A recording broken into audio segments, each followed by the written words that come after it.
mind of North America will be fought in the video arena.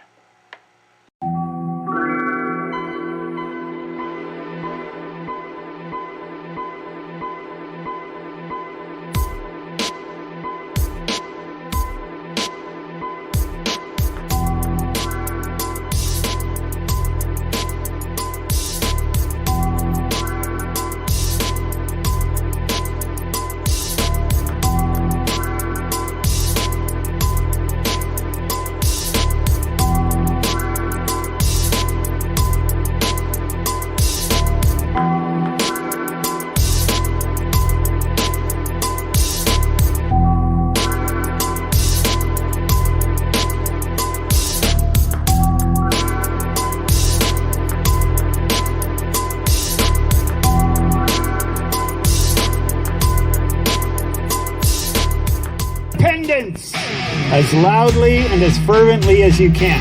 Are you ready? Hold on a second, I'm going to the back. Okay. Now, come on. Come on now. You guys, this is your moment. Okay? Who wants independence? Right on. Louder!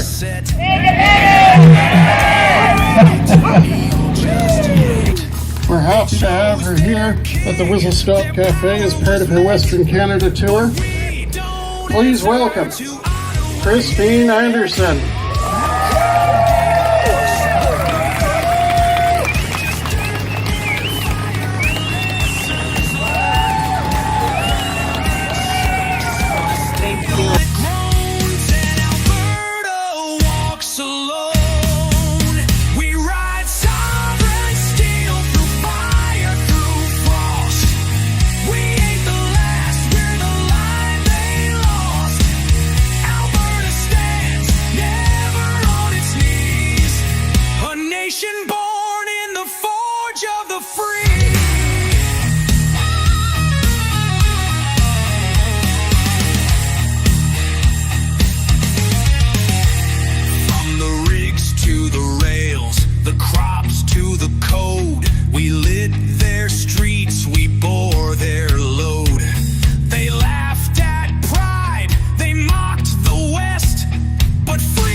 All right, we'll do it like this. Good morning, everyone. Thanks for being here. My name's Joel Mullan. I'll be your first speaker this morning, and we'll MC for a little while after that. So you may be wondering who I am. I'll give you the short version. I'm a veteran of the Royal Canadian Navy. Came back to Alberta in 2015. And unfortunately, I brought the hippies from the coast with me, because that's when Rachel Notley won the election. It was a few months after I got back from BC. So, sorry about that, but that got me into politics. Knew we have a wonderful province here, and watching the NDP try to destroy it was absolutely infuriating. So when Jason Kenney announced his intention to unite the right, I signed on. I worked on his first leadership, then the United.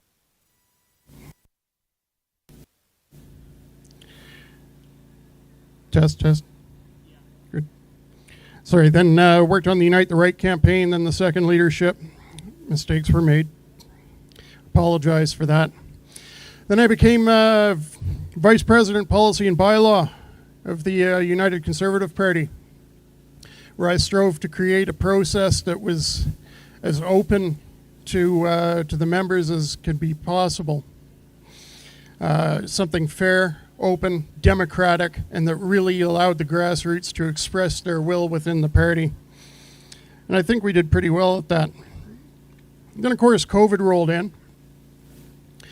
And for the first while, we were like everybody else who didn't know what was going on, kind of gave the government some slack because nobody really understood what it was. But as time went on, it became apparent that the government was doing nothing but overreacting and overreaching. When they rolled out, well, vaccine passports for me was where it tipped. It was, up to that point, I didn't like some of the things I was seeing, but I hung on. And, at a board meeting around the start of September of 2021, I asked Jason Kenney, I said, listen, you've got to be under enormous pressure here to bring in vaccine passports. Will you be able to hold out? He said, absolutely. They will never happen as long as I am Premier. They are immoral, they are illegal, and I will not do it.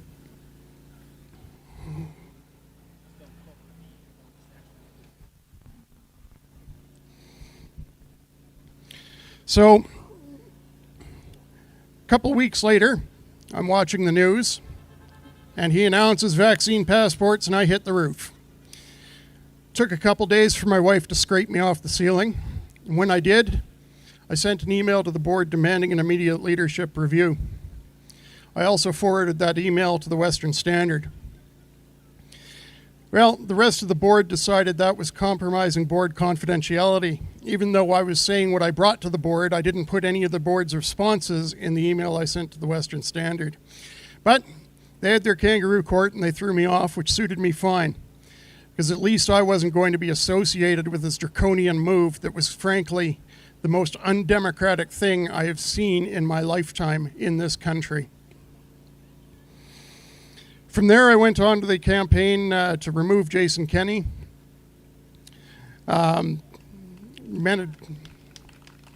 Thank you. Well, I helped put him in, so the least I could do was help get rid of him. So, I traveled around the province speaking against him up till the AGM, and then I moved over to Danielle Smith's leadership campaign and continued traveling the province with that. And I've been very, very fortunate to have seen so much of Alberta on these campaigns. It's absolutely incredible. It's such a wonderful province. And all these little communities that, you just wouldn't go to normally. I've had the privilege of being to, from Milk River all the way up to Wabaska, for example, right in the middle of nowhere. It's been wonderful. So why are we here? Well, we're here because this country is a bloody mess. The problem is its very foundation. No pipelines is a problem. transfer payments are a problem. But the foundation of the country, the constitutional makeup of this country, is the real problem.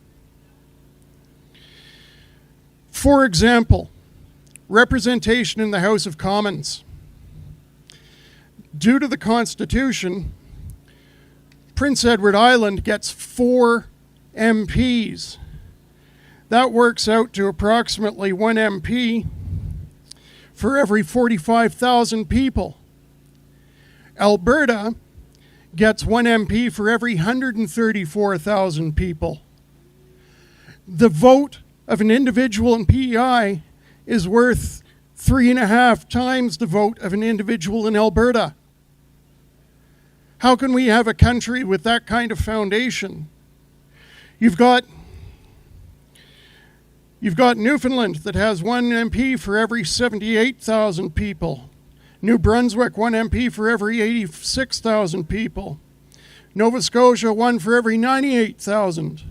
And we're stuck with 1 for every 134,000 people. They don't want us to participate. And then if we look at the Senate, it gets even worse. The Senate is divided into regions. You have the Maritimes, Quebec, Ontario, the West, and then Newfoundland was added on later as something of an afterthought. The regional makeup is 24 senators per region. So there are 24 senators from the Maritimes, 10 of them from Nova Scotia, 10 of them from New Brunswick, and 4 of them from Prince Edward Island. Meanwhile, Alberta, as part of the Western region, gets 6. Manitoba, Saskatchewan, Alberta, and British Columbia each get 6.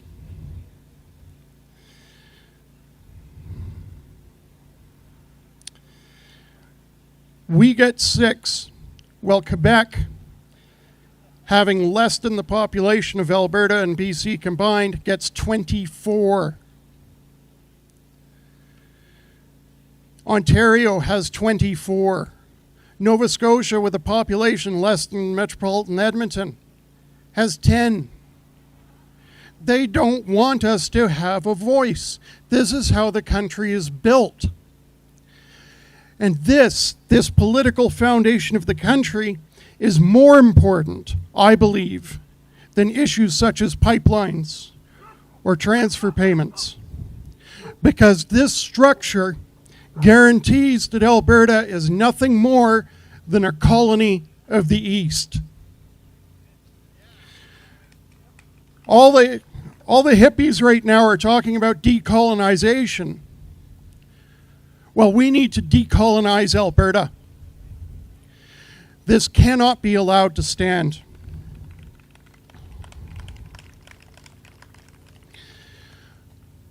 Aside from the political structure of the country, there are, of course, other issues.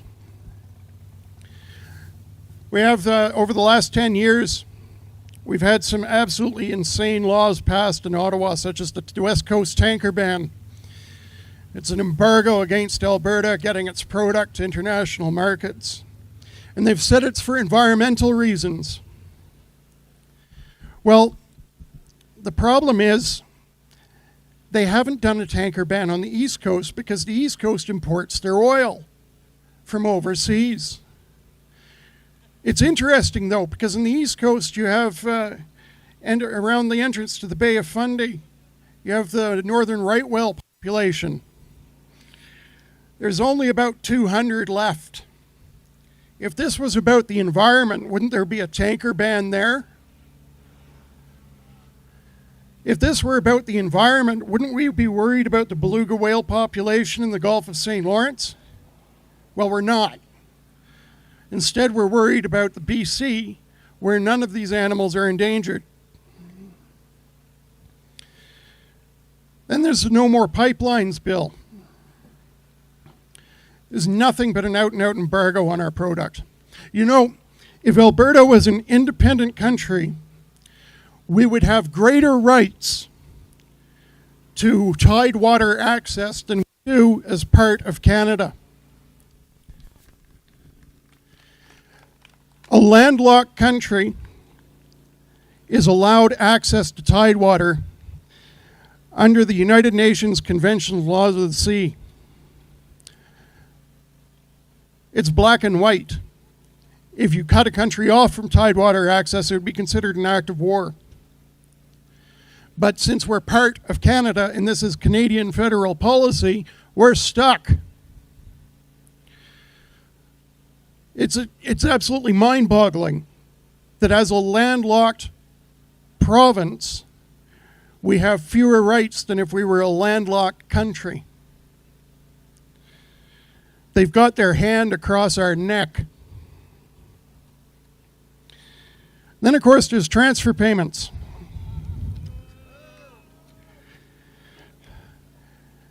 Quebec, for example, getting $13.6 billion of our money each year. But Quebec bans fracking. They won't exploit their own resources and help themselves. But they damned well will take our money, whether it's raised from fracking or not. They have absolutely no conscience where it comes from when it comes from us.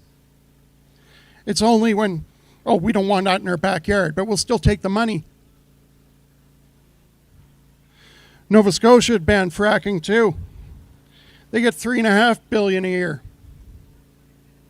It's an outrage. So, what's next? Well, there's a lot of talk about a referendum. And I believe that that has to happen. But I think there's something that has to happen before it. Because if we rush into it, we're going to lose. We need time to build momentum. To do so, I think we need to take a deep breath and demand a constitutional conference. A constitutional conference between provinces to see if we can resolve these issues. And in the meantime, we can carry on campaigning, talking to our neighbors, to our friends, to our co-workers, and helping them understand just what a terrible position Canada has put Alberta in.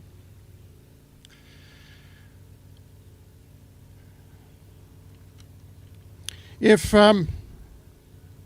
we have that constitutional conference and things aren't resolved, with a referendum scheduled after it, it will give us momentum that we need.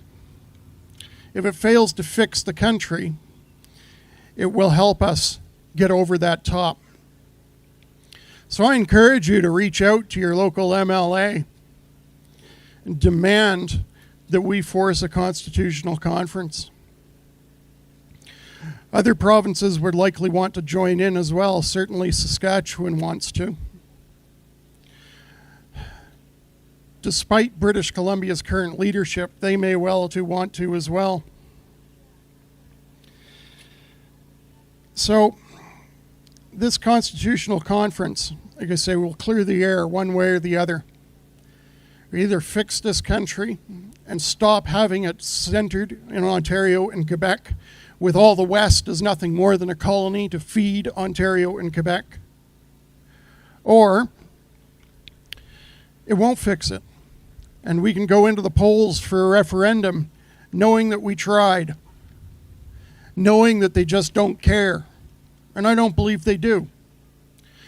But the thing is, right now, we have outstanding support in rural Alberta for independence. But that support fades off pretty quickly when you go into Calgary. And it's virtually non-existent in Edmonton. I'd put it to you that Edmonton is probably a write-off. This thing's going to be won or lost in Calgary, along lines of the last provincial election. So if you know somebody in Calgary, lean on them. Lean on them. Because really, It's not going to be those up here on the stage today who make this happen. It's going to be you. It's down to you, the individual, the private citizen, the voter, that's going to make this happen. You need to lobby for the Constitutional Conference. You need to talk to your friends, your family, your co-workers. You need to make them understand just how bad things are, how Alberta is a colony that only gets one MP for every 134,000 people. How Alberta only gets 6 senators.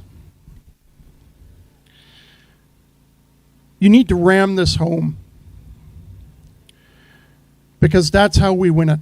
It's going to be word of mouth. It's going to be at kitchen tables. So, I will conclude with here. And again, I do encourage you to reach out to your MLAs, demand that constitutional conference. And when the time is right, we can go for the referendum, which should be scheduled shortly. So thank you very much for your time. I really appreciate it. Now I'm going to introduce Gord Turk. Gord is going to speak to you from Libertas, Alberta, and he's going to talk more about the Constitutional Conference. So thank you very, very much, and have a great day.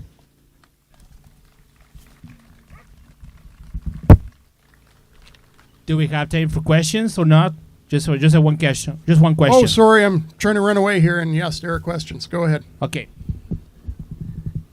We're wanting to know why we're waiting till 2026 for a referendum. Is there a shorter timeline? It would be virtually impossible to do it faster than that. The process enforcing the referendum will certainly take the rest of the year. Then it's depends when the provincial government schedules it. But we don't want to go too quickly.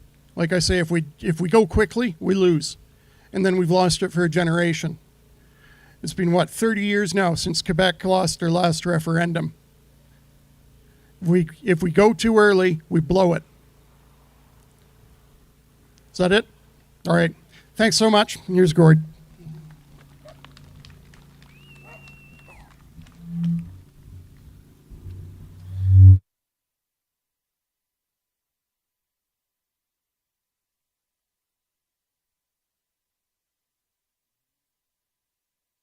Is this working? There, it's working now. So, thanks, Joel.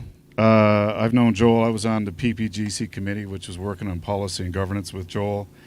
Massive admiration for his passions of all kinds, especially as pertains to Alberta and Canada, and its relationship with Canada, I should say. A couple quick things about myself and Libertas Alberta. I'm a co-founder of Libertas Alberta. We work on policy initiatives.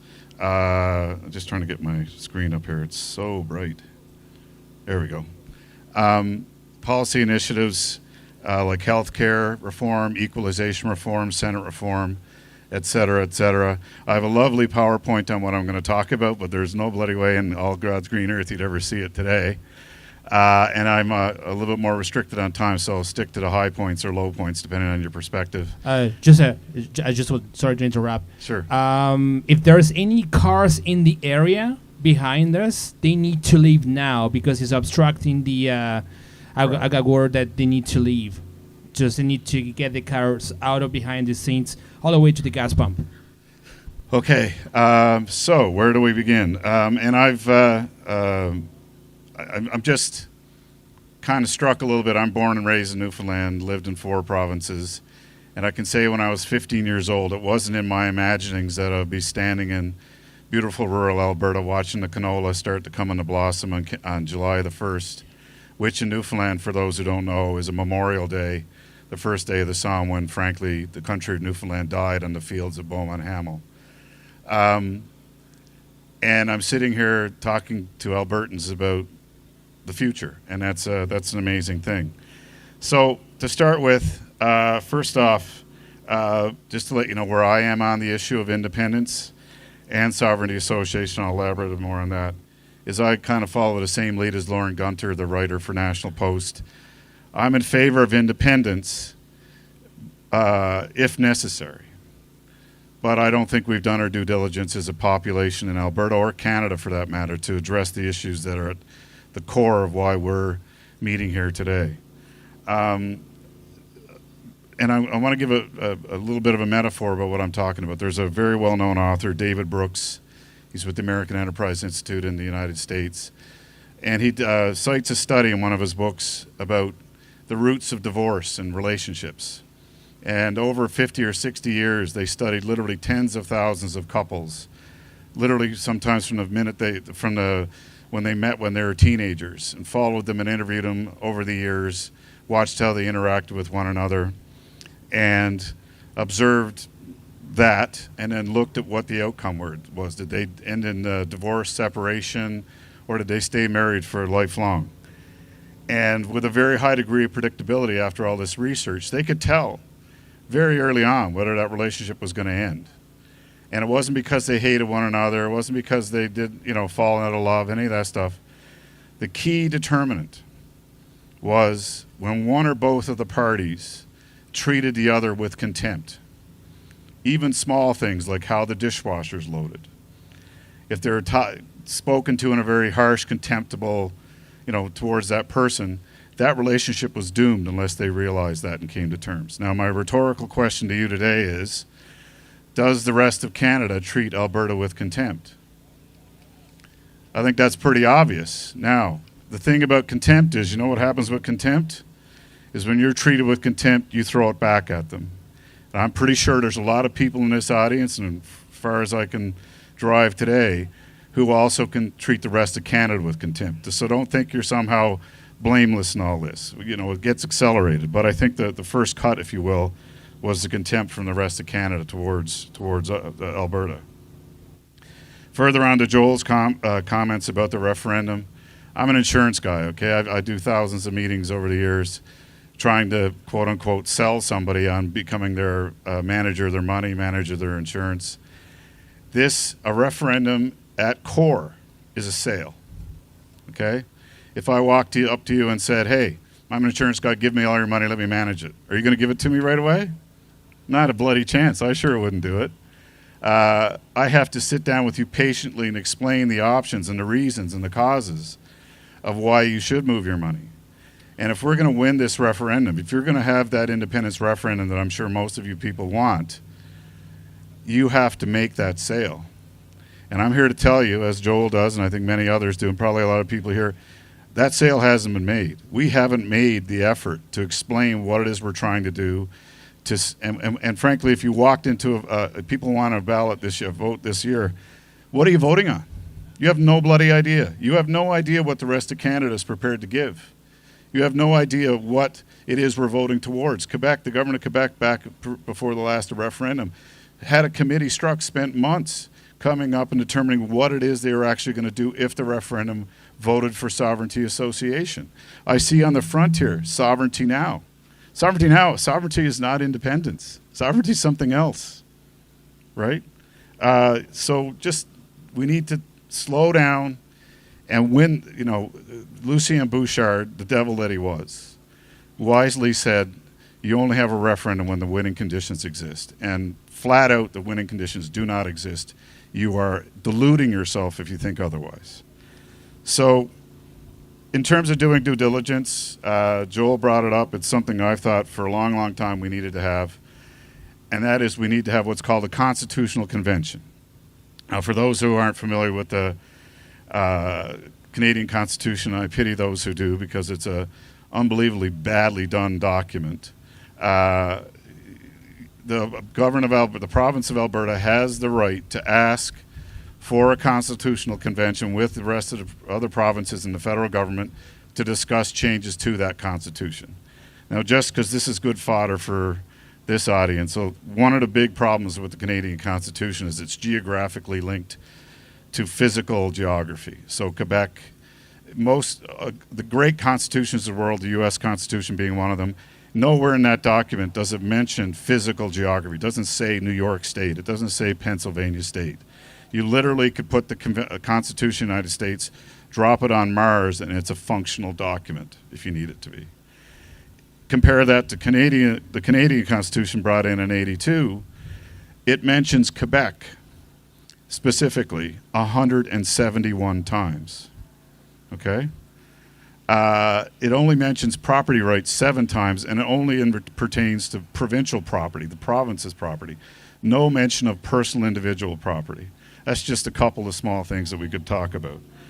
But regardless of where you are on this spectrum, and there's 4 choices. I think a lot of people don't understand that there actually are 4 options out there being discussed. The first one, of course, is staying in Canada. The next one is sovereignty association, soft sovereignty association, which frankly is what the current government seems to be wanting and has talked about. And what that means is sovereignty association, where the rest of Canada, being deciding that they've been bad to us, decides to say, okay, you get your pipelines, we'll do something about equalization, we'll promise, but no written down, just a promise, if you will. So that's soft sovereignty association, to use a term. The next one is sovereignty association that's actually constitutional, where we're still part of Canada, but we're not the same as any other province. We have more domains of influence. Maybe we're not part of the equalization calculation and other things. Much of what Quebec was looking for years ago was a sovereignty association, or they had powers over things like immigration, which currently are federal jurisdiction. So that's sovereignty association by a constitutional change. And that's why whoever did this banner needs to, are you for independence or are you for sovereignty? There's a difference. There's 2 different things here. And then, of course, the 4th one, which I think most people in this audience are most interested in doing, and that's independence, where Alberta becomes independent, leaves Confederation completely, and goes from there. Now, a lot of other people in this audience think, let's just become a state in the United States. I'm going to be blunt here right now. There's absolutely no chance that's happening right away. What's far more likely is a commitment from the U.S. government, which also happened in the Newfoundland referendum years and years ago, where the U.S. government had essentially said, if you become an independent nation, we are prepared to automatically enter into an economic union, where we have free trade across the borders, where we share currencies, etc. That's the best you can hope for if you're somebody who wants to see U.S. Some kind of union with the U.S. right away. If even then the next step is not statehood, the next step is a status similar to what Puerto Rico has, that's 10 to 15 years at a minimum, and then maybe statehood at that point. So get that straight. That's if you think we're just going to rush hell-bent in the United States, it ain't happening. That's a non-starter, the statehood part. But the reason for a constitutional convention, and the reason I think, regardless of where you are, which of those 4 choices you prefer, the conducting of a constitutional convention, and maybe I should elaborate on what that looks like. A constitutional convention needs to be announced probably 6 to 8 months in advance of it actually happening. It needs to be a 3 to 4 month process where the provinces meet in a location and we hash it out, word for word, comma, colon, all of it. All the things, all the needs and wants Alberta has, certainly Quebec has its needs and wants, and we sit down and we hack it out. Now, for those of you who are into US American history, there's a great book called The Miracle in Philadelphia, and that's about how the United States Constitution was created and how the United States was created. And that was through a constitutional convention that ran from May to September in 1787. So we're not reinventing the wheel here. This is the process. And frankly, Canada has never done it. Alberta has never even asked for one. So for us to run off and have a referendum when we haven't done our due diligence seems ridiculous to me. So for those who want to remain, a constitutional convention happens and Alberta gets what it needs and what it wants, and we have a referendum on it. Chances are the referendum fails. In fact, the referendum is probably more like the Charlottetown Accord. Remember that? You guys probably, quite a few guys voted on the Charlottetown Convention, or Accord, sorry. And that was, if you had voted in favor, and thank goodness we didn't, then that would have been the new Constitution. So if you're in favor of staying in Canada, a successful constitutional convention probably makes that happen. And I think a lot of the people in this audience probably would vote for it because there's a lot of needs and wants. Second group, the soft sovereignty people, I guess they're imagining it would work great because even if it fails, it's going to scare the bejesus, so to swear, out of the rest of Canada, and they start to do what they would. What happened in Quebec after the first sovereignty referendum, and in the second one, the rest of Canada threw money at it, threw our money at it. Okay, and the calculation, some of the people in Alberta who want soft sovereignty, is the opposite will happen. They expect that, hey, if Canada thinks we're actually serious about leaving, they'll throw money and bribe us to stay, or they'll make the changes we want without any constitutional requirements. And those who want constitutional sovereignty association after a constitutional convention, that might actually be the result, is an agreement where Alberta now has a sovereignty association with Canada, not provincehood. And of course, the fourth one, as Joel elaborated on, we have a constitutional convention.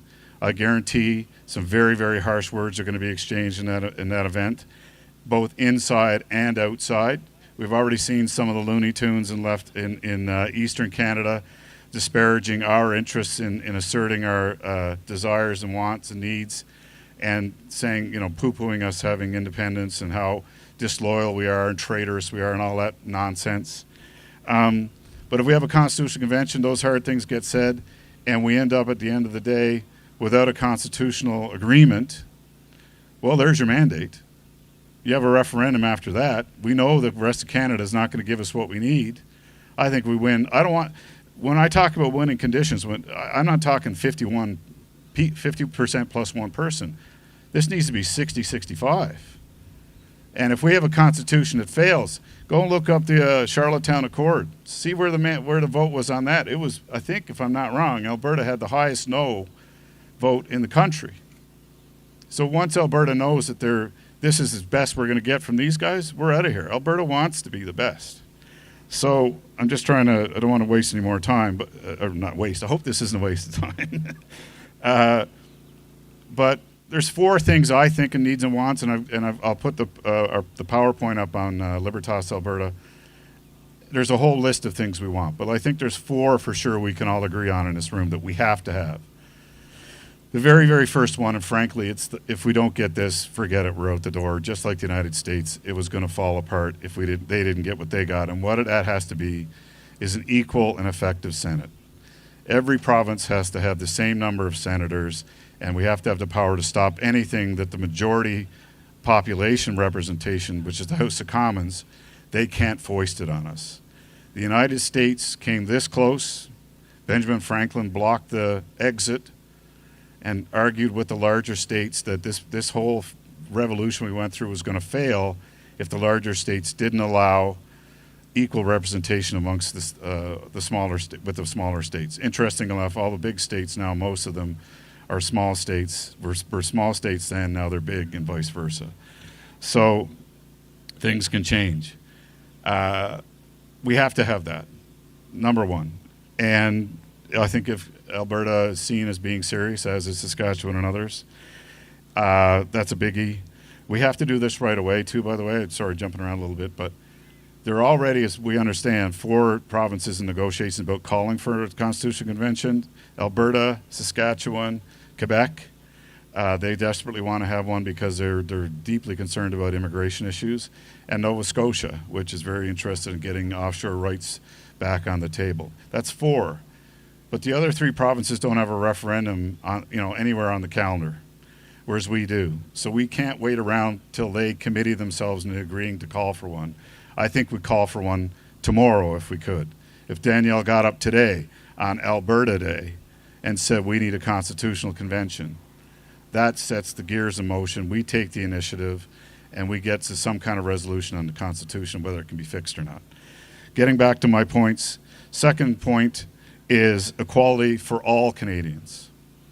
I didn't love it, but I laughed at Justin Trudeau when he talked about the United States having institutionalized racism, as if Canada didn't have it. And I look over and I say, your dad refused to get rid of something called the Indian Act. We have institutional racism. It's right in their books. We need to end that. All Canadians should be equal in every respect. And that's not in our Constitution, by the way. Provincial jurisdiction. I'm almost done. We got questions? Okay, cool. That's all I need is me having time to talk. So, where am I? Sorry. Another big thing, and I think you'd agree, right now the hottest button issues with the rest of Canada, where Canada truly seems to be treating us with contempt, is in areas where the federal government... Just a question. Yeah. So I have a question here. How do we go about making sure that a constitutional convention occurs? That's question one. So I will just repeat the question because it's kind of formatted. How do we go about making sure a constitutional convention occurs? That's question number one. Okay. My answer is we have the constitutional right to ask for it. It's in the Constitution. Now, if the rest of Canada refuses to meet, we have our answer, don't we? Right?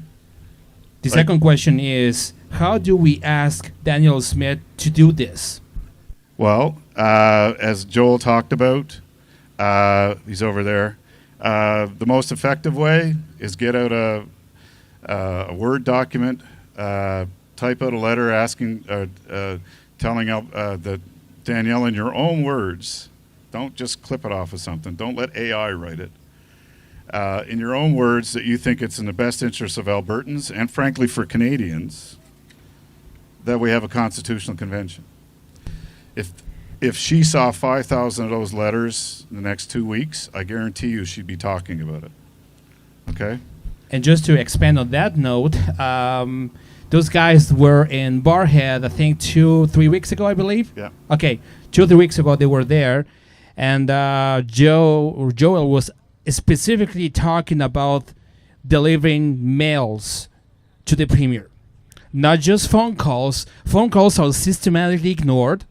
So are emails. So the only thing that will actually going to get an answer, a positive answer, or something that will move forward, is to actually send a physical mail. Not emails. Phone calls are useless. Mail. Water? And it's also on the Freedom Canada's YouTube channel as well, and on social media, and the clips as well too. Okay, so can you hear me now? Oh, okay, cool. Sorry, I just had to get some water there. So the biggest touch points, the ones that get people's ire up, and frankly, this isn't the first time it's happened, and it's continuing to happen every day, and that is the federal government interfering in areas of provincial jurisdiction. Healthcare is provincial jurisdiction. The Canada Health Act is basically a bribe scheme. If we want money from the federal government, and because of the tax systems and whatnot, we don't get that money unless we live by their rules on healthcare. That's completely unconstitutional if we really pushed it. Another thing about another area, daycare. Government, federal money for daycare. So what does that do? What's already happening? The provinces that are taking it are now seeing that there are requirements the federal government's putting on how you run your daycare. How many stairs you have, how many handrails you have to have, sanitation, all those things coming down from the federal government if you want to be eligible for the subsidy on daycare. I have no doubt in the fullness of time, you're going to have unionized workers in your daycare, and on it goes. Pipelines, obviously. Canada was created as a logistics agreement. It was, in a minute, I'll take questions in a sec. Let me finish first. It was, the whole idea was we wanted to build an east-west corridor to get our products to market. And we have literally a federal government that has the constitutional duty to do that and is choosing not to, and we have no recourse to force them to. That needs to be in our Constitution. And another one, I'm sure that's a big one for a lot of people here, and rightly so, and it is property rights. We have no property rights in this country. I have no doubt if Alberta was to become an independent entity, that would probably be, if not the first, one of the first things that we would enshrine, that you have the right to your property and the right to use it as you see fit. So that's a huge thing too. So I'll take some questions and back and forth, but I got a couple things I want to kind of, I don't know, speak from the heart. That's stupid, but whatever. Yep. What'd you need, buddy? All right, sorry to interrupt, but anyone who's parked here in the middle, we got to have access to the pumps. We need those cars moved. We got a food truck here, looks like he wants to get through as well. So we need to rework this somehow, get the cars out of there and give access to the pumps and let that truck through. Thanks. My guess is they're over there. They're all over in the tents.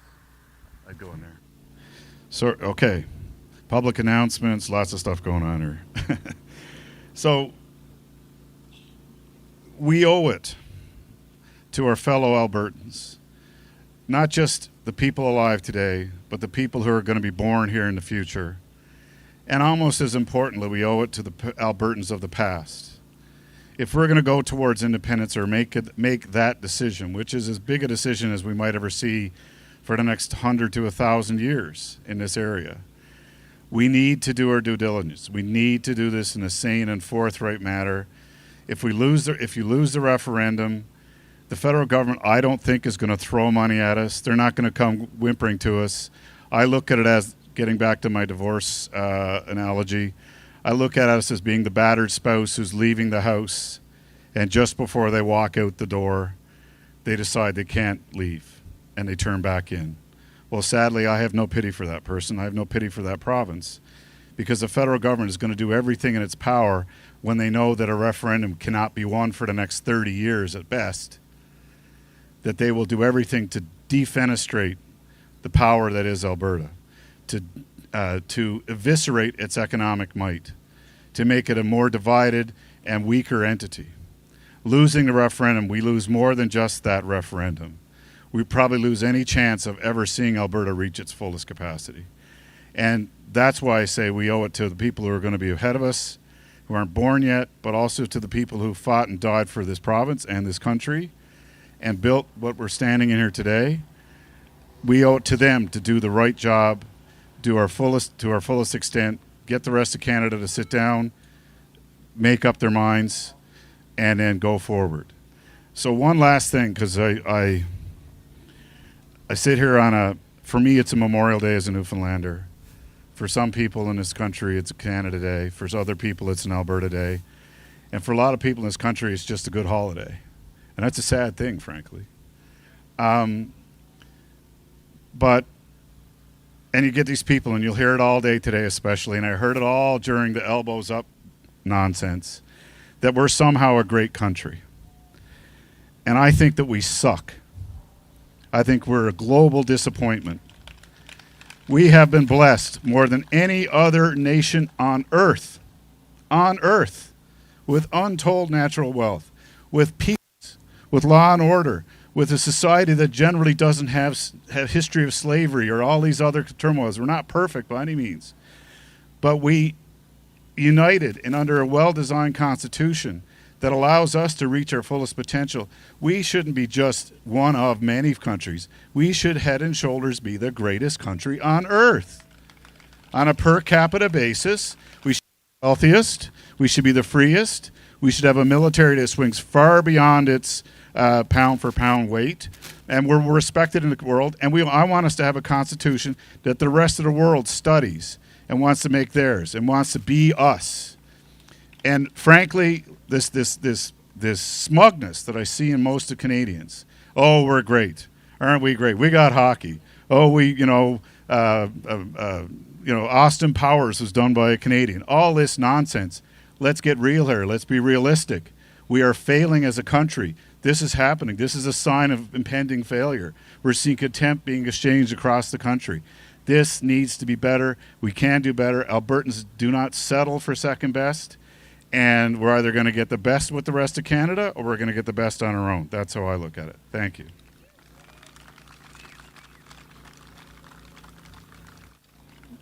So, questions? I'm here to mark time. The questions that was raised by the audience is how to make sure that we don't split the vote within Conservatives. Well, personally, when I look at the idea of independence, there are people, not a lot, but there are a lot of people on the left who would like to see Alberta outside of Canada. There are a lot of people in the center who want to be outside of Canada. This should not be a political spectrum thing. This is either in or out of Canada. When they had the Constitutional Convention in Philadelphia, there were people from every spectrum politically in that room. And they got together and they built the greatest constitution on earth today that operates. It's full of flaws, and I think we can take a lot from the U.S. Constitution and make it even better. So getting back to your question, which I forget now. Is how do we not split the vote? I think that, I know Mr. Davies is going to be here. I think the Republican Party of Alberta is, quote, unquote, idiotic. Frankly, what I'd rather see, if somebody wants to create an independence party that has in its mandate, in its charter, our only goal is to get enough support to become independent, and the moment Alberta becomes independent, the party evaporates. And then you have regular political processes happen after that. I'm totally cool with that. But to go around and have both the desire to be an independent entity as well as have we want low tax, this, that, and the other, once we're independent, we'll decide those things. That's how you do it. If you're just going to alienate people, and I think there are a lot of people in Edmonton, if you make the case, hey, if you believe in big social programs and all that kind of stuff, well, if Alberta is on its own, it's going to be a hell of a lot wealthier, and it can afford that social safety net, right? So don't be trying to say, oh, you're a lefty, therefore you're not interested in independence. I think you're wrong on that. I really do. I think that they see them getting if you explain to them that equalization is taking money away from their social programs. I got another question here. How did Quebec just... sorry, I'm just misspelling here. How did Quebec just seceded from the crown? The crown? Is that spelling error? How did Quebec just succeed from the crown? I'm not sure that it has. I'd like to hear some more explanation on that. Yeah, I need to know more about that. In terms of constitutional change, by the way, it requires 50% of the population and 7 of the provinces. In 1982, 9 provinces voted to create the new constitution. And obviously for those who are old enough to remember, and I'm looking at this audience, and most of you do, Quebec did not sign on the Constitution and is still not signed on the Constitution. Frankly, I think that was a terrible mistake, simply because, if nothing else, Quebec was a keystone province. It was one of the original provinces, along with Ontario, that made it happen. But in terms of constitutional, beyond that, and the biggest pushback, I get 2 types of pushback. One is, you have a constitutional convention, it's going to fail. I go, yeah, okay, cool. You should be cheering for it. Clearly you want to be independent. You should be pushing for it. Let's get it. Let's make it happen. Let's make it fail. And off we go. But they can't guarantee that, nor can I guarantee the other outcome. But one of the big sticking points, and they've got I think a good point, is right now if we had equal representation among the provinces, and we do, as Joel pointed out, PEI has 4 Senate seats and 4 MPs, and they're the population of Red Deer plus Sylvan Lake and Innisfail. And they have as much power almost as we do. So there is, at some point we have to have a discussion, I think, what does it mean to be a province? I think if a province is literally a fraction of a percent, it shouldn't be a province anymore. It should become a territory. On the same side, on the flip side of that, if there's a province that's large and has a significant segment within that province that wishes to become another province, let's say the Greater Toronto area or the island of Montreal wants to become its own province, there should be a mechanism for them to do that, to have a referendum and not secede, but split away. That's one of the big flaws, by the way, at the United States, is that you cannot secede from another. You can't create a state from another state. You can't split a state in 2 unless the state itself agrees to it. So what you're seeing most chronically in 2 places is New York State, Northern New York, is a very different place than the island of Manhattan and the 5 boroughs, the other 4 boroughs of New York City. Yet those 5 boroughs of New York City run Northern New York State show. For those of you who probably spend more time in California, I think you'd agree the coast of California is very different than the interior of California. And who's getting abused and treated with contempt in that arrangement? The interior of California is getting run, and they can't leave the rest of California. I think if we do have a new constitution in Canada, we have to have that mechanism. So, what else? Next speaker, if you got one.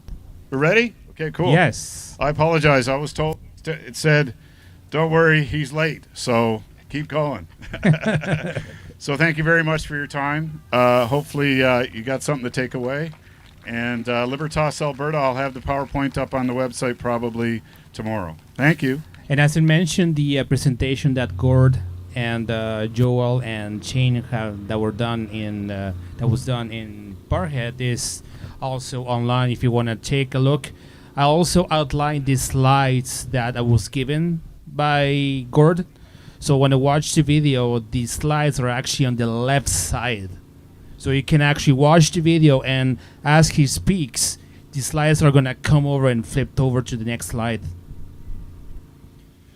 All right, thank you very much, Gord. Our next speaker is Michael Wagner. He's a writer for the Western Standard, so please give him a warm welcome. Here you go, Michael. Thank you. Thank you, Joel. Just got to organize my papers here a little bit. So the talk that I'm giving today is called Alberta Must Choose Between the Status Quo or Independence. I mean, most Albertans realize that we are not fairly treated within Canada. Of course, our preference would be for Alberta to be properly treated as an equal partner within Confederation. Indeed, I think the old Reform Party motto of the West wants in is still the true heart's cry of most Albertans. You could easily get a majority of Albertans to support reforming Canada so that Alberta could be fairly treated within this country. That's what people really want. We want to be fairly treated within our own country. Unfortunately, we cannot have what we want. The reform option is not available. For decades, Albertans and other Westerners have tried to get a better deal for the West, but to no avail. There wasn't anything wrong with their approach in trying to reform Canada. They worked hard and did well. And I think the early period of the Reform Party is the truest expression of historic Western sentiment in terms of our relationship with Central Canada. The Reform Party effort was the right thing at the right time. The problem is that while the West wants in, the East does not want us in. That is our problem. That's the reality we have to face. Therefore, in my view, Alberta has only 2 options: either accept the status quo or pursue independence. To understand this point, it's important to look at Alberta's history. Thank you. To understand this point, it's important to look at Alberta's history over the last few decades. Now, the Prairie provinces have always had grievances with the federal government right from the very beginning, so our place within Canada has had some significant difficulties over the years. Oh, sorry, am I holding this wrong? Okay, sorry. Okay. However, those difficulties over the years did not lead to a movement for independence until a man called Prime Minister Pierre Trudeau came along. Pierre Trudeau wanted to fundamentally change this country by centralizing more power in the federal government and by adopting more socialistic policies for the country. Trudeau did many bad things for Canada. One of the things he did that was bad was to unleash a political and economic attack on Alberta that was unprecedented in Canadian history. The federal government never attacked a province the way it attacked Alberta, and this is important to remember. In 1973, Trudeau's government imposed a federal oil export tax to siphon oil revenues out of Alberta. At about the same time, a war erupted in the Middle East, causing the price of oil to skyrocket. So we should have been able to reap huge rewards from that new price of oil, and we did to some degree, but not as much as we ought to have. As a result of that increase in price of oil, the export tax siphoned huge amounts of money, like billions and billions of dollars, out of Alberta that belonged to Alberta, and it went to the federal government. And those revenues were rightfully ours because natural resources belonged to the province, not to the federal government. Indeed, Peter Lougheed, our premier at the time, called the export tax on oil, quote, the biggest ripoff of any province that's ever occurred in Confederation's history, unquote. So throughout the 1970s, Lougheed fought for Alberta to get a better deal for its oil. Despite Lougheed's best efforts, of course, Things got much worse when Pierre Trudeau brought in the National Energy Program in October of 1980. The NEP devastated Alberta's economy, destroying businesses, destroying jobs, and devastating the lives of thousands of people. And you can still find people today who can talk about how, their dad lost his job or their family lost their house because of the National Energy Program, which was a deliberate attack by the federal government against Alberta. Now, two of the Liberals' stated reasons for adopting the National Energy Program were to achieve greater energy self-sufficiency for Canada and to help Canadianize the industry because they thought there was too much American ownership. That's what they stated at the time. But those publicly stated reasons we know were false because years later, former Energy Minister Marc Lalonde, who was the Energy Minister at the time of the National Energy Program, he later admitted years later that those weren't the real reasons. And this is what he said, quote, "The major factor behind the NEP wasn't Canadianization or getting more from the industry or even self-sufficiency. The determinant factor was the fiscal imbalance between the provinces and the federal government. Our proposal was to increase Ottawa's share appreciably so that the share of the producing provinces would decline significantly and the industry's share would decline somewhat. So that is the real purpose of the NEP, was for the federal government to confiscate much of Alberta's oil wealth." Let me repeat, this sort of attack by the federal government on one particular province is unprecedented in Canadian history. Now, the pent-up anger towards Trudeau's attacks on Alberta would subsequently contribute to the rise of the Reform Party of Canada, although the actual incident that sparked the creation of that party was caused by Brian Mulroney's government. In 1986, Canada had recently purchased the CF-18 fighter jets, and there was a very large government contract to maintain those fighter jets. There was only 2 cities in Canada with the facilities to maintain those jets, Winnipeg and Montreal, and the government held a competition to see which of those cities would best maintain the CF-18 fighter jets. Now, according to the government's own criteria, Winnipeg won that contract, and so Mulroney awarded the contract to Montreal, obviously for political reasons. So that led to outrage in Western Canada, and that outrage would ultimately lead to the creation of the Reform Party of Canada. Because when the CF-18 contract was awarded to Quebec, Albertans realized that it didn't matter which party was in power in Ottawa. Unless we reformed the political system in Canada, we would continue to be exploited and ripped off. So the Reform Party of Canada began forming under the leadership of Preston Manning to create a party to advocate for the West getting equal treatment within Canada. Like, it wasn't a party to get the West out of Canada, it was to get equal treatment within Canada. And the best way of doing that was through constitutional changes to give the West a greater voice in the national government. Now, the Reform Party won 52 seats in the 1993 federal election, and they won even more seats in the 1997 election, and yet they were not able to achieve the kind of reforms they wanted. Why not? Because the federal government does not care what kind of reforms Alberta wants for Canada's constitution. Academics Roger Gibbons and Lolene Berdahl explain Central Canada's attitude towards the Reform Party this way. This is 2 professors. This is what their explanation was about the Reform Party. They said, quote, "The Reform Party's clarion call that the West wants in was widely derided outside the West as narrow regionalism, unsuitable to a truly national party. Indeed, the party system has helped to define regional in the case of the West, and the West alone, as somehow antithetical to national. Parties based largely in Ontario and Quebec are self-defined as national, a definition generally accepted by the media and elite political discourse. Parties based largely in the West are defined and defined successfully by their opponents and the media as regional. The West is the only Canadian region earmarked in this fashion, and the only region with interests assumed to be at odds with the national interest, whatever that might be."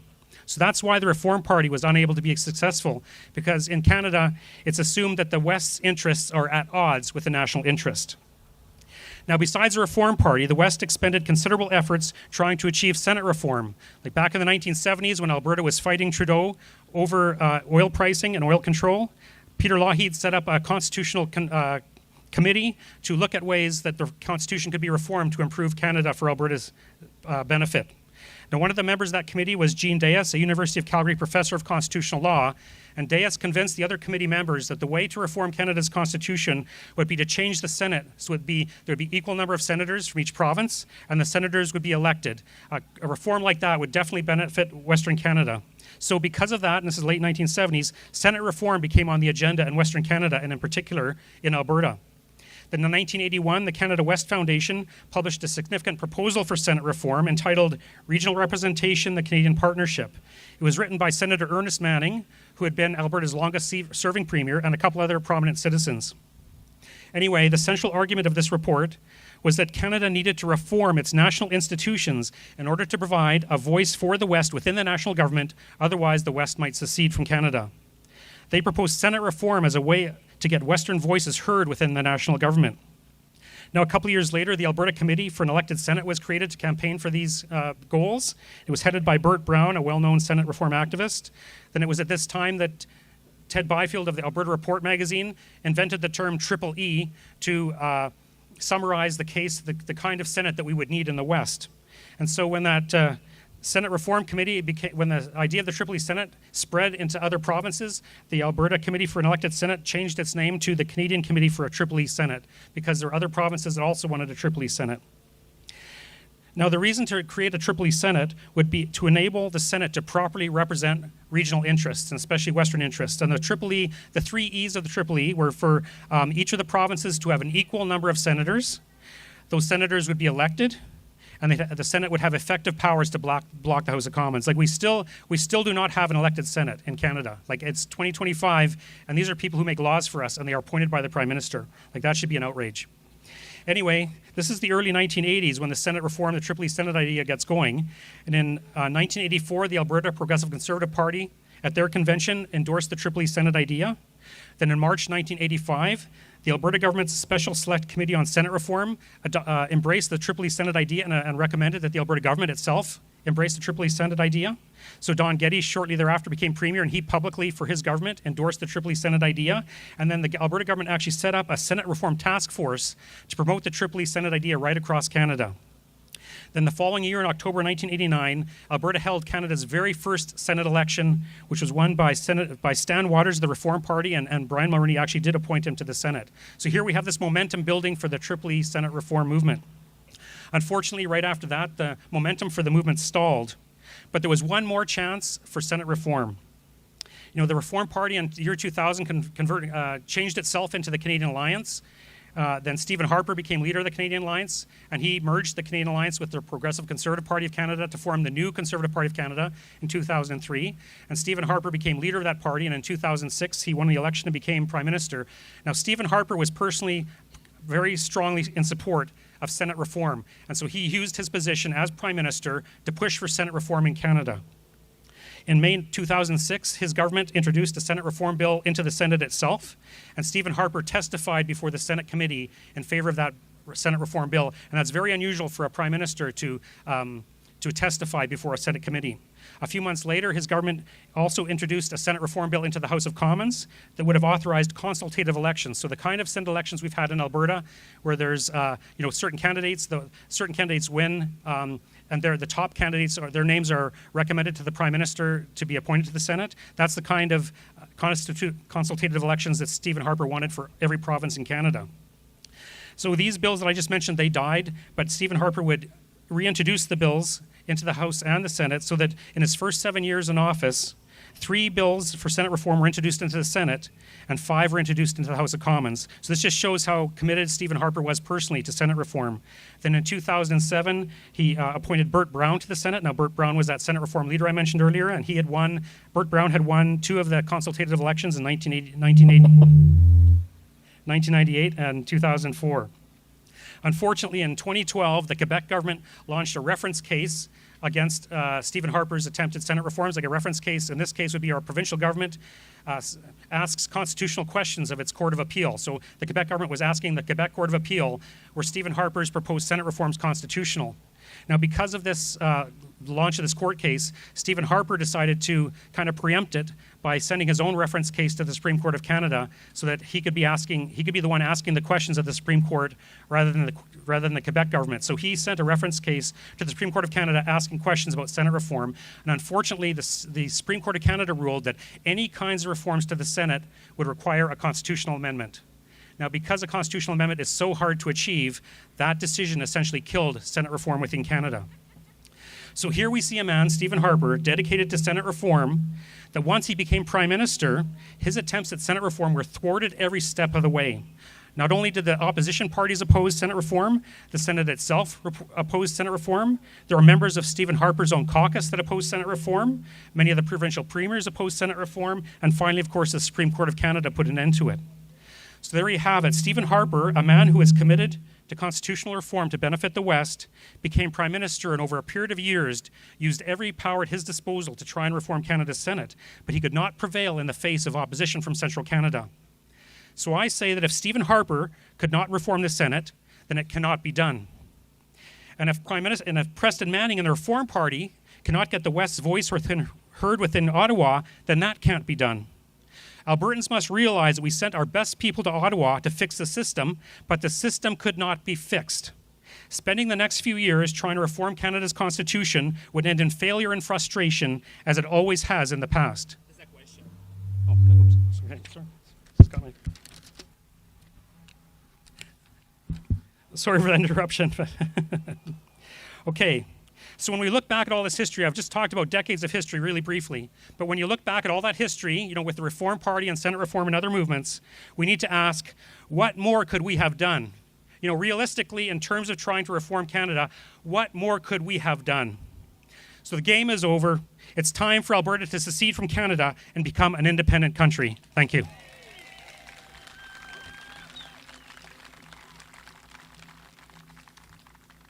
Okay, so Max just handed me a question here. Question, I like this. We have tried to work with Canada for 45 years. What good is it to do the same thing over and over and fail? Why waste our time with Ottawa? That's my exact point of my talk, that we have spent like 45 years literally trying to fix Canada with various ways. And even we had Stephen Harper was from Calgary. He had been with the Reform Party. He understood the West's concerns, and that's why he tried so hard to reform the Senate.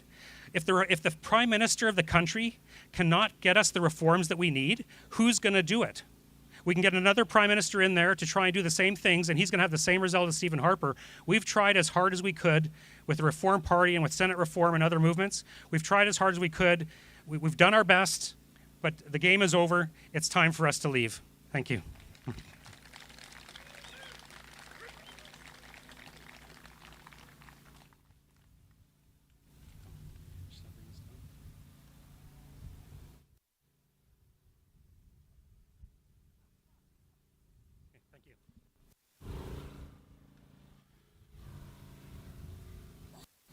Thank you very much, Michael. Our next speaker is also from the Western Standard. Cory Morgan is with the Western Standard, the Epoch Times, and has also written the Sovereigntist Guide, or Sovereigntist Handbook. Is that correct? That's great. So please welcome Cory Morgan.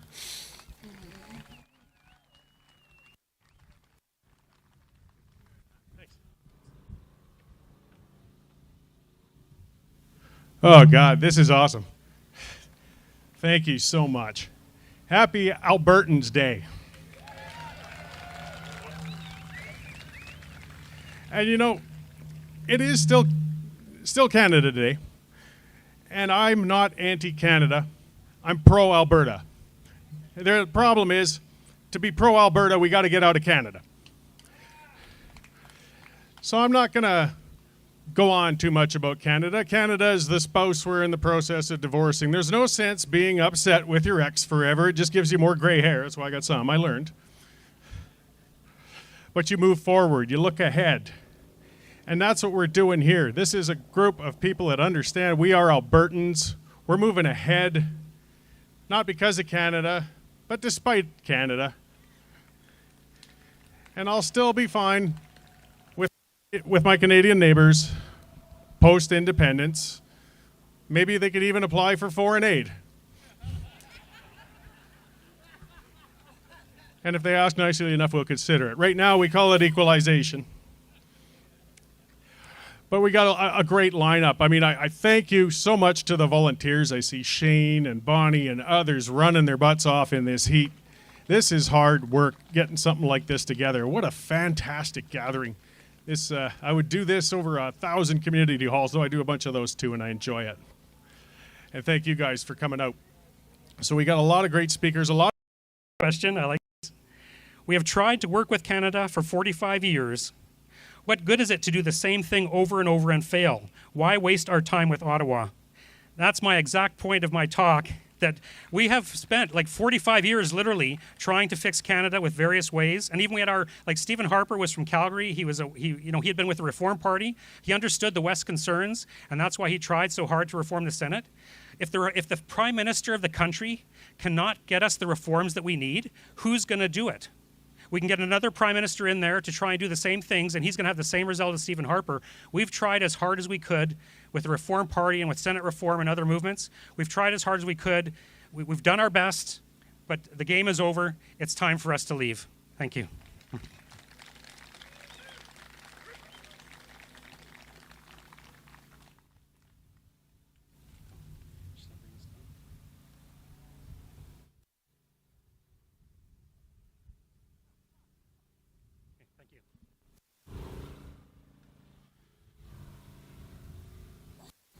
Thank you very much, Michael.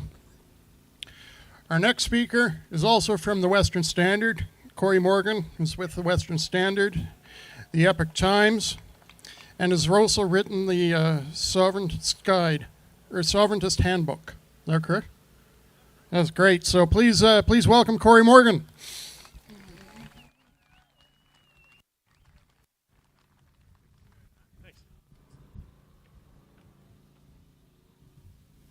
Oh, God, this is awesome. Thank you so much. Happy Albertans Day.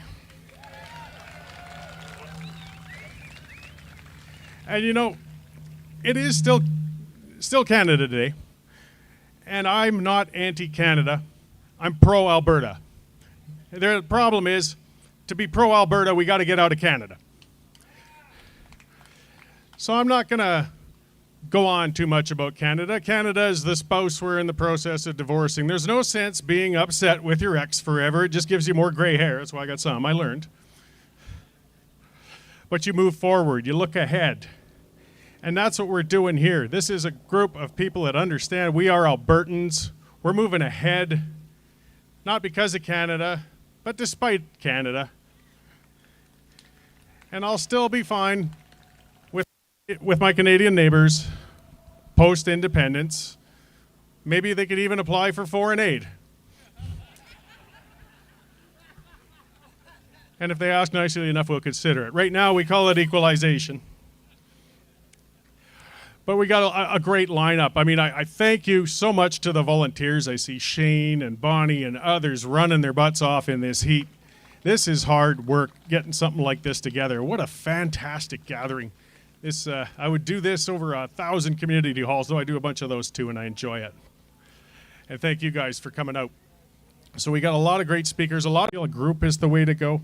I don't know. I mean, I put my view out. I'm not keen on the political party approach, but the advocates of it are.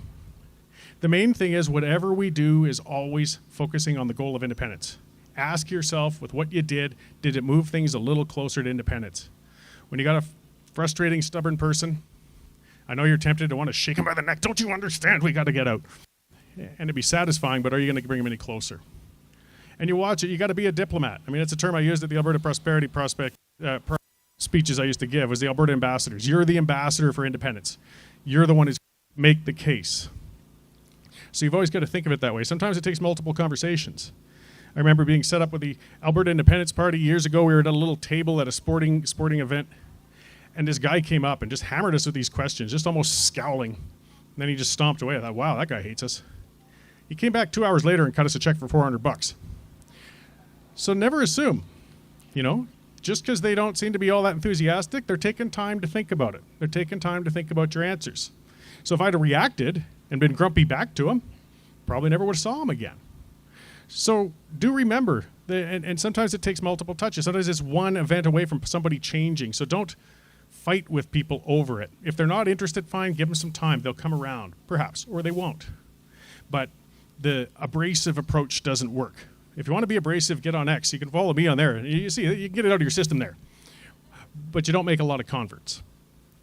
So that's just kind of what I wanted to hit upon today. I don't know if we're going to do a question and answer and I'd be happy to answer more specific questions from folks because, like I said, I like learning and hearing new things. We have a few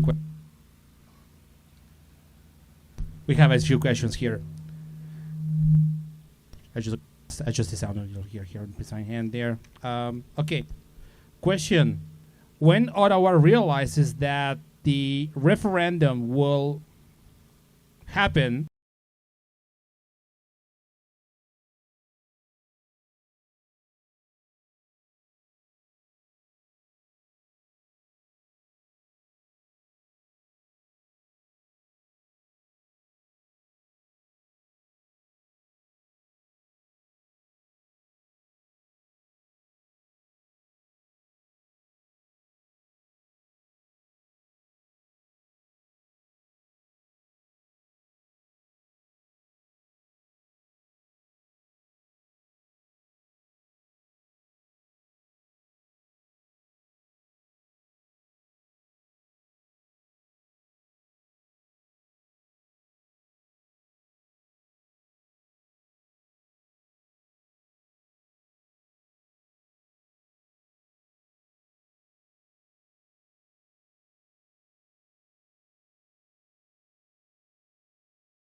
Ottawa, I'm just going to restart the questions already. When Ottawa realizes that the referendum will happen, Ottawa at the MSM, mainstream media, I guess, anyone, is going to release. Sorry, the writing is terrible. I'm sorry to hear that. Okay. Please say it to me. The mainstream media is going to release all hell in the media. How do we fight back against this? How do we push back against the mainstream media? Oh, you've asked the right guy. Screw the mainstream media. Subscribe to the Western Standard. Subscribe to the Epic Times. I know I'm self-serving. I'm starting with my own, but we've got a lot of alternatives. I'm glad you asked because it is an interesting time.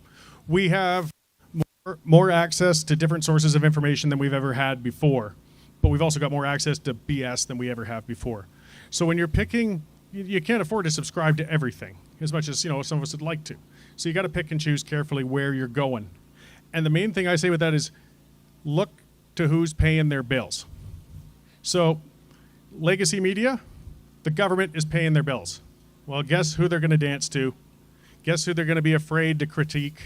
Guess what side they're always going to land on? The Rebel News, True North, Western Standard, Epoch Times, we're all subscription-based. That means we answer to you. So if our stories stink, if we're too biased, you'll unsubscribe. We'll go broke. So we have to be careful of that. We have to think about that. It doesn't mean we're slanted, but it does mean what we have to always bear in mind, that we're serving our readers, not the government. And that keeps us honest. If we become dishonest, you guys will fire us. But it gets back to that conscious choice thing about where you're getting your information, and I know it's tough.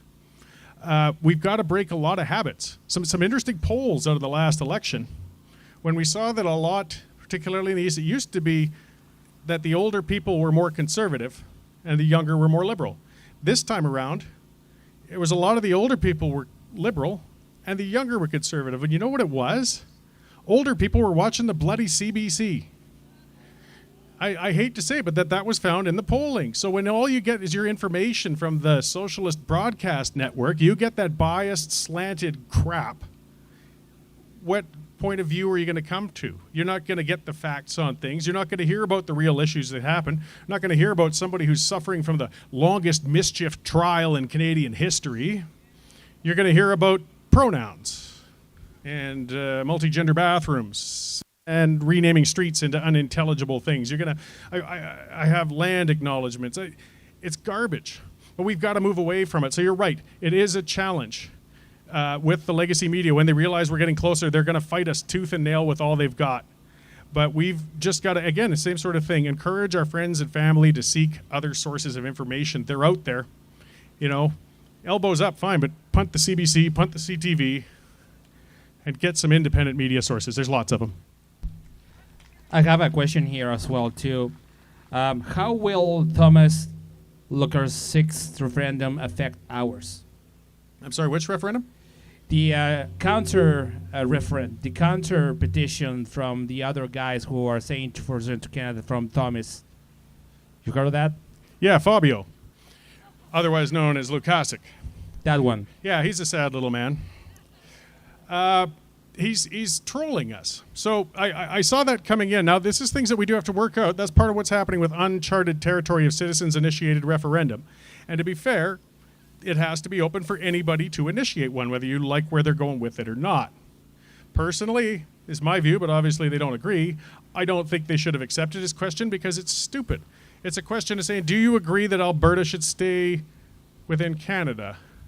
Well, either way you answer on that question, nothing will change. So what's the point of holding it? If you all vote no, nothing changes. You all vote yes, nothing changes. So that's just a poll. So he's doing that to distract, to sidetrack us, but he did it through the old system.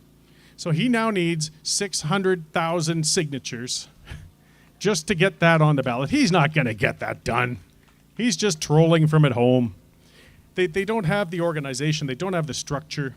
I mean, we can't take anything for granted. Who knows? They could get the unions going and legacy media and possibly get it on there. But I wouldn't lose too much sleep over what he's doing with that. He's kind of taken advantage of the system, gaming it. Hey, he kind of exposed a weakness in it. If we want to have citizens-initiated referendum legislation, we have to make sure it's tuned up to protect from those things. But I know the legacy media is reporting on it all over the place. Don Braid was up there saying, oh, look at that, the separatists are done because Fabio put out a new petition. Yeah, whatever. Don, if you're lucky, you'll be here when the referendum's done. But it's a valid question. It's a worry because the legacy media is promoting it as if this is something that's going to happen. I promise you, unless they at least reduce that down to 177,000 signatures to get it done, which I doubt they're going to do that, it's not going to make it to paper. So this is fluff that's going to be forgotten by summer until the real referendum comes.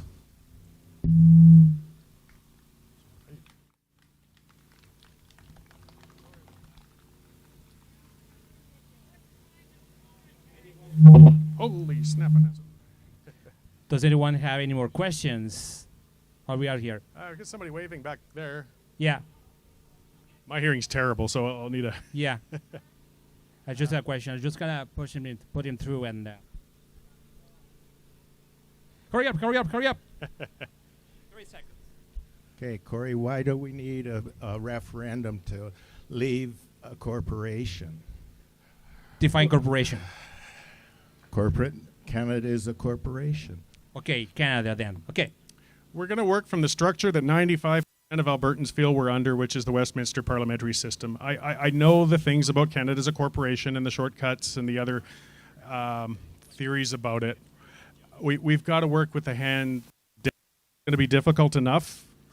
Plus, I think personally and morally, unless we actually ask the majority of citizens, get a majority to say they want to become independent, I don't see any other way we should do it. Everybody must have a say in it, and it must be positive. I understand the corporation thing, but I don't feel it's a non-starter in my view. I understand people disagree, though, and it's fair. So thanks for coming us. Thanks for being with us today. Okay. Well done. And I'll be at a stand over at the other end if you have more questions, though. All right, thank you very much, Cory. Now, I just wanted to take a minute to interject here. Came up earlier how it's best to reach out to your MLA or to the Premier. And it was pointed out that phone calls don't go anywhere. Emails, not so much. Best way to do it is a letter. And I want to reinforce that. I used to work in the legislature. I was in the Deputy Premier's office. One of my jobs was correspondence. If you phoned the office, it would be essentially, thank you very much for your phone call. That's the end of it. If you email, you'll get a response, but we really don't think much of an email because it's easy to pound one out. You can get angry, you can fire off an email in 30 seconds. It doesn't require any effort. Now, a letter, on the other hand, requires you to sit down, write it, find an envelope, find the address to send it to, put a stamp on it, and get to the letterbox. A letter, that deserves attention. So I encourage you, if you're reaching out to your elected officials, do so with a hard copy letter through the postal system. Its impact will be much, much greater, especially if there's a good volume of them. So, on that note, if my notes don't fly away, I'll introduce our next speaker to you. Tanner & Day is an author, an economic analyst, and owner of tannerandday.com.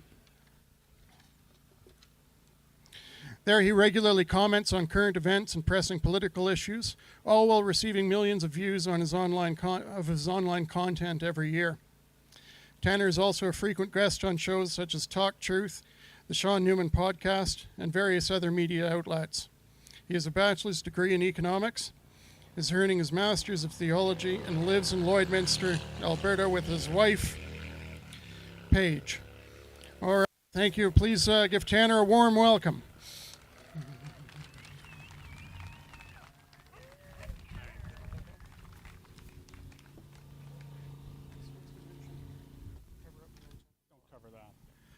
Perfect. Well, thank you all so much for having me come out and talk to you this morning.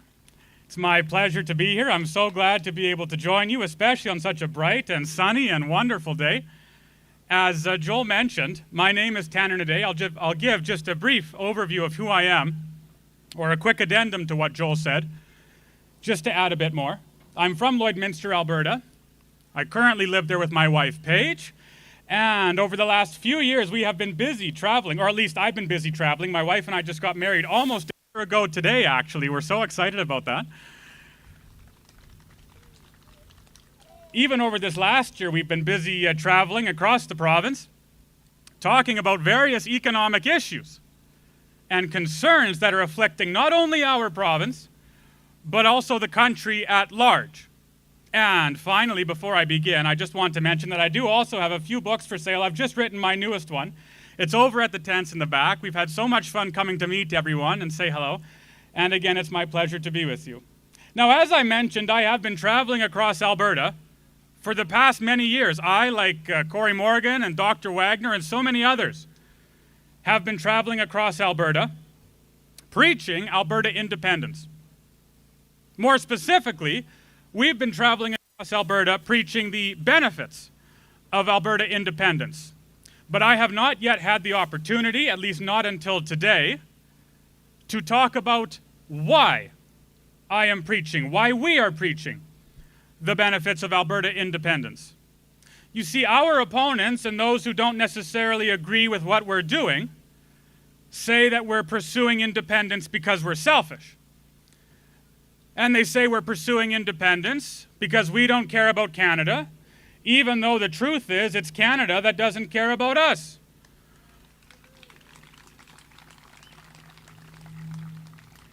And they say that, you know, we're only thinking of ourselves and so on. Or they also say that we're pursuing independence because we are unable to reconcile.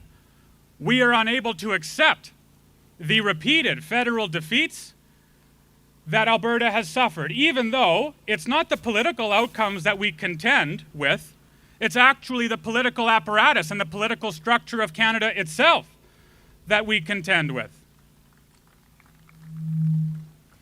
So the question then is, why exactly are we pursuing independence? Why are we working our hardest to see independence for Alberta achieved? And I'm telling the truth when I say it's actually a difficult question to answer.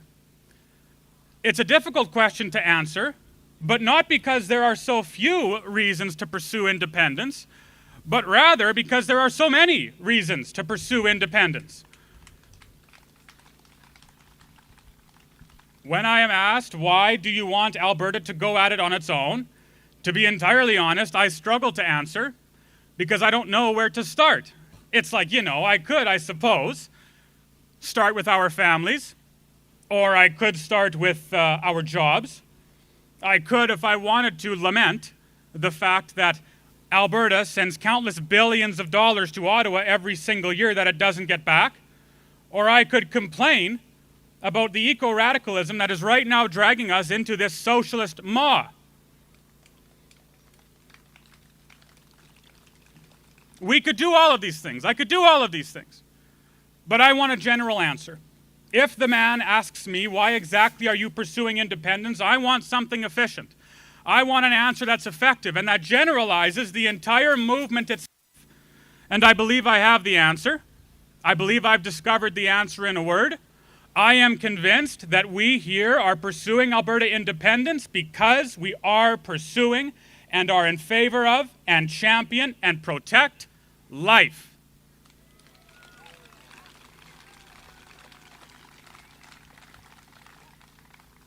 The truth of the matter is that government, at best, is an ugly necessity.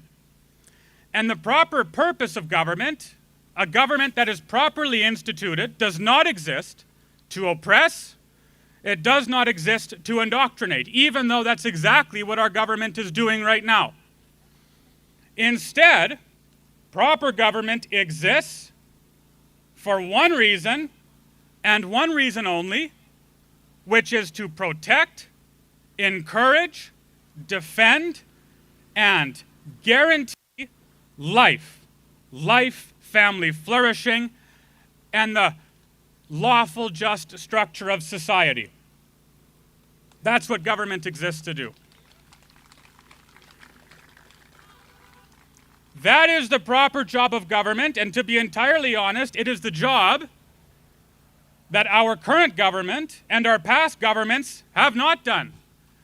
That is the one thing government is supposed to do: protect life, defend life, encourage life, and it is precisely the opposite thing that our past governments and our present government does right now.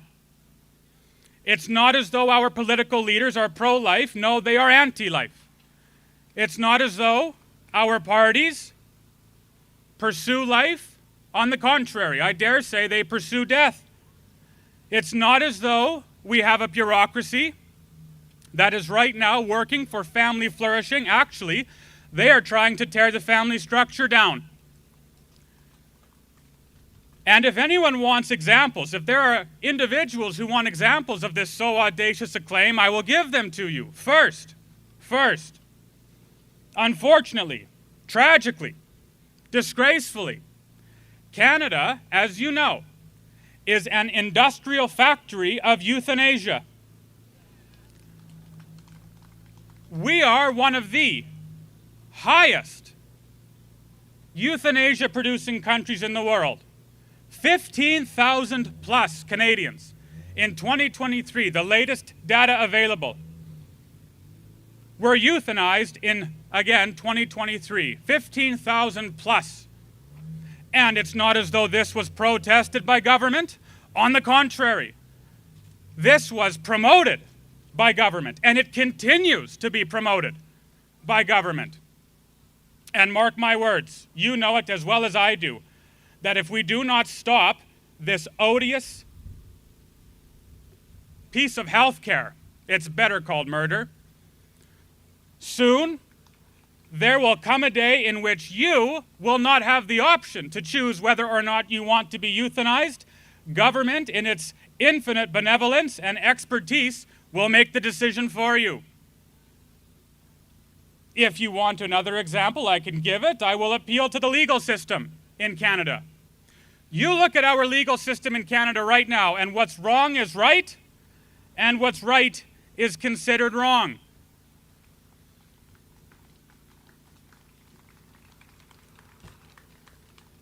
You look at the legal system, you listen to the legal system, and you see what? You read what? You read in the papers, say from Calgary or from the Edmonton police, with increasing frequency, something along the lines of, quote, so-and-so has been released into society.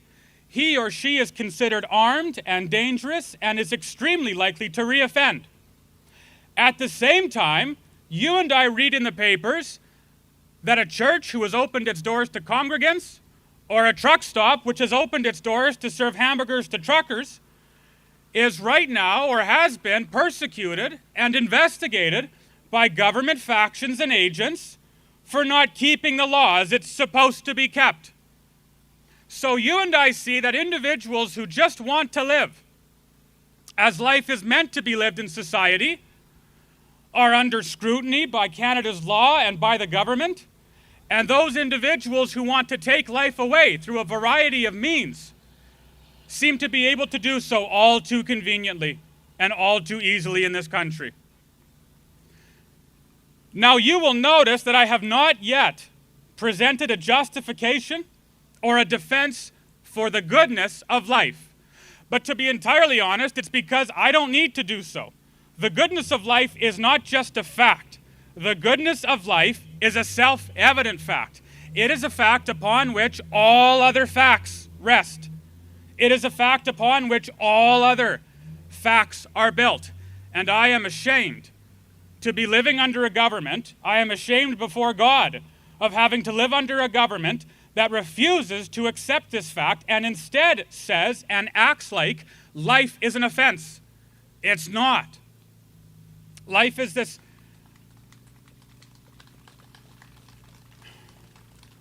It is this self-evident good.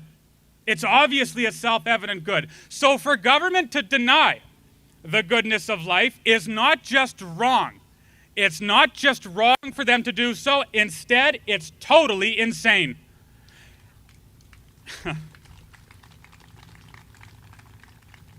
And it's insane why? Why is it insane to deny the goodness of life? Well, it's like denying that the sun is shining. Or it's like denying that a bachelor can simultaneously be married. He can't. It would be like denying that a circle is not a square. It's not. It's self-evident. It's evident. It's obvious. And for government, again, to deny it is totally insane. But if an exogenous proof is required to show the goodness of life, I need only to appeal to the Lord Jesus Christ.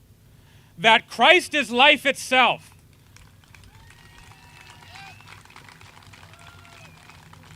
And that Christ, according to John 11:25-26, is the resurrection and the life, is more than sufficient to prove to me that life is not just good.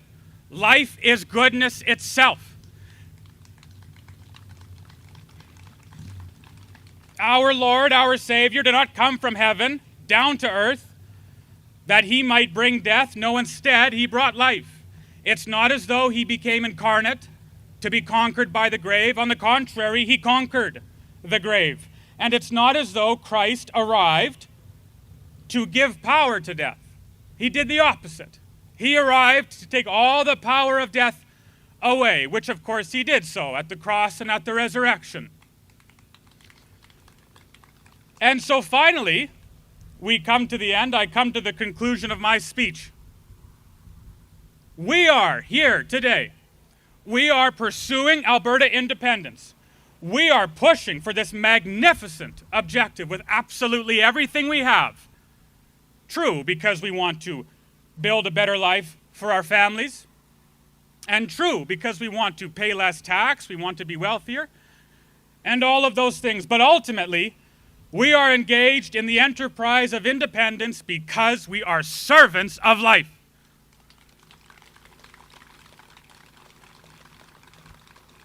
We are agents of truth, and we have here before us not an opportunity. We have before us an obligation, with the prospect of Alberta independence, to save our parents and our grandparents from the euthanizer's needle, to build for our children a classical education superior to what we have right now, to guarantee a functional and honest monetary machine which is not plagued by inflation or by bureaucratic and government interference, and to construct a legal code of laws which follows righteousness and natural law, a common sense sort of law.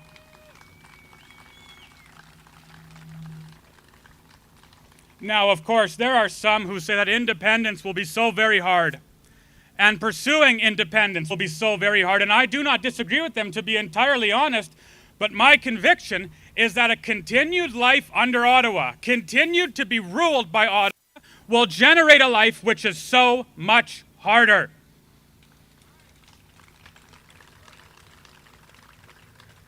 The truth is that for how many years now, Ottawa has been allowed to wield a sledgehammer. They've been allowed to swing a sledgehammer, while Alberta has been forced only to wield a feather. But I think that time is over. I think it's time we negotiate for ourselves. I think it's time we pursue the best for ourselves. I think it's time we do what's right for our Alberta families and guarantee the highest quality of life possible for ourselves, our parents, our grandchildren, our children, and our entire posterity to come. Thank you.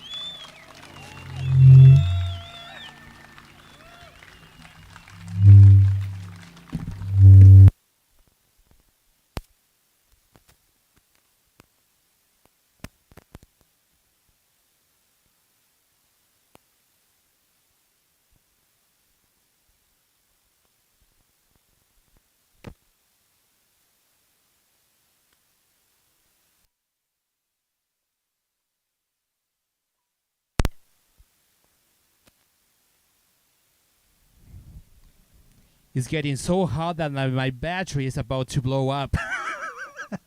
It's getting so hot I got to change the batteries from my phones. Just saying.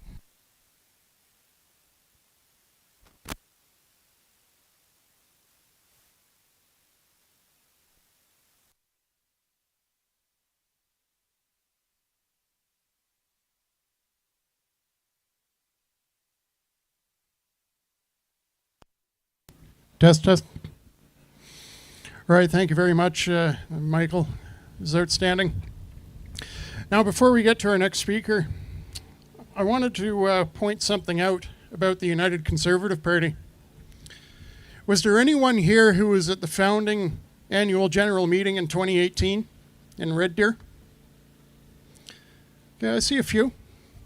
Something interesting happened there that has a great deal to do with what we're talking about today. One of the party principles that was up for adoption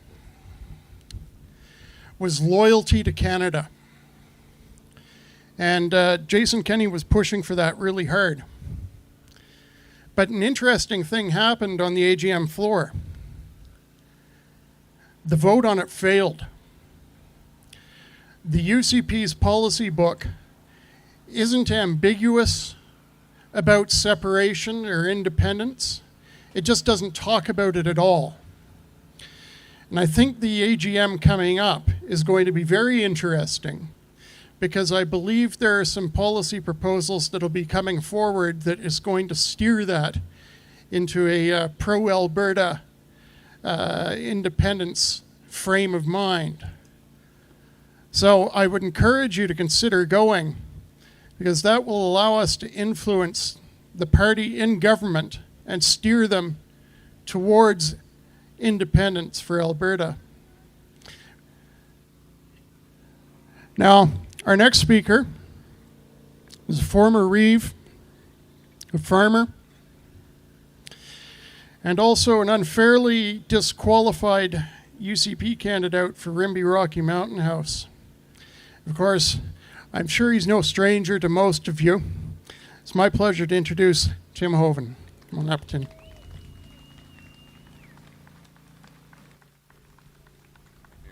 Thank you, Joe.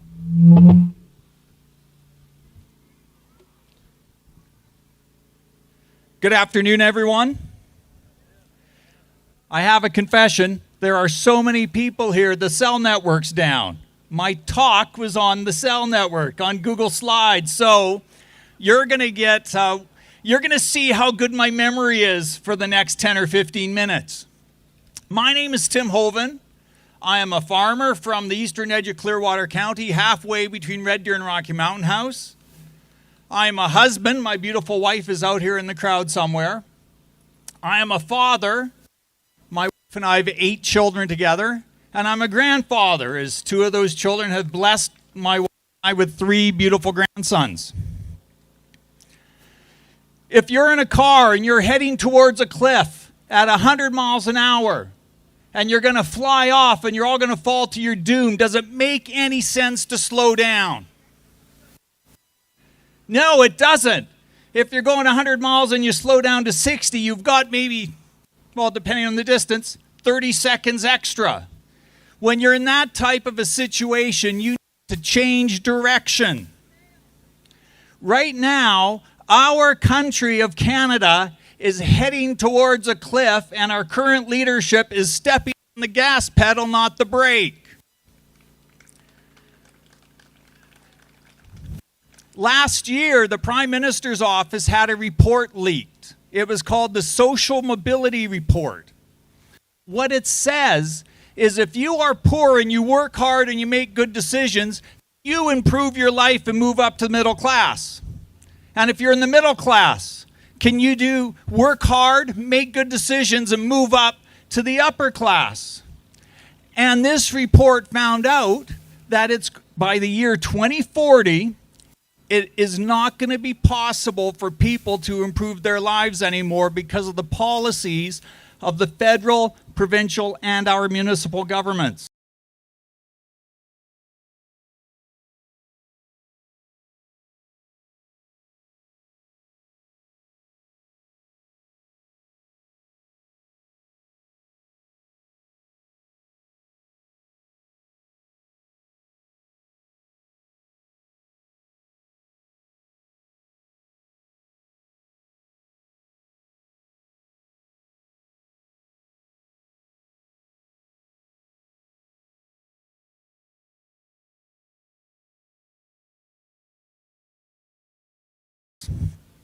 You're heading towards a cliff. This report actually said that Canadians in 15 short years will be hunting and fishing on parks and crown land, not because it's fun, but because they won't have enough food and they're going to be doing it just to survive. The report said in 15 years,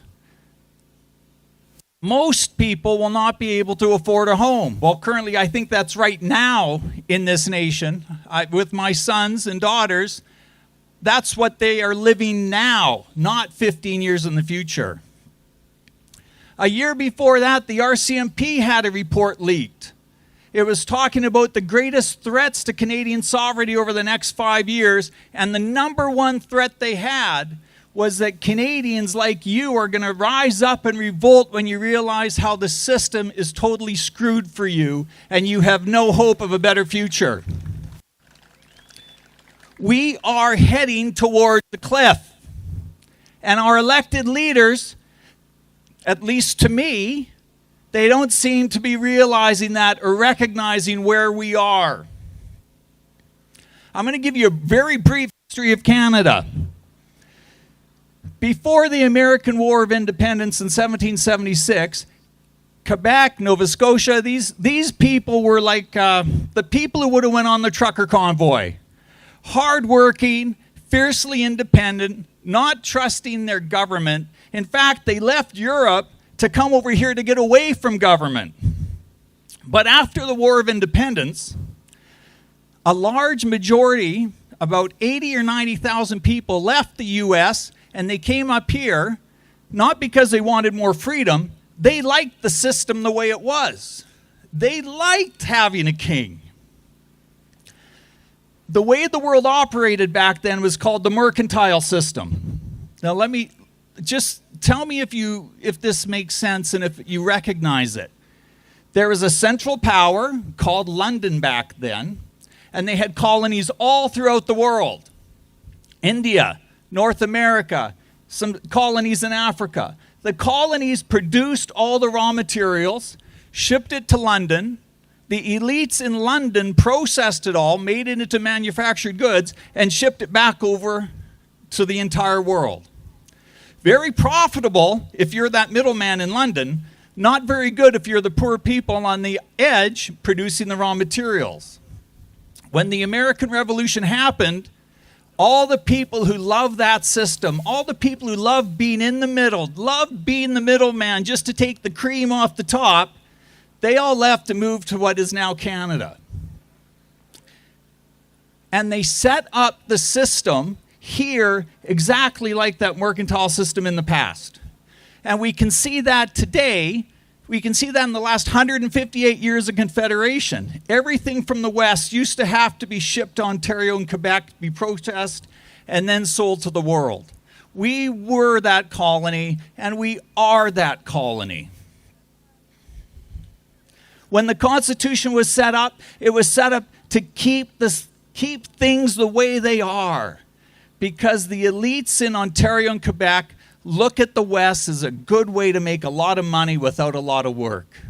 Meanwhile, all the people in the West, like me and you, we got to work twice as hard because we're supporting 2 or 3 families instead of just our own.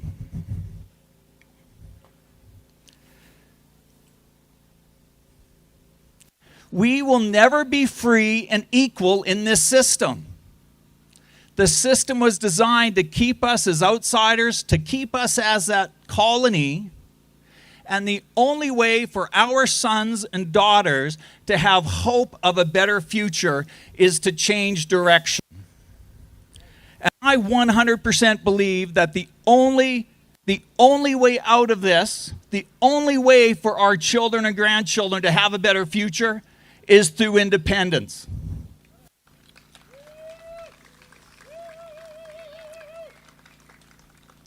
Halfway is not good enough. Halfway will only take us so far. I've heard many people talk about this and they look at independence as just an issue of money. Ottawa takes too much money. It should stay here. Well, it's a good point. I agree 100%. But that can't be the only reason we want independence. If you go to a used car sales lot and you sit down at the salesman's desk and you start negotiating about money, you're going to come to a point somewhere in the middle. And it might be more than you want to pay. It's going to be less than what he wants you to pay, but you're going to come to a compromise position. If we make Alberta independence only about the money, Carney and Smith are going to sit down, they're going to talk about it, and they're going to come to a point in the middle where Ottawa's mad they had to give up money, but Alberta's going to be happy because we get more back.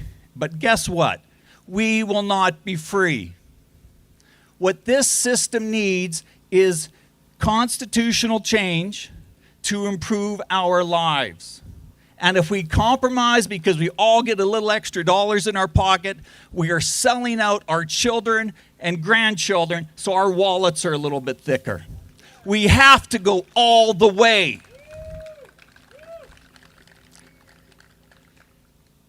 We are in the middle of the collapse of this country. We don't have to look too far to see the problems with AHS, taking literally years to get the needed health care that we need. We can look at the RCMP and how they shifted from being a national police force to being the political muscle for the Liberal Party of Canada.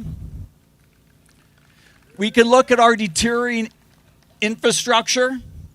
We can look at the federal government bringing in way more immigrants than the system can have.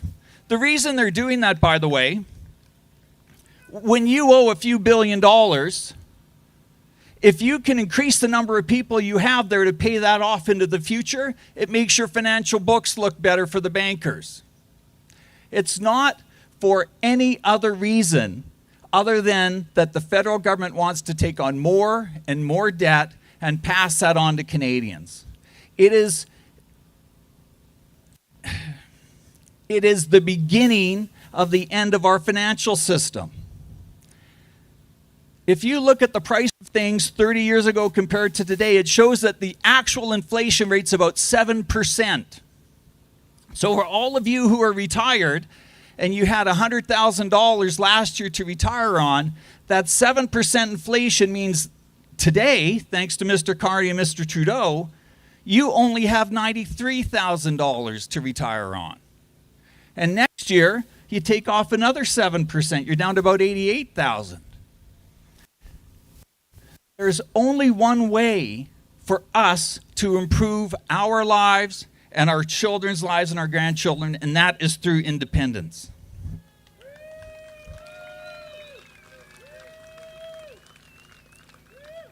Now, the hard part is everyone here today and every person in Alberta gets to choose. You get to choose if you want to be free. You get to choose if you want a better future for your sons and daughters. And you also get to choose if you're just comfortable with the status quo. Things aren't too bad. Things are okay. It's sunny ways, my friends. Things will get better. Everyone absolutely has to choose. I'm always reminded of normally I have this picture on a slide, so I'm going to have to explain it to you. It's called the flood. Please, if we had cell reception, you could even open it up and find it. But what the image is, there's a man on a rock, and he's reaching out. There's water all around this rock, and there's three people in the water. There's an old man, there's a woman, a young woman, and then there's a child. And in this image, the man is reaching and stretching as hard as he can to try to save the old man, when the woman and the child are right next to him, and he's going to sacrifice them to save the old man who's his father. Now, the meaning of this picture is that when you try to save the past, the old man, you are sacrificing the present, your wife, and you're sacrificing the future, your children. And that is exactly where all of us are right now. We get to choose who we save. And if we choose to stay, we are choosing a past that quite often isn't. If you talk to people, I'm going to change my thought here. I talk to many people, and so many say, I could never vote for independence. And then you ask the question, why? What is it that attracts you to Canada? They don't have an answer. They can't articulate why it's better if we stay.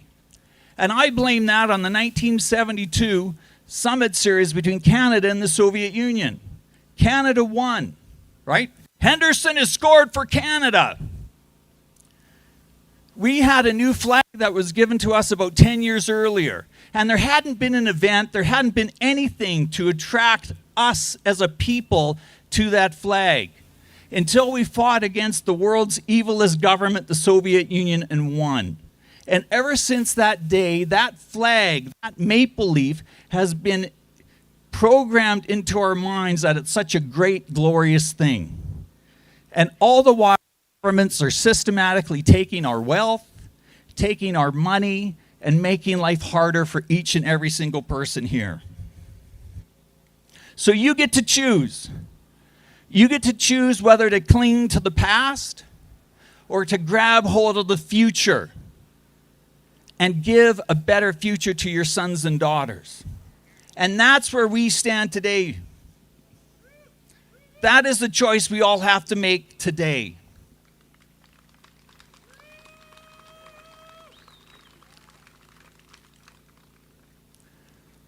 We cannot do it by ourselves. When this referendum comes, we're going to need about 1.5, 1.6 million people to choose the future instead of the past. That means everyone here is going to have to work harder than we've ever worked for anything before in our lives. And we should be up to that task. We should be willing to make that sacrifice and whatever it's going to cost us over the next 18 months to make this dream a reality. Because I'm 54. I'm not fighting for my future anymore. I'm fighting for my kids and grandkids. And if we cannot get motivated enough to sacrifice for a year and a half to make a better future for all the generations that come after us, we probably don't deserve that chance. So thank you very much. You've been a wonderful crowd. Long live Alberta!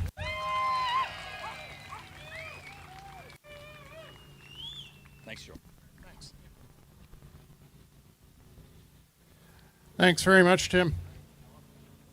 I want to echo that the choice in front of us.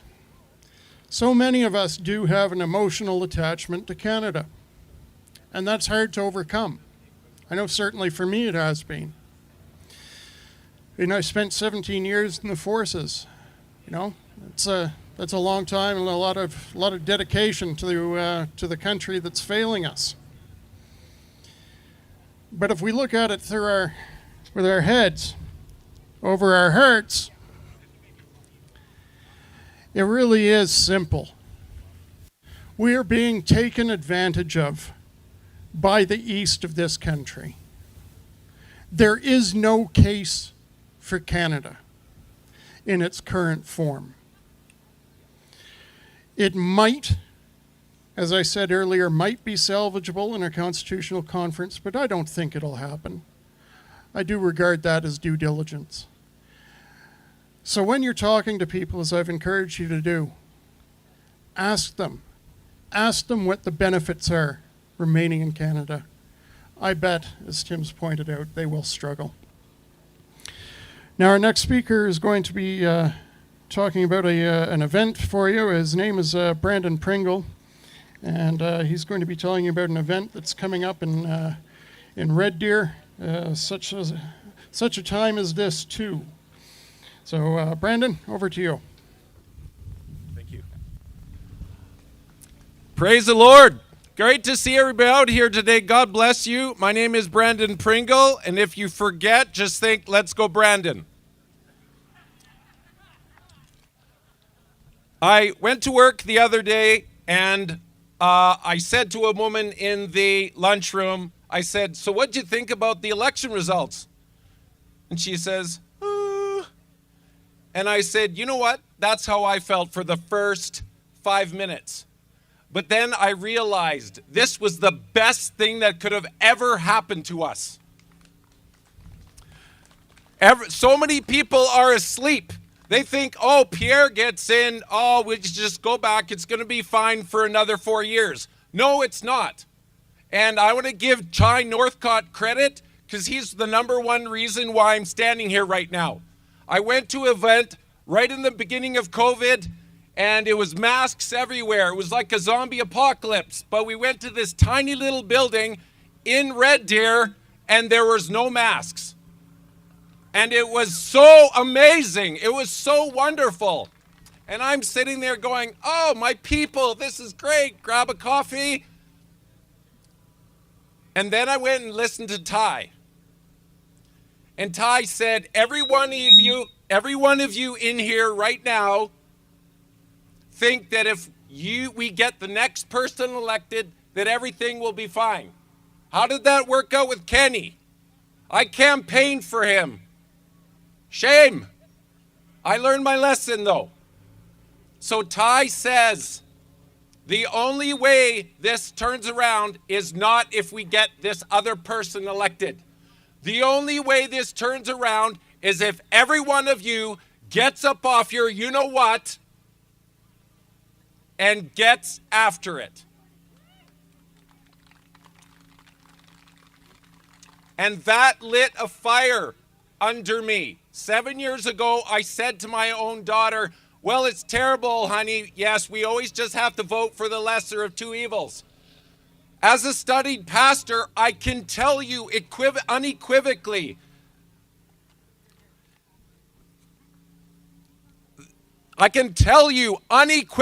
that God would not vote for the lesser of two evils. And I can give you the Bible verses to prove it. Now, you might be here and you've never read the Bible. Great, you're my people. Atheists love my message because this is what I say to them. If you will give me 5 minutes, if you will let me show you in the Bible, you can go to all those spineless religious people that aren't acting like Jesus, and you can tell them, I know what your book says. I know what your book says about what you're supposed to be doing. Why aren't you doing it? Just a question. I think he has And something I to say. just to finish with this quickly. This Friday night, we are launching a nationwide campaign in Red Deer to end the surgical mutilation of children. And you need to know that if you're in a wheelchair, if you have no time, if all you do is spend time on the road, you can make a difference in this campaign. And we're going to badger them and badger them and badger them until this horrific evil is vanquished in our nation. God bless you. All right. Thanks, brother. Thanks very much.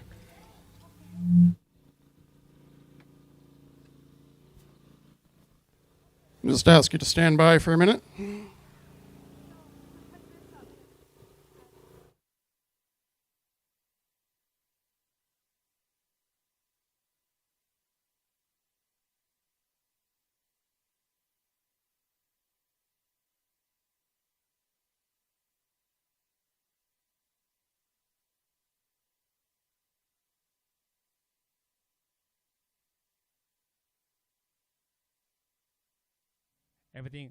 Everything's good over there? If you haven't figured it out by now, we're kind of winging things here. Our next speaker is going to be Vince Byfield.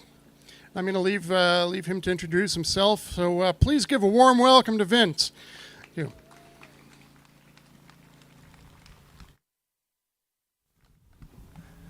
How's everybody doing? This is my first time to Mirror, Alberta. I thought it was supposed to be a peaceful, quiet little place. This looks like a Costco parking lot. Like it's. I want to give a big thanks to Chris Scott because that man is a hero. And to Shane and Bonnie Meikle. Those two are incredible. Right? So I'm supposed to introduce myself. I never am very good at that, but I'm going to give it a shot. So I grew up putting together a magazine for 30 years called Alberta Report Magazine. My dad was the guy who published it.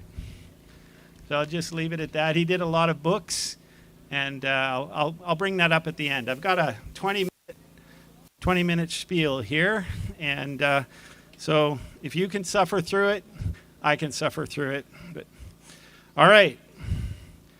Alberta is about to hit a major fork in the road. Folks, this is it. Independence Reference Day is now on the horizon. It will almost certainly happen next year. Alberta's path to the future is about to approach a major crossroads. This referendum will be the most important event in the entire 120-year history of our province. Back in 1905, select people in Toronto, Montreal, and Ottawa decided the future of the 73,000 Albertans that were living here at that time.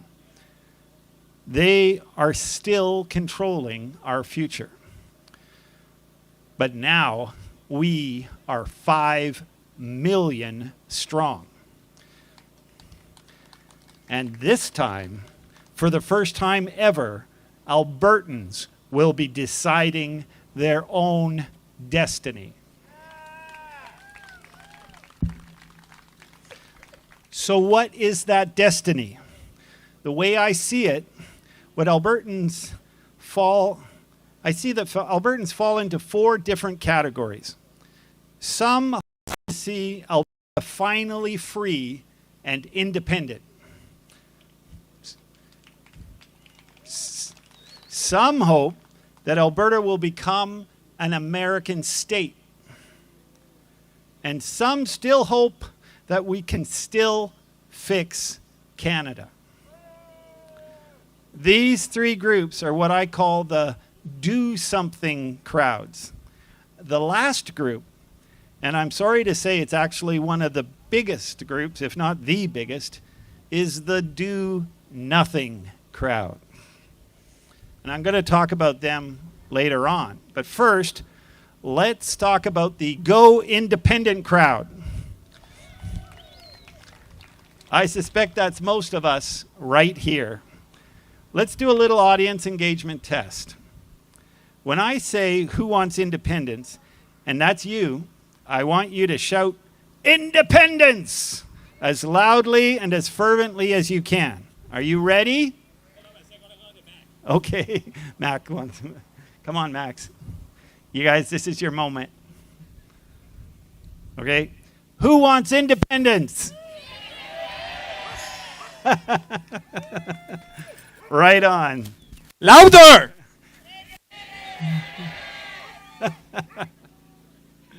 Wow, that's pretty impressive. Okay, now I'm going to say who wants statehood. And if that's you, you're going to shout USA all the way. Give it all you got, because it's going to be a challenge. Ready? Who wants U.S. statehood? There you go. Pretty good. I thought I'll get back to you guys in a bit. All right. Now, so that's most of you here. But there is one group left. And if you're here and you want Canada to stay together, when I ask the next question, I want you to shout with everything you got, fix Canada. Remember, if you've already shouted, then you need to sit this one out. Ready? Who wants to see a better Canada? Wow, that's more than I thought, but that's not too many. Well, I'm here to tell you that even though almost nobody here shouted fix Canada here today, there are just as many people in Alberta who want to fix Canada as there are who want to leave it. There may be even more. Maybe not this crowd, but you go into places like Calgary and Edmonton, where I'm from, and you see a lot of them. And the fact that these people are not here at this rally means that we have work to do. It's our job to inform them properly, because once they fully realize what I'm about to tell you, then at the next event like this, they will be sitting right beside you or standing right beside you shouting, fix Canada. They should be voting yes on referendum day. Why, you ask? Why would they vote for Alberta to leave Canada if they wanted to save Canada? Excellent question. So I'm going to talk a little bit now about Canada's, what I call Canada's axis of evil. The first thing those who really want to fix Canada must do is admit that those who have been calling the shots in Canada for its entire 158 years will never give up that power voluntarily. The only hope for Canada to survive is to take that power away from them. A yes vote on referendum day will wipe out all Laurentian power immediately and forever. Voting to leave gives Alberta lots of leverage. A strong yes vote shakes the entire national system. It sends a message that Alberta is done being ignored. It will force our provinces, other provinces, to reconsider this dysfunctional confederation. So my father was a guy called Ted Byfield. Some of you may know him. And he wrote in 2001 that only when Albertans are ready to really consider leaving Canada and mean it will the rest of Canada finally take our grievances seriously. Now is that opportunity. Our country is being run so badly that our economy has dropped to the bottom of the industrial world. The Canada we knew as children is gone. The Canada that we live in now, whether we want to admit it or not, is being run by a highly corrupt, dictatorial regime that is determined to take away all our freedoms and turn us and our children into slaves.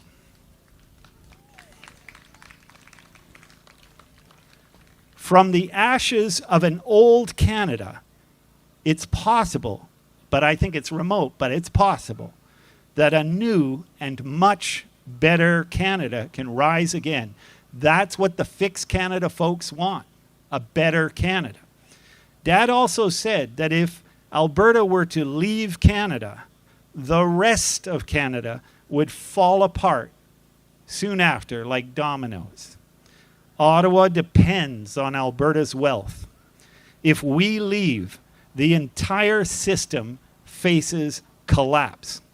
When Ottawa goes bankrupt and the country falls apart, the Laurentians, that unholy triad of power brokers in Toronto, Montreal, and Ottawa, are finally beaten forever. This would give the 13 provinces and territories a once-in-a-lifetime opportunity to sit down at the table as real equals to negotiate a truly fair deal for everyone. And that is why those who truly want to save Canada must vote yes for Alberta to leave it.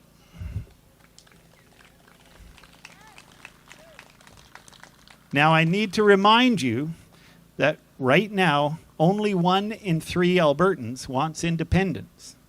And that's not enough to win this referendum.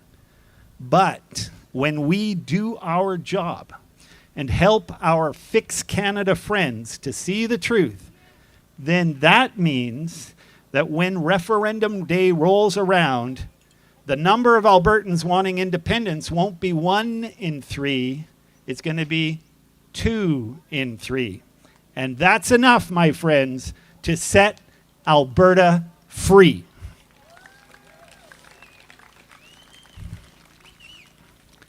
Now I know some of you are thinking. I never want Alberta to go back to Canada. Do not be afraid. What does the Bible tell us? Fear no evil. 300 times in the book, fear nothing. Just fear God. Do not be afraid. When that day comes, if it comes, we would have to hold another referendum to refederate. And by that time, we will have been experiencing true freedom and real independence for a while. And that feeling is going to feel good, really good. And there's a good chance that Albertans will then say to the other provinces, been there, done that, got the t-shirt, thanks, but no thanks. Now let's go back to that do-nothing crowd. Here's the bitter fact that most of us here don't want to face. These Albertans are actually happy with the status quo. They still buy the lies being fed to them like Ottawa gives us money, not the other way around. First Nations will veto independence. Alberta doesn't know how to run a country like Ottawa does. I'm going to let the other speakers deal with these media mistruths. But I am going to tell you not to worry about the do-nothing crowd, because at the end of the day, these people often wind up doing, well, nothing. They are by far the most apathetic of the four groups, and they are the least likely to even bother showing up to vote. Now, I'm going to add, it's not in here, they are also the biggest distractors online. Just ignore them. They are a waste of your valuable time. Instead, we need to shift our energies on the Fix Canada folks. They still have a functioning brain. They are at least aware that there is something rotten in the city of Ottawa. They just don't know what to do about it. Let's help them. What they do know, or at least sense, is that whatever we've been doing for the last 120 years is not working. They know, or should know, that doing the same thing over and over, expecting a different result, is the very definition of stupidity or insanity or both. What these people need is a friend to help them, to talk out their thoughts. Become that friend. Seek them out. They're all around you. They mean well. They just don't know everything yet. Invite them to your home. Invite them to dinner. Talk about the future. Get them to open up. That is the way we are going to win. We will not win with arguments. We will win with love. Jesus said it, love your neighbor as yourself. Now, one last point for those amongst us who want Alberta to become a U.S. state. The path to statehood runs through sovereignty. We must become an independent nation first. President Trump cannot come riding into Alberta like the cavalry to save us. We must save ourselves. And we can only do that by first saying yes on referendum day. Then a few years down the road, just like Texas, the state we Albertans most admire, we can have a second referendum on statehood. That is the best way to become an American state. Just ask any Texan. So, in conclusion, the 13 provinces and territories of Canada today are a lot like the 13 colonies of Britain that broke away almost 250 years ago to become the United States. In the 1770s, the American colonies faced the same dilemma we face today: taxation without representation. In a 2021 referendum, Albertans told Ottawa in no uncertain terms that we detest the equalization program that steals tens of billions of dollars from us every year. We want it scrapped. 4 years later, and it's still stealing billions upon billions from Albertans every year. That, my friends, is beyond a shadow of a doubt taxation without representation, and it must stop immediately. I remember asking my dad about a year before he passed away this question. If a man is caught breaking into your house and takes $10,000 from you at gunpoint, that man goes to jail. But what happens when a federal government goes into every home in an entire province and steals more than $10,000 from every family in Alberta year after year for decades? Dad's response was, well, in Canada, evidently, they get re-elected. He laughed, but it was a bittersweet laugh. In 1776, the British Crown refused to listen to the Americans. Today, it's Ottawa that refuses to listen to us. Despite their differences, Americans took their stand together. The 13 colonies didn't all want the same thing. Some wanted reform, some independence, some unity. But when the crunch time came, they all locked arm in arm together in defiance against a common enemy. And that defiance ultimately changed our entire world. Now it's Alberta's turn.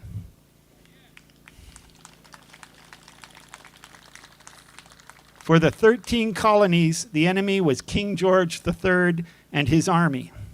For the 13 provinces and territories of Canada today, our enemy is Mark Carney and his cabinet of criminals. These three groups here in Alberta, the pro-independence champions right here today, the Alberta 51sters, and the Fix Canada folks must join on referendum day and vote yes together for Alberta's referendum. When referendum day arrives, whatever your vision, only a yes vote for independence will bring us true freedom. Let's all save Alberta together. Thank you. One plug. If you want to say hi and chat, please drop by our table in the market. I'll be there with my wife peddling books. Today we have 2 complete sets of Dad's Alberta History Book series, which is a bit of a miracle since they now are almost impossible to find. Come by. We'd love to see you. Thanks.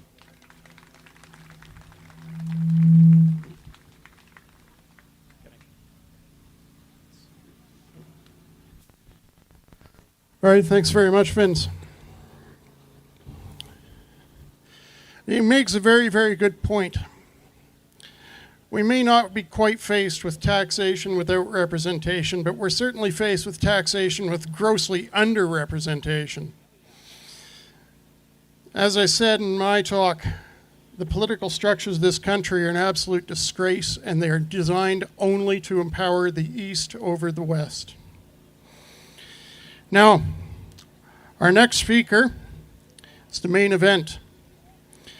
Sure, many of you are here just to hear from her, I'm sure. Christine Anderson is a German politician and a member of the European Parliament, or MEP, since 2019. Many of us know her for her no-nonsense defense of common-sense values. She's called out politicians such as Justin Trudeau for his autocratic and harmful policies.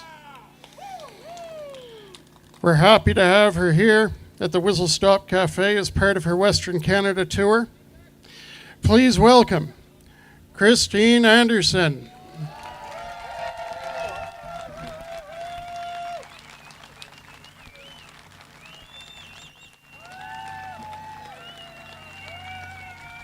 Thank you.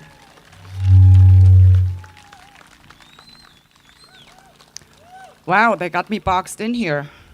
I don't like that at all. Let's see if I can stand up here. Nope. Not working. Okay, so I thought I was coming to Alberta, the freest province in all of Canada, and that's what they do. They box me in. Seriously? Well, Oh, the culprit is right up here. So anyone wanting to complain to him, he's right there. Anyway, guys, this is such a beautiful day. And I'm so glad to be here. And I've already ran into a few people. And once again, you make me feel welcome in your beautiful province. And I just love it. And yeah, Albertans rule, absolutely. So the first time I was here in Alberta, this was 2 years ago, was like in the winter time. And I was on a tour and there was so many events and engagements. I didn't get to see anything from your beautiful, of your beautiful province. This time I said, no, we're not going to do that again.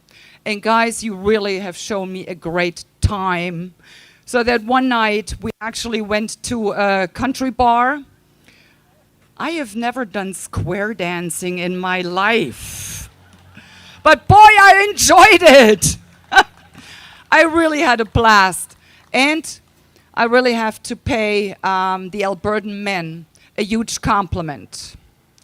They actually know how to treat a lady. Yes, if you are in a bar and there is music playing, you better ask the lady to dance with you. That's what men do. So thank you to the Albertan men. You still know how to be a man and you still know how to treat a lady. Thank you. Thank you for that. So on yesterday, I had the pleasure, friends, they drove us around to the most beautiful area. It was like right below the mountains and seeing all the valleys and there was like a little creek and all of that. Oh my God, it is such a beautiful province. I got to ride on a horse. I haven't sat on a horse in like over 40 years. Well, at least I didn't fall off, so it went all well. And then we were invited to a dear friend of mine and his lovely wife, and we just had a party there. And just to seeing this beautiful countryside and the farms and all of that. And yeah, I think my mind is made up. If I were to ever, and that's a big if I were to ever decide to leave Germany, yes, I would absolutely move to Canada, and specifically, I would move to Alberta. You guys are so awesome. I really do love you guys. I've really come to love you.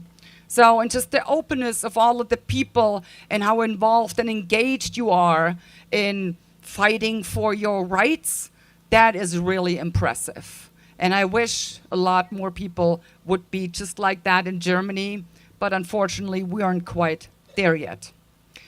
But since I'm going to be speaking later on again, I will leave the politics for later on, because now we are here to celebrate Canada Day, and I do not want to spoil our party, and I'm hearing here we are actually celebrating Alberta Day. Well, how about we'll just have a party and let's enjoy this wonderful, beautiful day in this beautiful province, Alberta.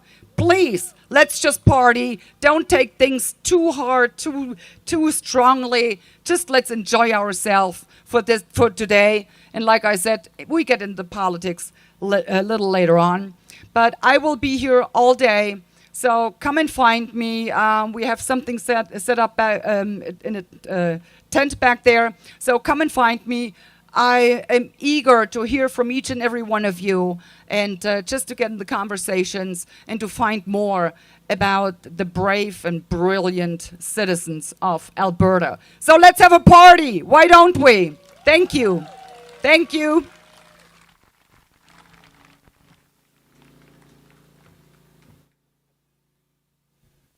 All right, thank you very much.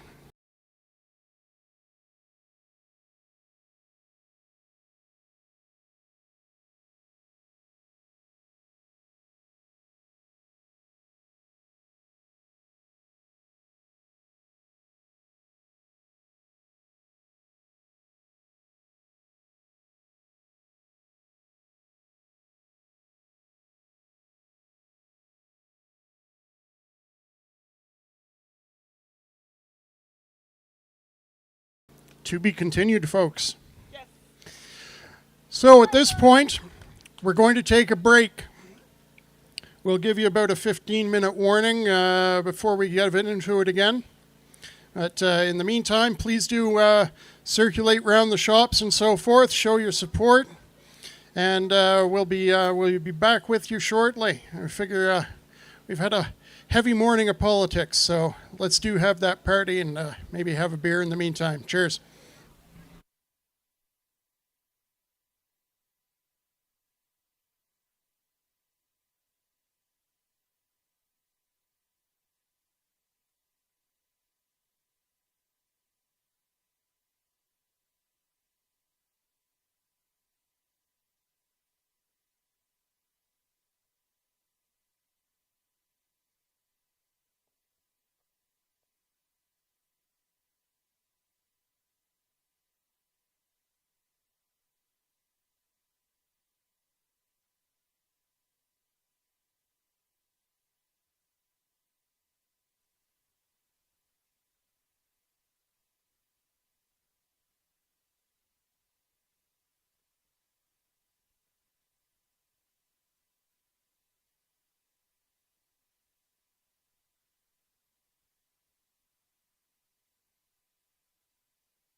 So good afternoon, everyone.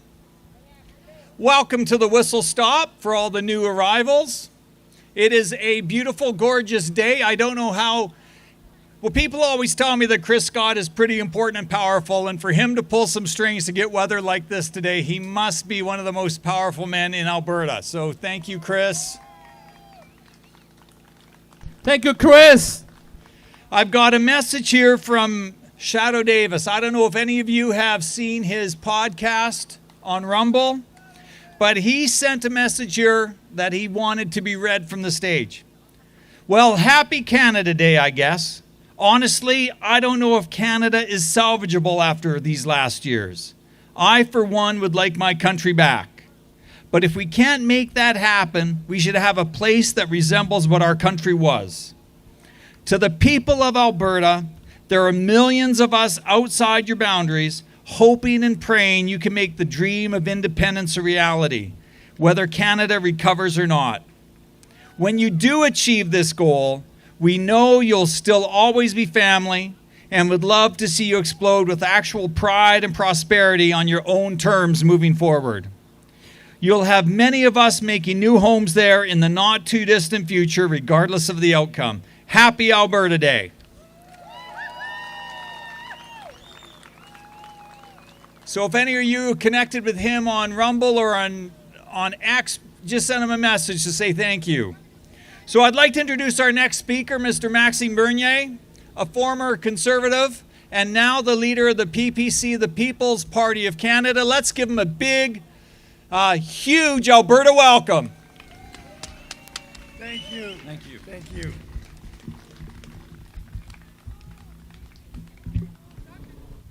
Hello.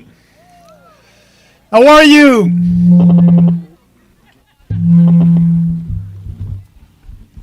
How are you? So I'm very pleased to be here. That's a nice day. Canada Day. We must celebrate Canada Day. But I know that you're not so happy today because what is happening with our country. And that's why we decided to create the People's Party 7 years ago. Because like us, we are fed up. We are tired about the federal government in Ottawa that is not respecting our Constitution. And speaking about Constitution, I want to tell you a little story. As you may know, in 1995, we had a referendum in Quebec on the separation. And you guys and a lot of people outside Quebec came and said to Quebecers, we love you. You must stay in Canada. I must tell you that at that time in 1995, I voted yes. I voted yes. But I'm not a separatist. I voted yes because I believe in this country like the father of our Constitution did more than 150 years ago. They created a country with a federal government and provinces. And if you respect the Constitution, Alberta and Quebec will have more power, will have more autonomy. But that's not happening right now. And in 1995, that was the same. I was like you. I said, I want Ottawa to respect our Constitution. I will send a strong message in Ottawa by voting yes. Because I hope we'll have changes in line with the Constitution. I hope that we will have a radical decentralization. So 49% of Quebecers did like me. They voted yes for the separation. What happened? Nothing. We have today a federal government in Ottawa that is interfering more and more in provincial jurisdictions. That is telling you, Albertan, that what you must do and what you cannot do. That is not respecting, your vision of this country and the vision of the father of our country. They are imposing the Ottawa view and the Laurentian views on you, like they did on Quebec and other provinces. So I understand your frustration. And so for you, if you want to be serious, if you want to have real changes in this country, send a strong message to Ottawa. And that can start the August 18. You're going to have a by-election there. And Poilievre is the candidate for the Conservative, and he wants your support. But what the Conservative are doing to you, they won't change the equalization. $26 billion that you are giving to provinces, poor provinces, but half of that is going to Quebec, $13 billion. And I can tell you, Quebec is not a poor province. We are the only national political party that is saying we must end the equalization formula, change the formula, and cut the money. That's what you want here in Alberta. But Poilievre is not speaking about that. Poilievre is coming from Ottawa with the same logic than all these establishment politicians. What about climate change? For Poilievre, he won't impose a carbon tax, but he will be part of the Paris Accord and all these globalists and imposing more regulations on your business and on you. There's no climate emergency It's a nice day today, and we'll have other nice days like that in the future. Let's send that message to Ottawa. And that's why I understand. You're saying, enough is enough. But if you vote yes, you'll have two options. Because if you vote yes, now Poilievre and the Liberals will have to listen to you. And they will have to give you what you want. And what you want is more autonomy. You want your own police force. You want your own pension plans. You want to control your natural resources. You want to get out of the Paris Accord. You don't want any more equalization formula. All that, they will have to give that to you and more. And by doing that, they will respect the Constitution. But if they are giving that to you, they will have to give that to every province. And like that, we'll have the country that we want. We'll have the country that our fathers who created that country wanted. And we'll have a country and a federal government that will respect the Constitution. So if you vote yes, you will start the real changes in this country to love our country again. And if Ottawa and Poilievre and the Liberals are not giving you what you want, you have the second option. You can say, okay, goodbye, I can do what I want, and I will be a sovereign country. So you'll have the two options. There's no risk for you. But you must start, and people who are living just nearby in the riding, when Jonathan is our candidate, the People's Party candidates, you can start sending that message at that by-election and support Jonathan. That will be a nice start, and there's no risk there. No risk. So why we decided to create the People's Party 7 years ago? It's because if you look at our platform, and I know that some of you know the Reform Party. The Reform Party by Manning. And Manning said, he understands the separatist movement in Alberta, and he wanted to have a better country when he created the Reform Party. But the mistake that Mr. Manning did is to merge with the Conservative, and now all the Conservative Party, what they want is to be in power, and there's more seats in the GTA in Ottawa than in all Alberta. That's why Poilievre and the Conservative are taking your vote for granted, and they won't do anything for you. But when we decided to create the People's Party, I looked at the platform, the Reform platform, the blue books. I think you remember that little blue books. So I look at it and I said, that's the great platform for this country.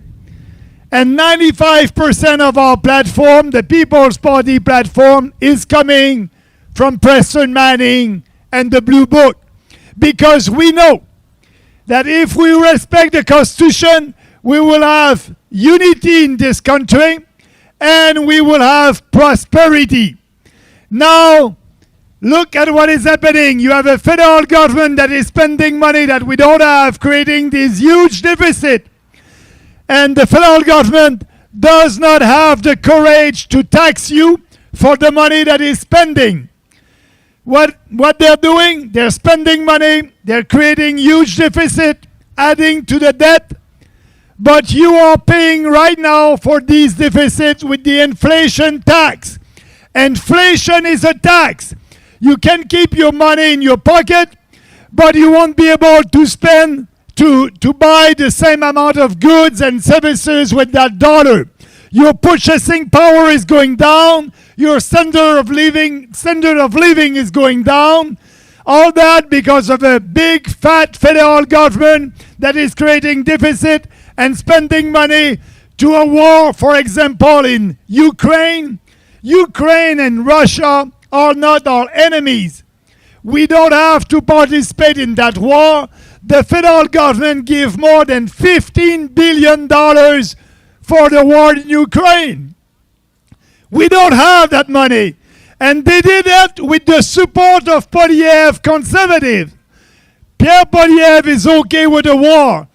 We are not. We believe in peace and prosperity. So my goal today, I'm with you, and the People's Party will be always with you, because what you want, it's what I want for this country. I want the federal government to be so small that they won't do anything against provincial jurisdictions. So, you know, we have so many challenges in our country, and every province are different. So that's why the father of our constitutions 150 years ago decided to have a radical decentralization, because the culture here in Alberta is different than the culture in Quebec. And if we want to keep that country together, we need to give more autonomy, more power, more jurisdictions to provincial government. And that's what we need to do in this country. And what is happening now? You have the federal government that is destroying the social fabrics of our country with mass immigration. Mass immigration is destroying our country. Our kids cannot have summer jobs. And if you look at the housing crisis, it's not only in Toronto and Calgary. It's becoming in little towns across the country. You cannot afford, and our kids and young generation cannot afford a house. It's because, you know, it's supply and demand. To solve that, we need to have a moratorium on immigration. No more immigrants for a couple of years. And all these people that are coming here, they have health care services, and we don't. You know, our infrastructures are broken. Our social services cannot give what we need, we Canadians, and all these foreigners and migrants that are coming here, they have more services than you. So we need to stop that. We need to have a moratorium on immigration. But you know what also? We need to start the mass deportation.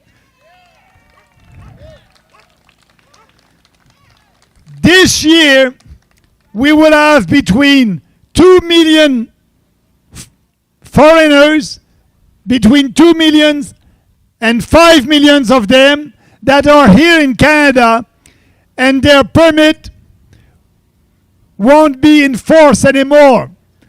So they are staying under a permit, for example, like international students or temporary foreign workers.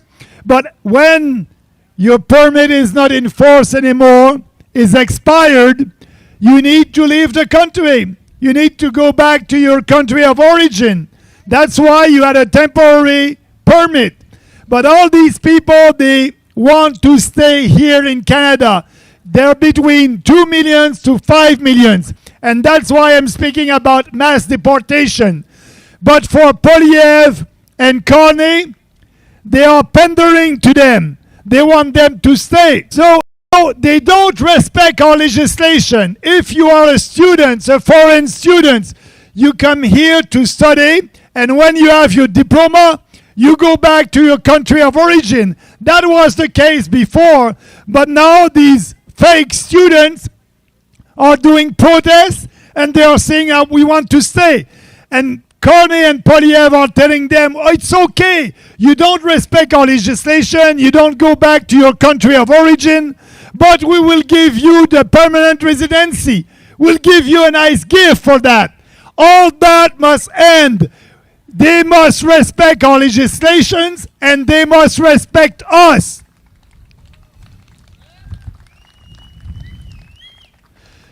So that's why we have a lot of big reform to do. And I want you and I want Ottawa to take you seriously. So I hope that you'll have that referendum maybe in 2026, in a couple of months, on the sovereignty of your province, the independence of your province. But don't be chicken. Vote yes. There's no risk there. That will be a strong message, and when that referendum campaign will start, I will be the only federalist leader to tell you you are doing the right thing by voting yes, because it's the only way for Poilievre and Ottawa and the Liberals to respect our Constitution, and by doing that, you will start reform all across the country to keep this country together. The real country that we love, not the country of today. So that's why it will be important for you to go out, stand up, and vote. Vote in line with your values. If you like this country, the country that we build together, vote yes, because Ottawa will respect you, and that's the only way to be taken seriously. I know it. I voted yes in 1995, and I decided to go in Ottawa with Harper in 2006 to try to have the country that we are supposed to have if you read the Constitution. But Harper was a good manager of a big fat government. What is the legacy of Stephen Harper right now? Nothing. Yes, he dismantled the weed board. That's the only legacy. Harper doesn't have a legacy, and Carney, during the last campaign, he was speaking, Poilievre and Carney were speaking like they were the same uni-party.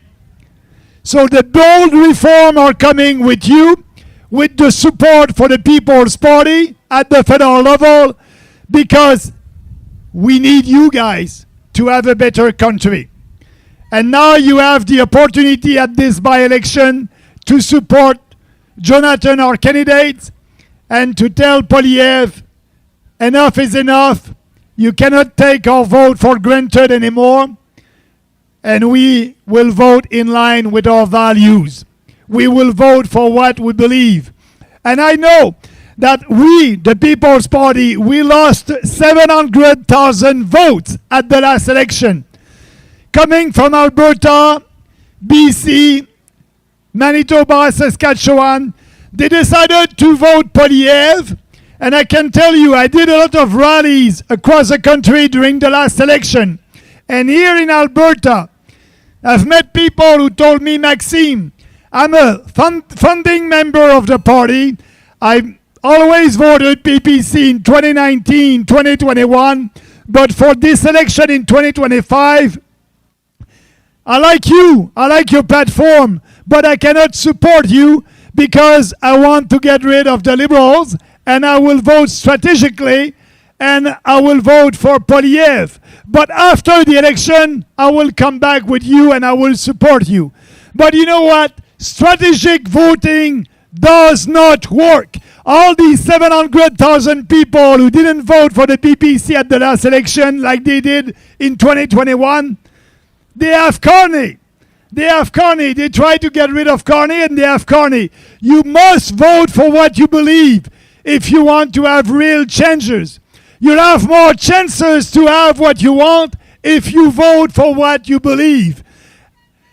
And now, you know, yes, vote for the independence when you'll have that referendum. I will support you. And because of that, we may be able to have the country that we like. And if Ottawa and Carney and Poilievre is not answering to that, they're not answering to that, you'll have the opportunity to be independent. And actually, you won't be the only one who will have a referendum in 2026. Because in my own province in Quebec, now, the PQ is very popular with a young, charismatic leader. And why the PQ is popular? And they're speaking about independence over there also.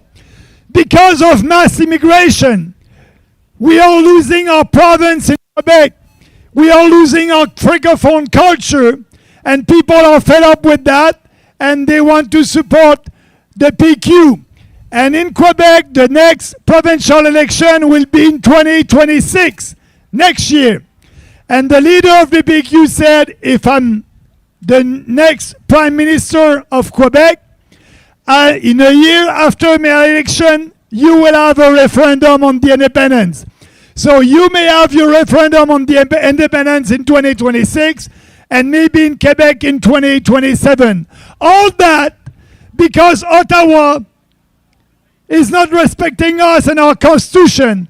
All that because Ottawa is destroying our country with mass immigration, high deficit, high taxes, and, we are losing our country because of them.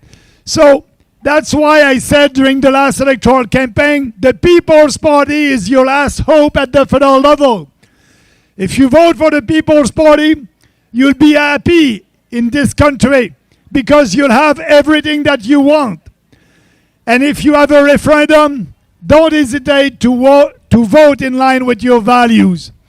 And that's why, when I'm traveling across the country, some people used to call me Bernier is the Albertan from Quebec. Because like you, I want to have respect from the federal government. And I want this country to survive. But if we have to vote yes to be sure that it will survive, let's do it. And don't forget, we will be always there to support you. What you're doing, it's important for the future of your province. And we are it's sad that we, the People's Party, we are the only national political party at the federal level who is understanding that. So, I wish you a nice day, a nice Canada Day, and maybe a day, if we don't do these changes, we won't have that country that we used to love, that we cannot love right now because of all these policies coming from Ottawa. But let's have a nice day and fight together for what we believe. Stay strong and free, and I wish you a nice and a big future for Alberta. Alberta, part of this country or not. Thank you very much. Enjoy the day. Happy Canada Day. Thank you.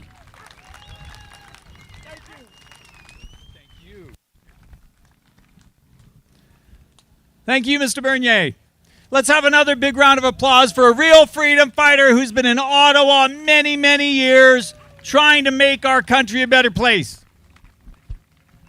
Thank you.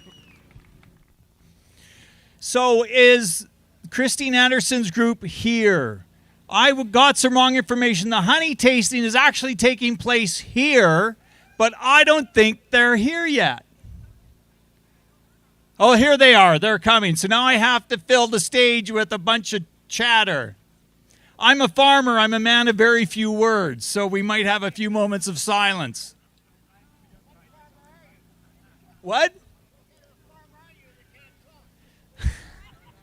I have many meaningful conversations with my cows. They think I'm an amazing speaker.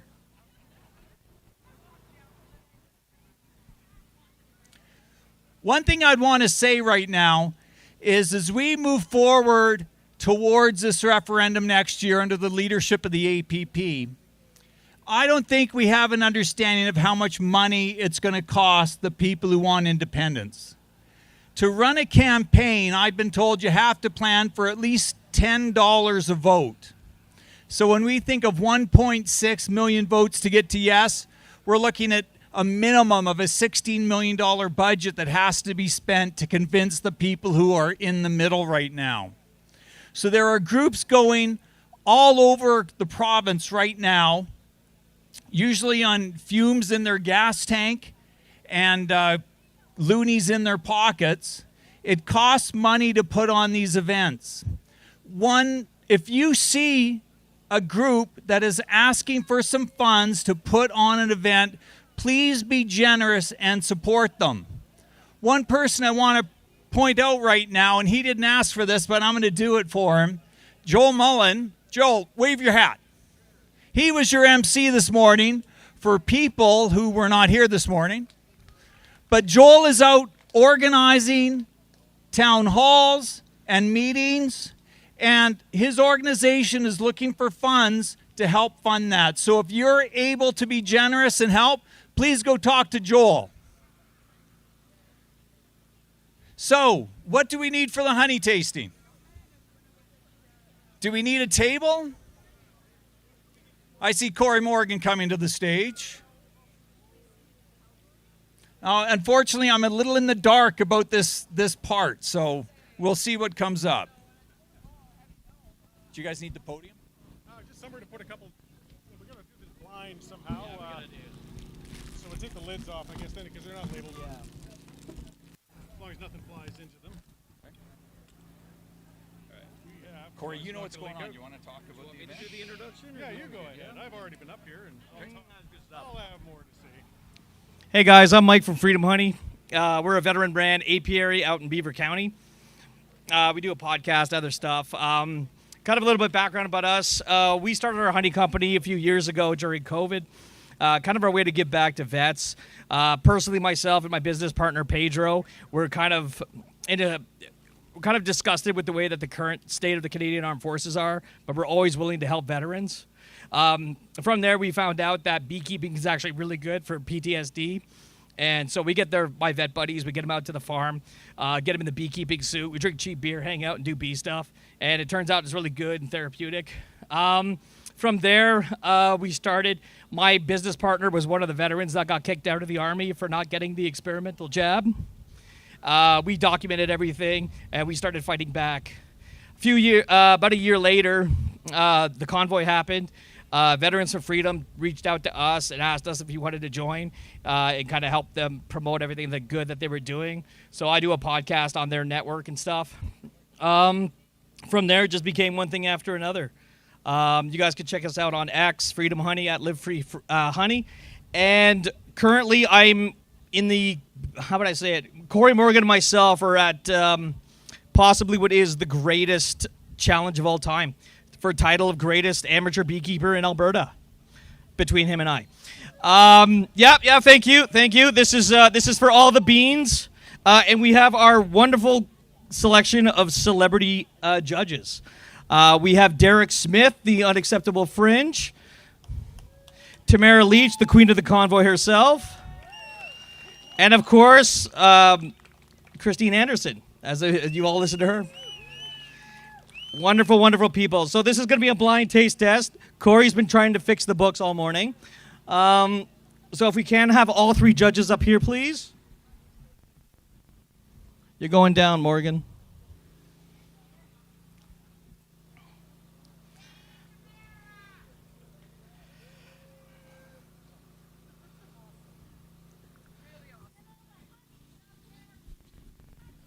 You'll note a third place Millerville Fair Award. This is award-winning honey. It's been eating Mike up ever since. Mid-tier. 3 out of 5. Mid-tier. 6. No. And also, what happens at the Millerville Fair, I'm sorry, it's some shady business.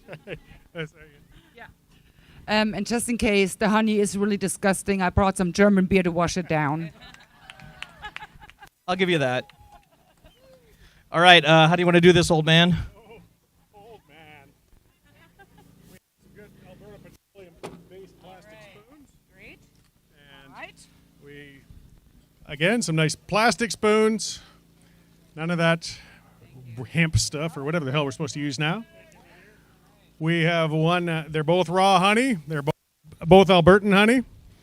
One on the left, one on the right. Maybe take a couple spoons. You don't want to cross-contaminate because we know that Mike's is sort of subgrade. And make your judgment. For the record, Cory's bees are Russian, so I do have to worry about them invading my hives. I've heard that you've been giving them performance-enhancing supplements, so we might have to test after this. And I heard your drones are identifying as workers. Don't you be talking about my drones. All right, well, shall we get to it? Try one on the left, try one on the right, and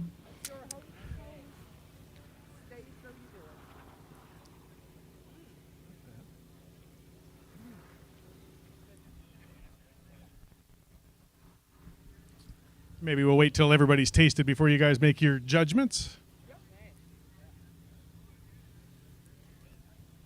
Both honeys have absolutely no eastern content.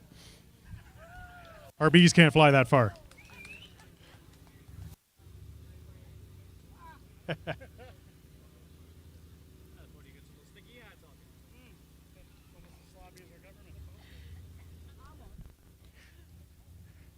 I've also make beeswax lip balms, and I know Mike is going to be chapped after this, so I will give you a freebie.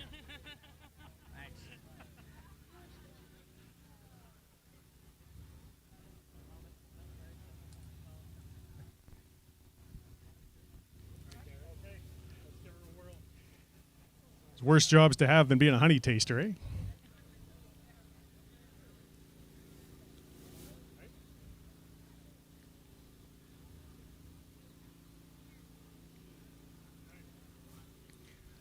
Okay, and we got 3 people, so there won't be a tie.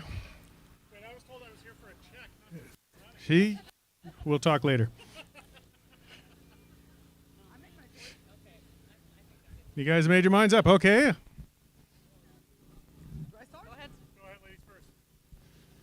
All right, I tasted both of these honeys, and note I did not wash it down with beer, so they weren't that bad.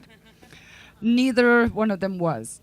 I'm a little biased though, because the consistency of this honey is more to my appealing. So in taste-wise, terribly sorry, but I'm gonna go with this. This honey is the one I like. This is the one you should get, actually. So I go with this one. Thank you. They were both really, really good. That's a tough call. I love the taste of them both, but I'm going to go with the same decision. I like the consistency of this, and it has a nice little aftertaste. Yeah. I liked it. They're both good, though. Okay, so somebody's check bounced, so I do have to go with one over the other. No, I'm kidding.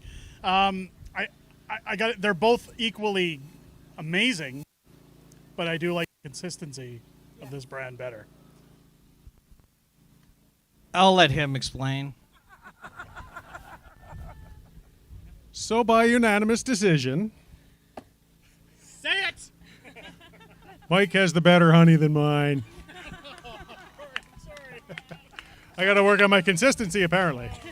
I'm good. I'm going to have a solid talking with my girls at the Hives when I get home. Oh, we're doing a group photo. Somebody please hold this. Oh. Let's actually step up front, so otherwise... You guys go in front and we'll move this back. Step in front, we'll pull the podium back. Yeah. Careful my beer, don't Okay. spill my beer. No, that would be tragic. Yeah.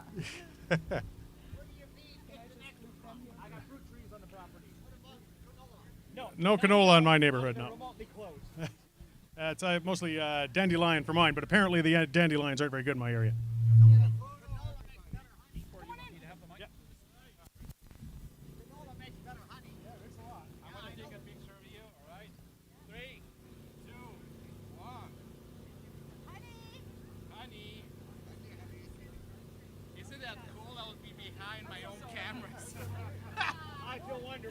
Thank you. You are wonderful. You are wonderful. You are wonderful. Let's give the judges and both of the contestants a big round of applause. Thank you, everybody. I think we're seeing the start of an annual competition. The Freedom Honey. Oh, and the beer got spilt. Apparently this is a disaster. Now it's just a party. You can have your you can have your spoons back. Oh, you did that on purpose, right? If you were down in Calgary last week at the Courage to Listen, you were able to hear this gentleman speak in person. And I'd like to call to the stage Mr. Ben Trudeau. Don't let the name scare you. Don't let the name scare you.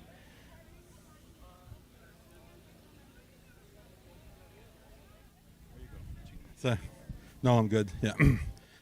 Yeah, I guess not a lot of applause on my family name. I didn't choose it. To set the record straight, I'm a first cousin 13 removed. That's how it played off. I come from Quebec. I've been in Alberta. I moved here in 2008. In Quebec, I've done a lot of politics, very long. I was raised in a very political family, not because of our name, but because of my dad's work, who worked for all Prime Minister of Quebec since the 60s and all Premier of Quebec, and then all Prime Minister of Canada since, except Stephen Harper as a speechwriter. I was very involved in Quebec in 1992 against the Charlottetown Accord when I was 20 years old.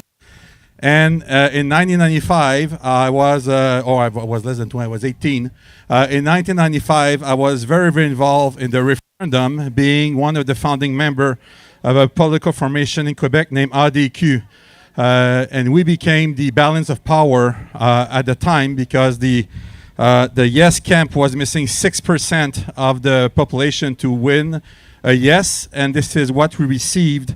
Our brand new party, 6 months old, this is what we received at the 94 election. So we were dragged in the 1995 referendum, and we are the one.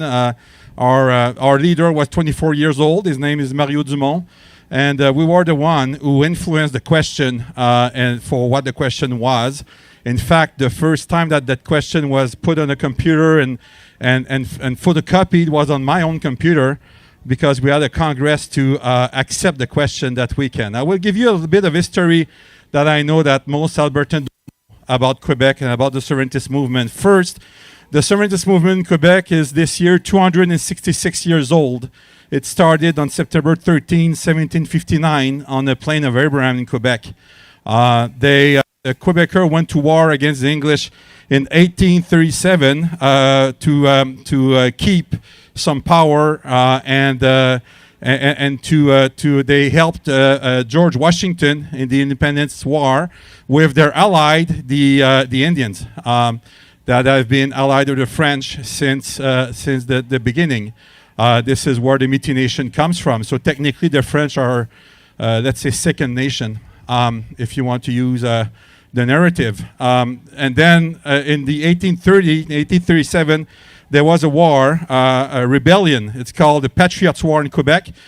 So in Quebec, we have the Patriot Day instead of Victoria Day to celebrate that. At the end of that Patriot War, 99 of the patriots were condemned to death, 12 were hung, including the 12 leader of the movement in Montreal. And after that, the English decided to wage another type of war against the French and just to make them subservient to their regime. It's culminated in 1899. The life expectancy of a French Canadian in Montreal working in these shops was 19 years old. And at the First World War, French were forced to enroll and couldn't speak French in the Canadian Army. My son is in the Army today. I'm kind of glad of what he's doing. I'm proud that he can still now work. He works in English, but he could have choose to work in French. So I'm giving you that backdrop to tell you that what will happen, what is happening in the referendum. In 1968, when Trudeau became Prime Minister, he knew exactly what he was doing. First thing that he did, he moved the militaries down to Montreal from Ottawa to make sure that he could have the army willing and ready to intervene, which he did on October 16, 1970, when he launched 12,000 militaries over Quebec under the war measures. The Liberal government sent a list of 459 people to arrest that night, which were arrested. The one that stayed in jail the longest stayed for 14 years. Some were extradited to Cuba.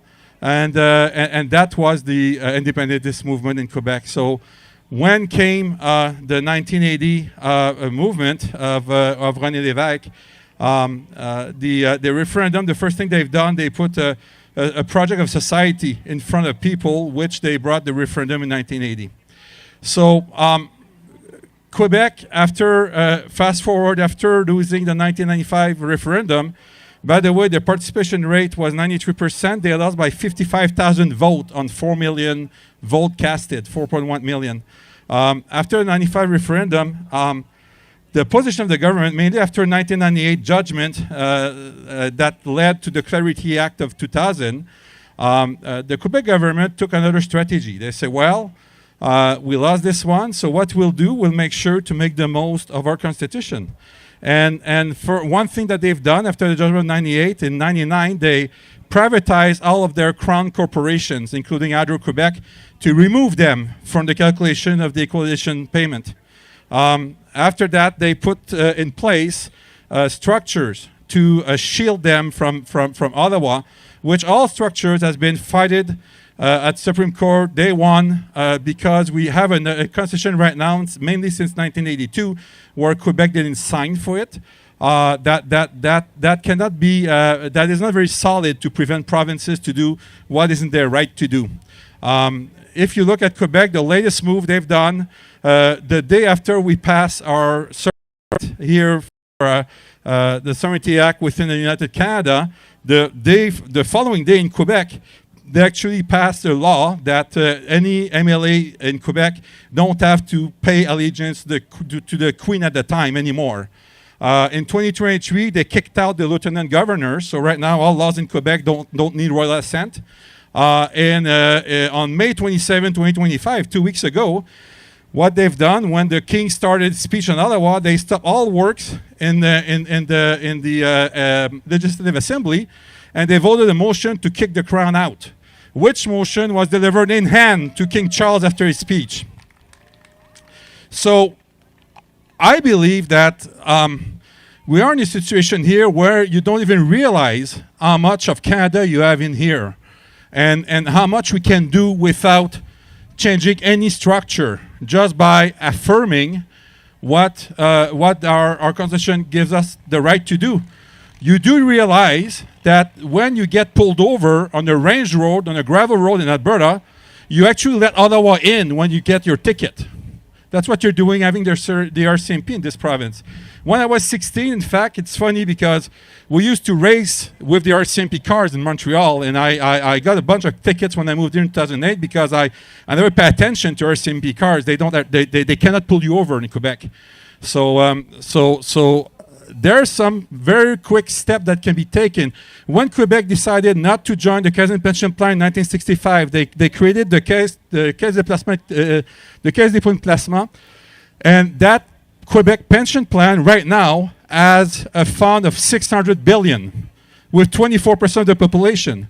The Canadian pension plan have a fund of 700 billion with 75% of the population. Which one did a better job?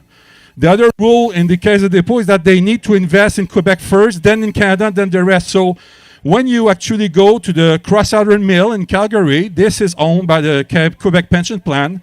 When you decide to go to the outlet near the airport in Edmonton, this is owned by the Quebec pension plan. They own for 77 billion of real estate. On that, here in the province, they own for over 15 billion of real estate in Alberta. So they have a policy to invest Quebec first. In 1999, they had a cable distribution company named Videotron in Quebec, and Rogers from Toronto, which is foreign entity in Quebec. You have to understand in Quebec, everything outside of the border of Quebec is foreign entity. So Rogers from Toronto came to buy the cable distributor Videotron. The Premier stepped in, stopped the transaction, gave the money to a Quebec company to buy it, and that company remained in Quebec. So we need to be Albertan. No, before I moved here, I was a true Quebecer. I fought for Quebec independence. And after that, I fought and I worked with the government to create structures to be able to take the most that we could and render our more sovereign day after day. Quebec is on that sense, is a great example to follow, not in terms of the wokeness and all the socialism that they develop, which is like embedded in them, like you cannot change them. I've been here for 20 years for a reason. No, I cannot stand it. But structurally speaking, it's brilliant. So tomorrow we could start taking our own taxes, and we don't need a referendum for that. The only need we need is a majority government that is willing to say, tomorrow we can get out of the Canada Pension Plan. We don't need a referendum. Oh, that's right. So they put a referendum mandatory after saying that. So Law 2, Bill 1 in Alberta, sovereignty within Canada. Bill 2, we need a referendum to get out of CPP, which was not necessary. To get out of CPP, it's a copy and paste of a paragraph and signage from the Premier. That's all you need to get out of CPP. So we can get our own provincial police. Right now, if you go to Quebec, to the Trudeau airport, there used to be our CMP officer, no more. When you go out of your plane, you see provincial police there at the airport. There's no more CMP. There was all the places that the feds have their nose in. So you know that last Friday, this past Friday, we sent $440 million to Toronto. And you know what? Next Friday, we send another $440 million to Toronto. And you know what? The next Friday, we send another $440 million to Toronto. You know why? Because our royalties are deposited at the CIBC when we have an A-team in the province.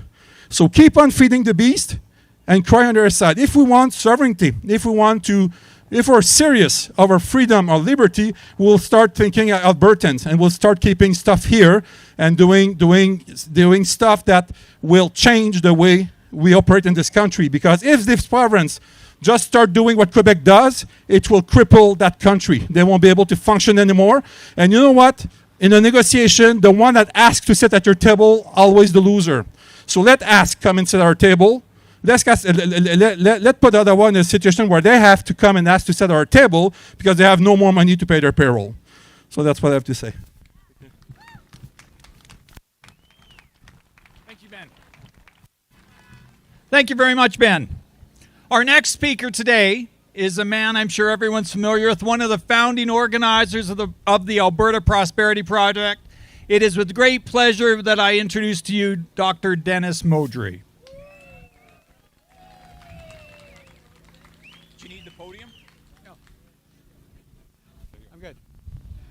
Well, howdy, everybody. Great to see everybody out here today. So I really enjoyed listening to Maxine and to Ben. They had a lot of good things to say, but let me ask a couple of questions to start things off. How many people here are already on the independence train? Raise your hand. Okay, how many people here think that we can get a better deal by negotiating a better deal within Canada? All right, Maxine, did you see that? All right. Now, the reason I'm bringing it up this way is because Nigel Hannaford, who's the editor of the Western Standard, asked me to comment on what Maxime Bernier's perspective is regarding Alberta sovereignty as a lever to negotiate a better deal within Canada. And so what I want to address is that he's partially right, but not in the way he thinks it's possible. And let me tell you why. So we got to go back in time just a little bit. In 1995, as you know, Quebec had their secession, the second secession referendum. And that, hang on a sec.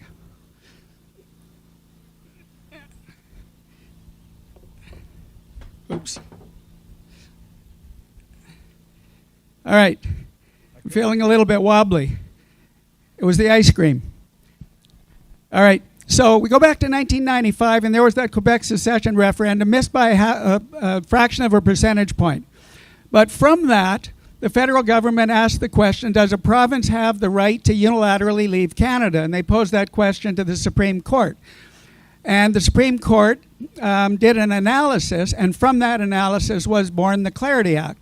So we at the Alberta Prosperity Project have been laboring under the view that the legal pathway for Alberta to leave Canada is through the Clarity Act, which defines a pathway. And many of you will know that that pathway includes a clear question on sovereignty, a clear outcome, and demonstration that you've negotiated with other interested parties, such as First Nations and other political parties, etc. All right, so that's understandable.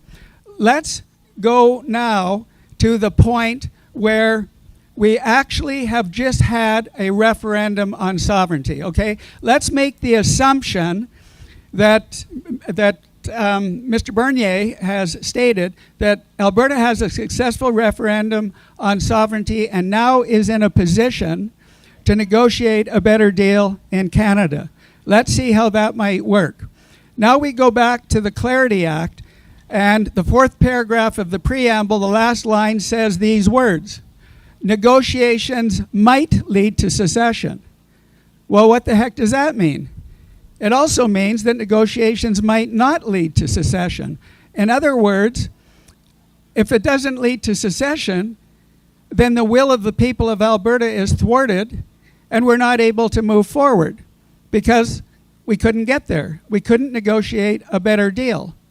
Now, is it possible for the Premier to negotiate and say, well, we'll take two things that we want, ending Bill C-69 and Bill C-48, and we'll leave out the other 50 things that Albertans want? That really wouldn't be a negotiation on Alberta sovereignty. But what's important to understand is that in all of this, Section 4A and 4B of that Clarity Act makes it very clear that you can't be going into a referendum if the purpose is to negotiate a better deal in Canada. So already you're hooped just on that one key point. But there is a solution. In other words, there is a solution if, for example, we have that successful referendum, negotiations begin because the federal government and the province and the other provinces are obligated to negotiate, presumably in good faith, but if they don't, and we don't get to a point where we've got a deal with the rest of Canada and the other provinces, then that Quebec secession analysis, Section 154 and 155, says something really, really important to understand. Section 154 says if a region is dominated, subjugated, exploited, and their self-determination compromised, then that region has the right to leave through a successful referendum on sovereignty. Section 155 then says if there is that successful referendum and those other terms are met, then international recognition of Alberta as a sovereign nation confers political and legal legitimacy according to international law. So, if we think about it, then what it means is that Alberta would then be in a position to say, following failed negotiations, well, today we are declaring our independence unilaterally, and the United States and some other countries have acknowledged our sovereignty. This is what happened with Kosovo in February 2008 when they had a referendum and declared sovereignty, and a month later Canada and Japan recognized the sovereignty. So now let's get back to Mr. Bernier's question. Is it possible to negotiate a better deal? In other words, for the federal government to give us the concessions that we want? It is, but under one situation, that Alberta is already a sovereign country and has been declared so and has been recognized internationally. Then, under those circumstances, Alberta could entertain a question from the federal government. And the federal government's question would be, we would like Alberta to join Confederation under the current terms and cost of membership. And would you want to join Confederation under the current terms and cost of membership? No, you wouldn't. However, what if the federal government said, we'll give you everything that you want, and the only thing that we'll do is we'll look after the military and we'll schedule the meetings of the provinces. Would that be acceptable? So not even that's acceptable. Mr. Bernier, you got a tough time convincing Alberta that we can negotiate a better deal within Canada. Thank you very much for your attention.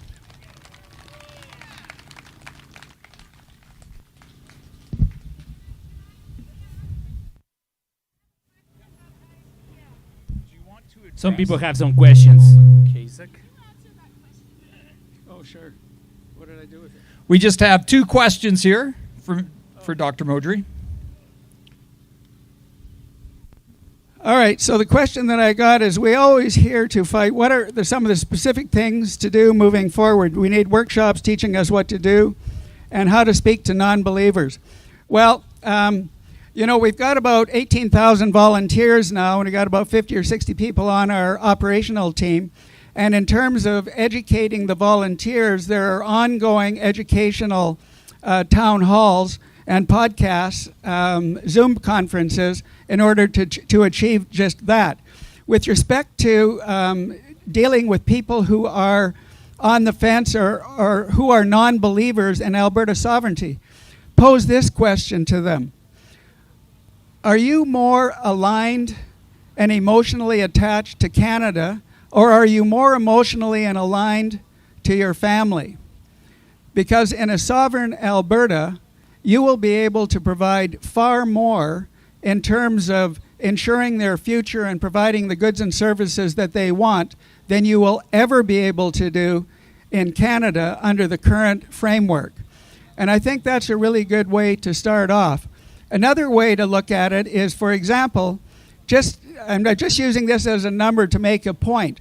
If you're making $100,000 a year, and currently you would be paying probably somewhere between $30,000 and $40,000 in taxes. And when I say taxes, I don't just mean personal income tax, or if it's a business corporate tax, but it's all the other 18 or so taxes that we're also paying. Carbon tax, fuel tax, various tariffs, GST, et cetera, et cetera. So if you're making $100,000 and you're paying $30,000 to $40,000 per year in taxation of all items, but you could be paying only 10 to 12 or maybe maximum 15% across the board, and everything is cheaper because there are no more GST, there are no more taxes on everything that you're paying for that you don't even realize, including the cost of regulation. What would be more appealing to you? What is the point of staying within a Canada that wants to subjugate you, to dominate you, and to exploit you, and to prevent your self-determination? So I think, these are some ways to approach the subject. It's not easy, and you always have to be sensitive, to what people are concerned about. But when they bring up a point, that sometimes gives you the opportunity to weigh in and say, well, listen, there's another solution, and then you can talk to them and refer them to the Alberta Prosperity Project website. So that would be my answer to that question. No, two more. Oh. So there's two more questions. So the first one is, after we vote yes in a referendum, how do we achieve what we want? Is Danielle Smith part of it? That's a good question. After we vote yes in a referendum, is Danielle Smith part of it? Well, we're hoping that she will be, and we've got two documents that are coming out that are going to help stimulate her. One is a fully costed analysis of what it looks like to be in Alberta right now under federal control that we are, and what it looks like if we're a sovereign country. And that is going to be, I think, released this Thursday at a press conference in Calgary. And I think that will be extremely persuasive to the provincial government and to the population to support Alberta sovereignty. The second document that we're going to release probably a week or two after that is an interim constitution for Alberta to get out from under the parliamentary type of democracy that is so susceptible to corruption. But the form of a constitutional republic that we are proposing has far more checks and balances even than the U.S. Constitution. So I think you're going to really like it. And this interim constitution would help the provincial government, following a successful referendum, to transition to the new constitutional republic. And during that period of use of the interim constitution, a full constitutional conference would be convened, is the idea, in which all interested parties would have an opportunity to weigh in. What my expectation would be is that the interim constitution would form a foundation for the public to weigh in on changes that they think would be necessary to be supported by the majority of the Alberta public. So these are two things that I think would be very persuasive to the UCP government, because they haven't been working on this, but we've been working on this for a long, long time now. and it's ready for prime time. So I hope you all like it, and you'll see the first one on Thursday, the next one a week or two later. And the final question, can you please comment about Thomas Lukaszik's petition and how it affects the APP's petition? All right, so that's a really good question. Okay, so Thomas Lukacsik is obviously someone who's not in favor of Alberta sovereignty, and he's drawn a hard line in the sand, and he's been doing his thing with the Elections Alberta, and he submitted numerous questions, but he submitted the most recent one, which got approved under the current legislation. Now, when you look at the Citizens Initiative Act, you see that you can have a petition that forces change of policy or legislation, but does not change the Constitution. And so what we're after with APP is a change to the Constitution. And that change to the Constitution means that Alberta is removed from the Constitution because we're a sovereign country. That's what it means. So with respect to Thomas Lukaszik's question, his question is along the lines of, do you agree that Alberta should remain in Canada? Okay, so that's a policy question, or it could be a legislative question. So he has to collect about 270,000 signatures in 90 days. Now, he may be able to do that, and if he does that, then in 2026, there will be a referendum on that question, because the Premier has said we will respect the result of the petition and we will respect the result of a referendum. However, the provincial government has the latitude also to change the question. And they may change the question to something along the lines of, do you agree that Alberta should become a sovereign nation and cease to be a province of Canada? Which actually is a question that aligns with the Clarity Act. You see, Thomas Lukaszik's question doesn't align with the Clarity Act. What he wants to do is he wants to change policy or have the government put in legislation that will prevent a referendum on sovereignty. That's what he's trying to do. Now, we're going to be submitting, because on Friday, February the 4th, Elections Alberta, the Bill 54, the changes to the Citizens Initiative Act will be proclaimed into law. So that lowers the threshold for constitutional change from 600,000 to, from 600,000 to 10% of the number of people who voted in the last election, which is 177,000. That's a number that many of you have probably heard. So we'll be submitting our question on Friday at the time that the law, that Bill 54 is proclaimed into law, which lowers that threshold to 177,000. Then it's going to be really interesting, folks. It's going to be really interesting to see how Elections Alberta handles two questions. One question from Lukaszik deals with policy and potential legislation change. Our question deals with constitutional change. So what could happen? What could happen is Lukaszik's question goes first, and then he may be successful with the petition to force a referendum.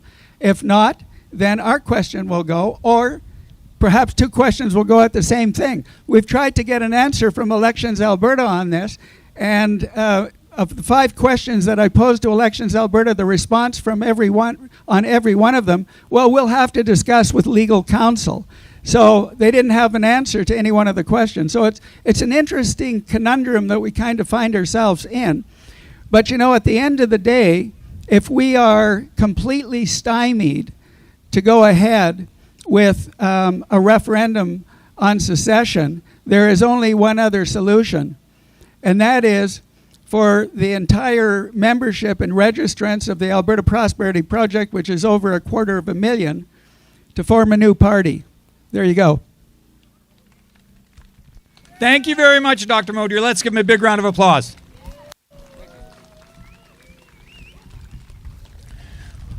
We could have kept Dr. Modrier on stage answering questions for about 2 or 3 hours, but we do have some other speakers that we need to get to. So our next speaker is the leader of the Alberta Republican Party. He recently ran in the Olds Didsbury Three Hill by-election. It is my pleasure to introduce Mr. Cam Davies.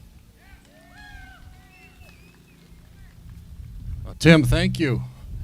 I was told that I took Pierre Poilievre's speaking spot today, so I don't know if he's here. If he wants to speak, he can have the mic, but it's a missed opportunity, I think.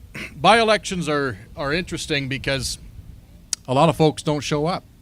And just out of curiosity here, a show of hands, who in the audience, not to put you on the spot, but who in the audience is over the age of 65? Okay, at the end of my short talk, I have a challenge for you. So, we recently spent a lot of time talking to voters in a very conservative riding.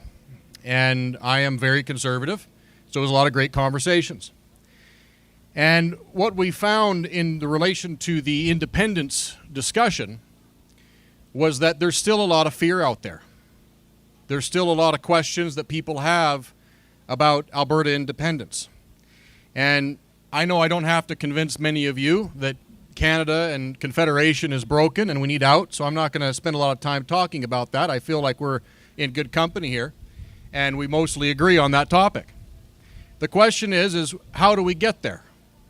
And we get asked that question a lot, that, well, there's talk of petitions, and as Dr. Modry just mentioned, there's some skullduggery at play there with what the left is trying to do with muddying the waters on petitions. There's talk of multiple petitions coming forward at the end of the year with the Alberta Putting Alberta Next discussion panel. And the unfortunate reality is that the only thing that's missing in this entire equation has been, for the last couple years, is the political will. Because we had a referendum on equalization, and all it took was the stroke of a pen. And Albertans voted to end this current equalization scheme, and nothing happened. And so now we're being told that, well, to get a referendum on something meaningful as independence, we've got to go out there and force the petition and then force the referendum to happen. Well, that's simply just, it's not true. It's passing the buck. And as Mr. Modry mentioned, that if this is how things go with the petition, you need a new party. Well, there is already a party here, and we're working hard, and APP members are welcome to join. We're not at odds with APP. We're working hand in glove. We're two horses attached to the same cart. We're pulling in the direction of independence. But what we have in a independence party is the pressure to force the political will, because right now that doesn't exist in the UCP. And so we're forcing the conversation at the ballot box, where every other politician is afraid to talk about it. And instead of passing the buck, we're saying, no, you elect your local representatives to fight for you. And if you believe in independence, you should be finding candidates that believe the same. Now, there's about 20 or so UCP MLAs that do believe in independence. And those MLAs should be encouraged to stand up and speak up and fight for independence. And the ones who are against independence, it's up to each and every one of us to hold them accountable. And so our party, just finishing a short by-election, we managed to capture 1/3 of the independence voters in Old Didsbury Three Hills in a very short amount of time. And we were very encouraged by that. We're very encouraged by that. And so for us, it's just the start line. Next week, we're building out, I think, 8 or 9 constituency associations across central Alberta. And going into August, we'll be doing another batch of 8 to 10. Our party membership is just shy of 25,000 members and growing. And it's a conversation that needs to be had. That if we have a current government that's afraid to carry the conversation on Alberta independence, then we need to have a coalition government that's not afraid to talk about it. And if the options for petitions and referendums and forcing those referendums to happen via the citizen-led referendum is not available, then the only solution left is to force the political conversation.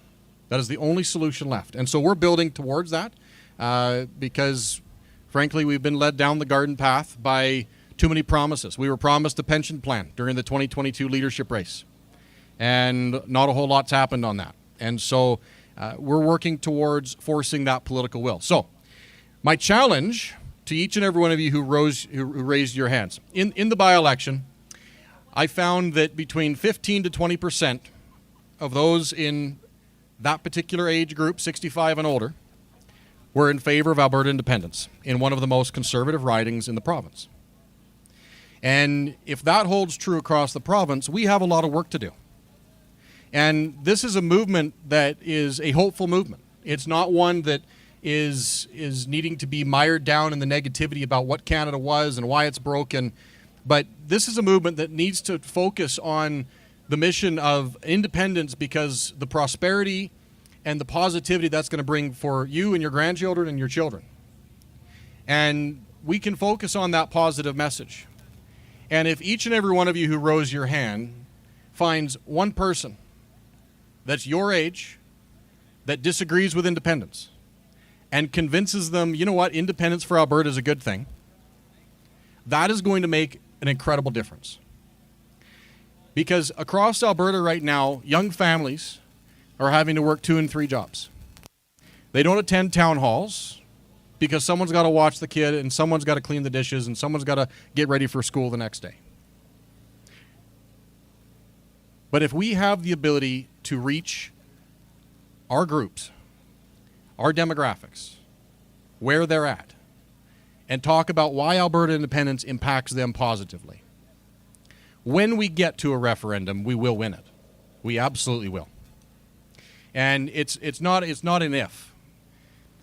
Throughout history, when movements advance to a certain point of momentum, they are not able to be stopped. And the Alberta independence movement is there. It's growing, but we can't let the foot off the gas. We have to keep attending meetings, not just to attend and listen, but to take away tools that we can help have conversations with those who are not convinced. We have to break out of our circle, out of our network that we're used to talking to, and talk to those who are on the fence, the people who are not quite there yet. There's a lot of fear. There's a lot of uncertainty. There's a lot of questions that we're not going to have answers to today.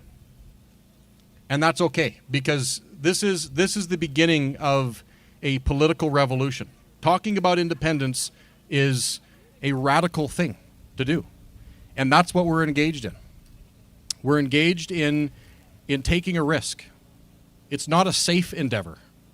Is it better for Alberta? Is it better for our kids and grandkids? Absolutely it is. But it does not come without risk, and it won't be easy. And so we don't need to sugarcoat things to those who are uncertain and afraid. Well, we can tell them that it is doable. We can articulate the facts as to why it needs to be done and how it will benefit their family and future generations to come. Because not everything is about me, myself, and I in this moment. And so we have to have those conversations. And I would encourage each and every one of you, expand your network. Talk to those outside of your local group of friends and family and associates that are already on side with you. It's very easy to get brought into well, all of my friends think independence is a good idea. Okay, then find some friends who aren't, because that's how we're going to win this thing. And that's what's required. So thank you very much. I appreciate your time today, Tim, and everyone coming here to support Whistle Stop. Chris has been a phenomenal voice for independence and freedom. So thank you. Thank you, Mr. Davis. Our next speaker works here with the Whistle Stop. It's Laura Johnston, the vendor manager from the Whistle Stop Cafe. Let's give her a big round of applause.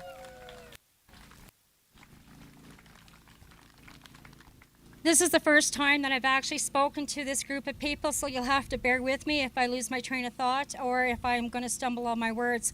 I want to thank everybody that has come, and I want to thank my vendors that have all come, and I want to thank Chris for everything that he has done right from the time of the beginning. It was his voice that I heard when I was sitting in my living room and I was crying because I was trying to figure out where everybody was that was wanting to say no. I have been standing up to people in positions of authority that have abused their position since I have been in grade 1. And I am so blessed to be able to see everybody here, both the people that are in Alberta and both those that have come overseas to come and celebrate with us of our stand.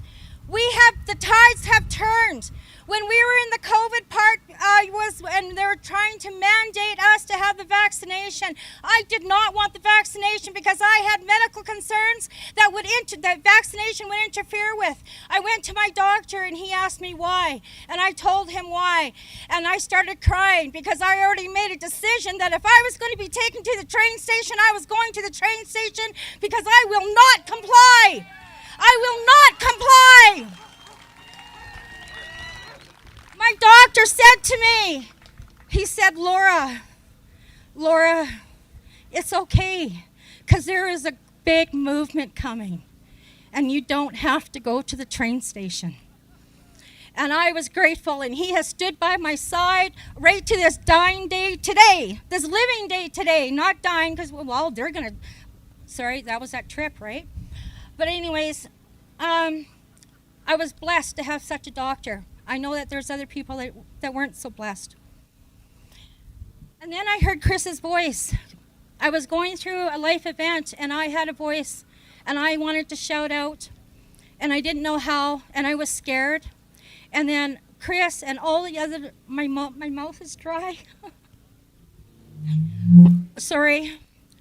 But I heard his voice, and it was so far away, and I was trying to reach him, And one day I woke up and I had a craving for pancakes. I don't like pancakes. And I looked at my phone and I looked at Facebook, and there was Chris. And he was talking about how he had a pancake breakfast by donation. I had a quarter tank of fuel in my Jeep, and I timed it out to see if that quarter tank would get me here. I had $20 left in my pocket. And I thought, if I got to buy gas, I'm going to support Chris with my last $20. And I was here, and I met Chris. And I've developed a really good relationship with Chris because we are aligned. We are all aligned for the prosperity, freedom, and growth. And we know it's happening. I no longer have to look at the ugliness that they're trying to give to us. I don't have to accept that as my life. I don't have to accept it for my grandchildren or my great-grandchildren. I get to move forward at the solutions, and I get to watch the mechanisms and the cogs and the wheels that are happening here with everybody here as visitors or as people that are coming here in businesses, and we are standing strong and we are standing tall, and we will not stop.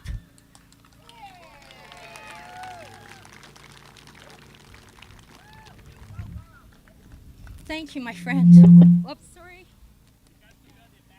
Back. Thank you. I want to thank you so much and supporting me as I go through this, and because this is my opportunity to, my voice was shut down for quite a while.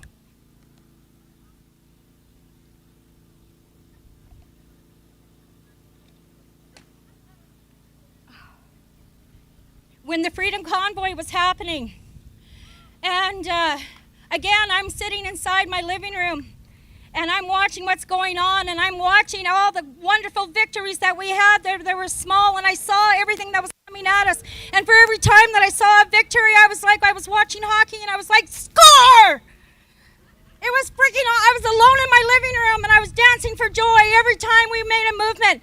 And James Trop, if you can hear me, I absolutely love you for your march and for your standing up and carry on with your uniform. I know what that uniform means, and I know what that uniform stands for, and I'm absolutely loving my brothers and sisters in arms. And I also know that they have also gone through the same trials and tribulations as we as citizens have gone through. The last part of my, not the last part, because there's many parts of my journey that is still to unfold. But the one thing that has come to me by divine channeling, by divine inspiration, it fell into my lap. And I want to tell you briefly, there is a new app that is being launched globally. And it is going to bring back the communications to the customers, to the people, and to the people in business. Right now, we are censored. We are blocked. The customers cannot find you, small businesses. The algorithms has been designed so we can communicate with each other. We no longer have to rely on the giants that they want us to go to. We now have a new way. It is at this moment that I ask for you to keep in your mind, whether you do it now or later, to go to www.bisbee.com and please register your name and your email address. We are on the last phase before we launch. And please, you will receive the link and you will be able to browse for the businesses, and we will bring back the communications and the commerce to the small, medium-sized businesses, to the farmers that you're looking to sell your hay, to the homesteaders, to the mom and pops, and to the family businesses, to the restaurant owners. It's for everyone. Globally, we are in 15 different countries right now. So please, it is for freedom, prosperity, and growth. www.bisbee.com. And I am a founding biz rep. And I thank you for your time.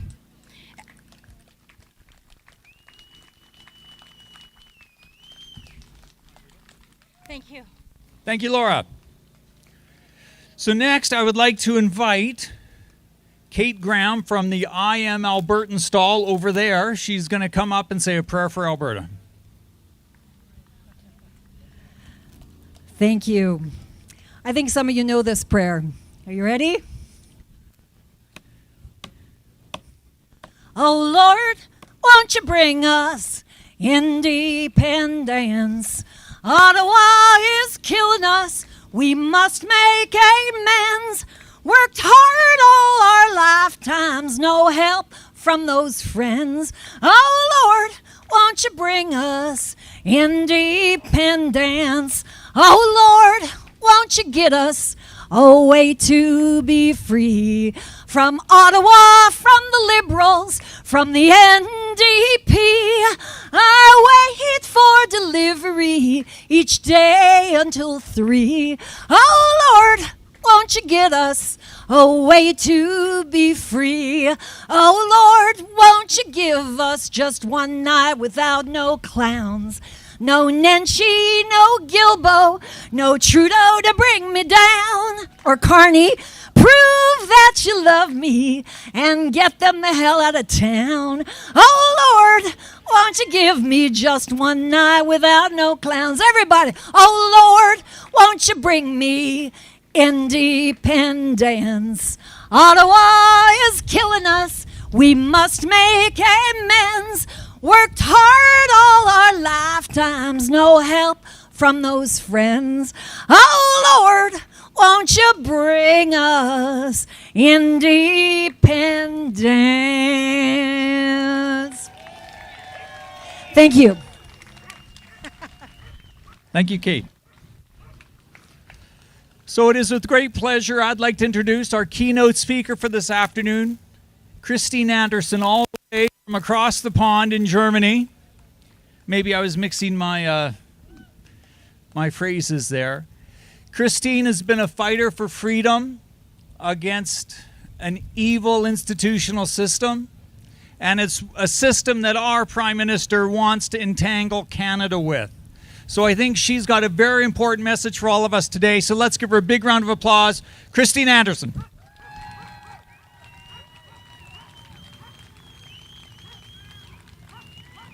Do you need the podium? No. Okay, I'll pull it back for you. Yeah.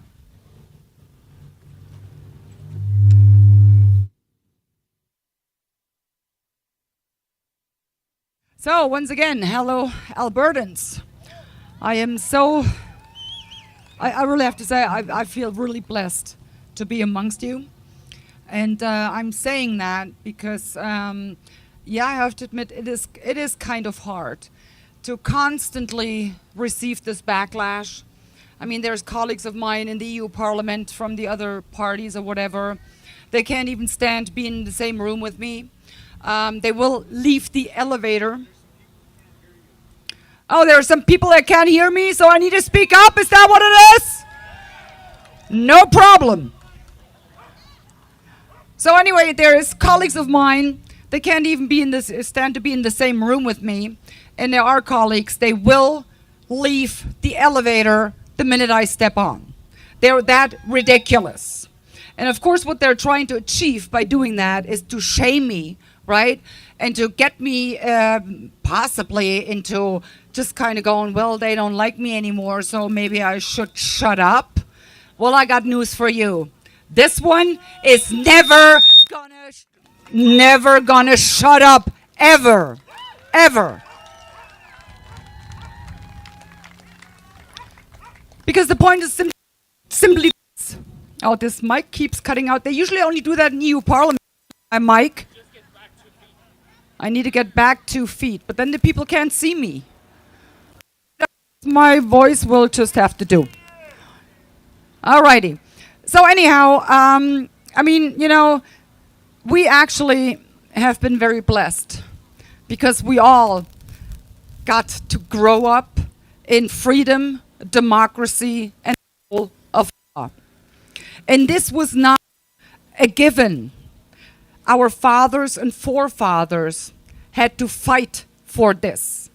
And they literally spilled their blood over it to wrestle it from the former elites. And now it really saddens me to look at our societies. And I really have to say, especially in the Western democracies, we have become spoiled, rotten brats. Because we think it just all fell out of the blue sky on one fine day. No, it did not. It had to be fought for. And people gave their lives so that their children and their children's children could enjoy freedom, democracy, and the rule of law. So what the heck gives us the right to not defend it and fight for it? That is our duty, ladies and gentlemen. You know, just looking at our countries, I mean, it was a gift. It was a gift given to us from our fathers and grandfathers. But it was not a gift for us to keep and squander away. It was a gift we were supposed to hold dearly and to pass on to our children. And I will die trying to defend that so my children will get to enjoy freedom, democracy, and the rule of law.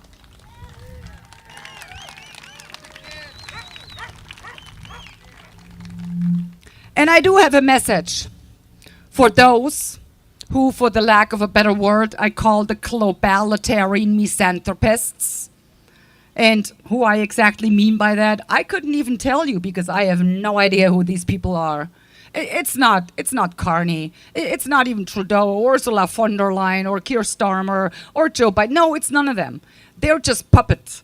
They are just the ones advocating for this nonsense. I do not know who these people are that are actually calling the shots because they operate in the shadows.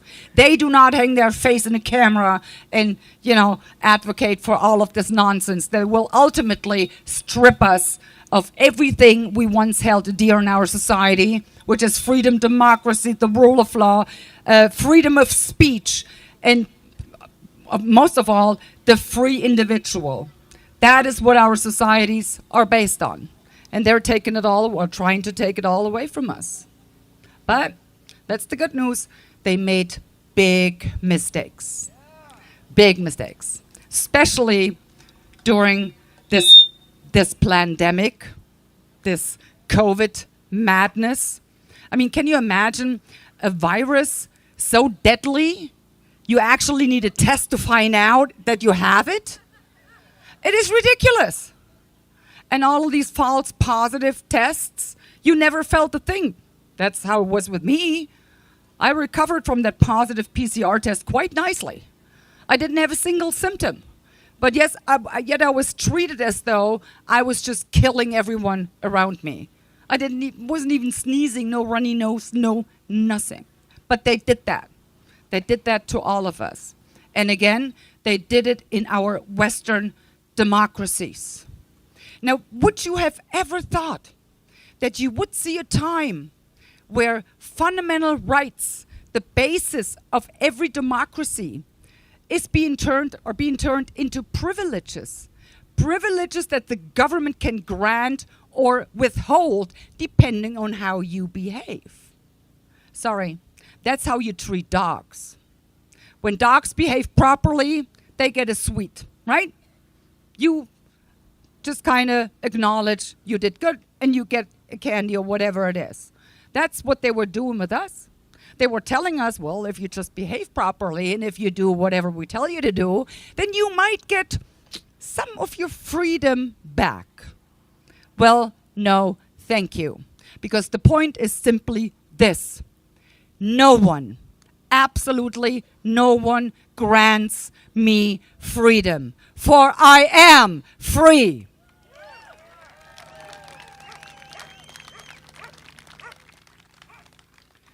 So in my message I have to the globalitarian misanthropists and their puppets, stick it. You can stick it where the sun doesn't shine. I do not give a crap about what kind of agenda you would like to implement. The only agenda that you are supposed to implement is freedom, democracy, the rule of law, government of the people, for the people, and by the people.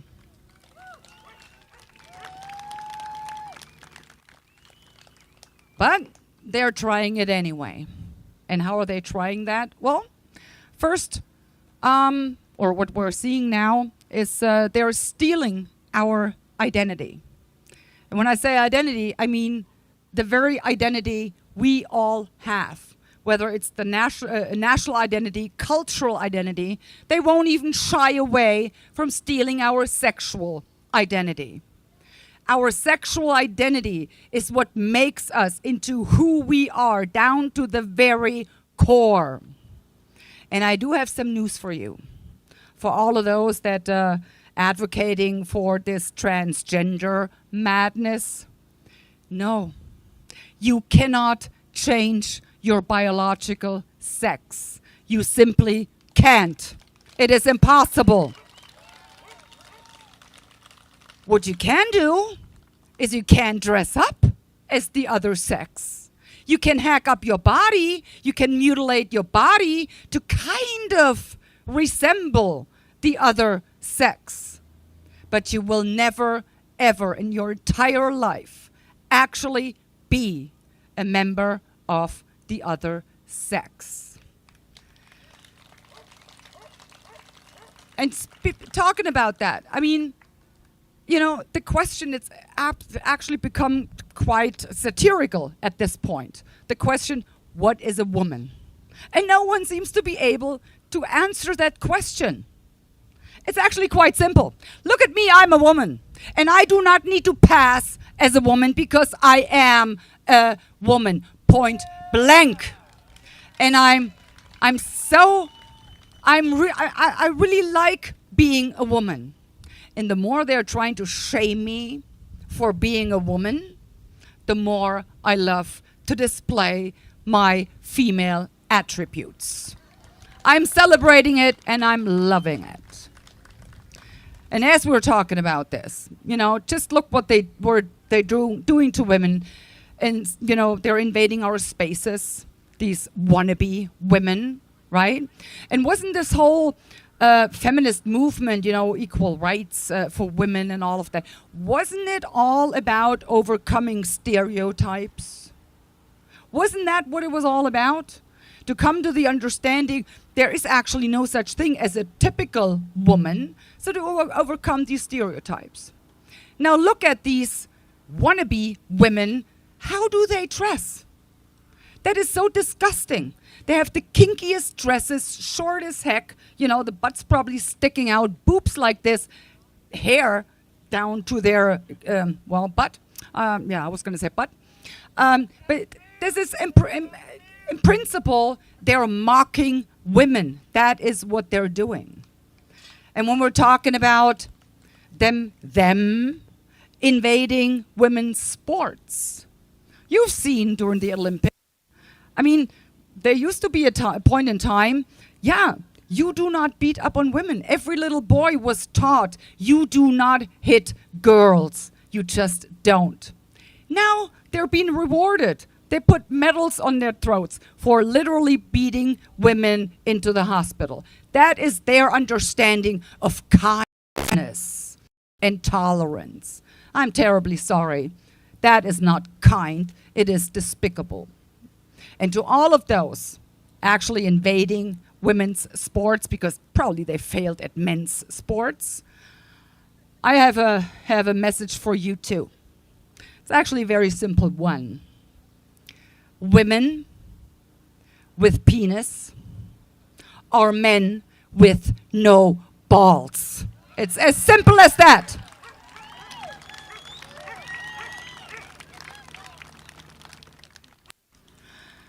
But here we are. We are expected to affirm their nonsense. And you know what? I really don't care how you identify, if you're a man or a woman or a refrigerator or a dog, or I really do not care. Feel as whatever you want to feel like. But you do not have the right to make me a part of your sick delusion. You do not. You absolutely do not. But this is only just one aspect of this sick agenda. We are being, they're literally push it down our throats. I mean, the climate change, you know. By the way, we're actually all dying today, just in case you hadn't noticed. I mean, the sun is shining, you know, we're like above 30 degrees, I think. And apparently nowadays, this is deadly. It is deadly. And I was just in Toronto, you know, due to the weather, the nice weather, sunshine, you know, actually really warm, they closed down the public swimming pools because it wasn't safe for people to be at a public swimming pool in the summertime. Seriously, are you freaking kidding me? What are you doing? What are you doing? And I was just given a couple of buttons. It read, I love carbon dioxide, because it's the Earth's food, it's the food of the Earth. Totally. Since when did that turn into, you know, this lethal gas that we are to avoid by all means? I mean, they literally put it in our water bottles to make it bubbly. Why would they do that if it was so lethal? Right? Think about that for a second. They put it in our water bottles. Dang, that must be really a really dangerous gas. But I could go on and on and on about all of this. Next thing, I mean, mass migration. It's actually an illegal mass invasion at this point. Especially, we're seeing that in Germany, especially. And, you know, it is bullshit. Thank you. That was a nice cue. Yeah, it is bullshit. So what we were told in Germany is like, well, you know, we need qualified workers. Really? And that's what you give us? They barely have the knowledge of a fourth grader. They are not fit to do qualified work in our society. Then we were told, well, one day they're going to pay our pension. You know what? They actually might have had a point to that. Because by the time that most Germans will actually reach the time to be entitled to have a pension, they're probably dead. Killed by these random knife attacks. You know, these are happening in Germany. Random knife attacks. No longer on a daily basis. We are talking hourly basis here. There is like 13, 14, 15 random knife attacks everywhere all over Germany. You are no longer safe anywhere in Germany. That is just a fact. A fact. I'm not only am I not allowed to talk about it, let alone complain about it, because then I'm being labeled a racist, a xenophobe, an Islamophobe, whatever. And that too, of course. Thank you. But the point is this, you know, this term Islamophobia, this is so sickening, actually. You know, a phobia is some kind of a irrational fear you're experiencing. So actually what they're saying is you're mentally sick. You're experiencing an irrational fear. Well, I got a message for you guys up there, making or labeling me Islamophobe. Point blank, I am not afraid of Islam. I'm not. The ones that cater to Islam, they're the ones that are afraid of Islam because they don't dare to speak up against Islam. They are the ones being afraid of it. I'm not afraid of Islam. I do, however, detest Islam in its nature of being a dehumanizing, misogynistic, totalitarian ideology. And I'm well within my right to say that. And I'm well within my right to fight a totalitarian ideology like Islam. And I will continue to do that. I do not want Islam in my country. I simply don't.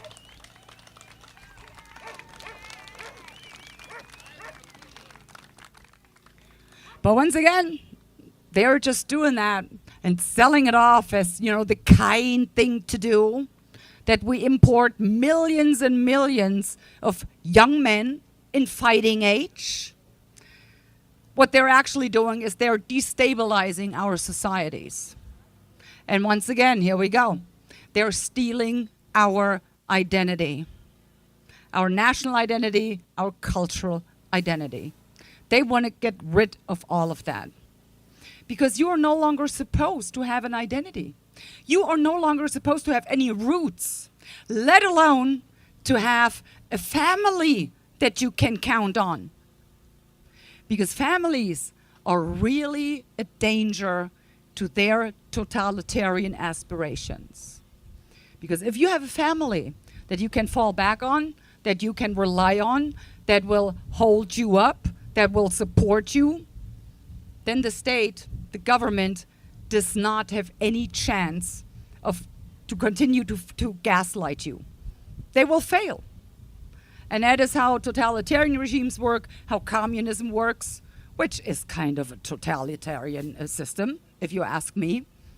The first thing they always do is they destroy the family. They say, well, women, they need to go to work. Because if you don't work, then you are not worth anything. You need to make your own money. You need to become independent. But it leads actually to the fact that the family is being annihilated. And I've seen that in GDR, Eastern Germany. Oh yeah, these women had children, and 3 months after birth, they went right back to work. And what did they do with their kids? They didn't leave them with grandparents or anything because they were working too. No, state-controlled daycare centers. Because they need to get them young.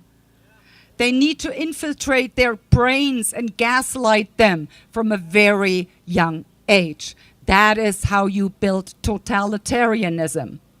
Look to what happened during the Cultural Revolution in China. There were children gladly ratting out their own parents to the authorities.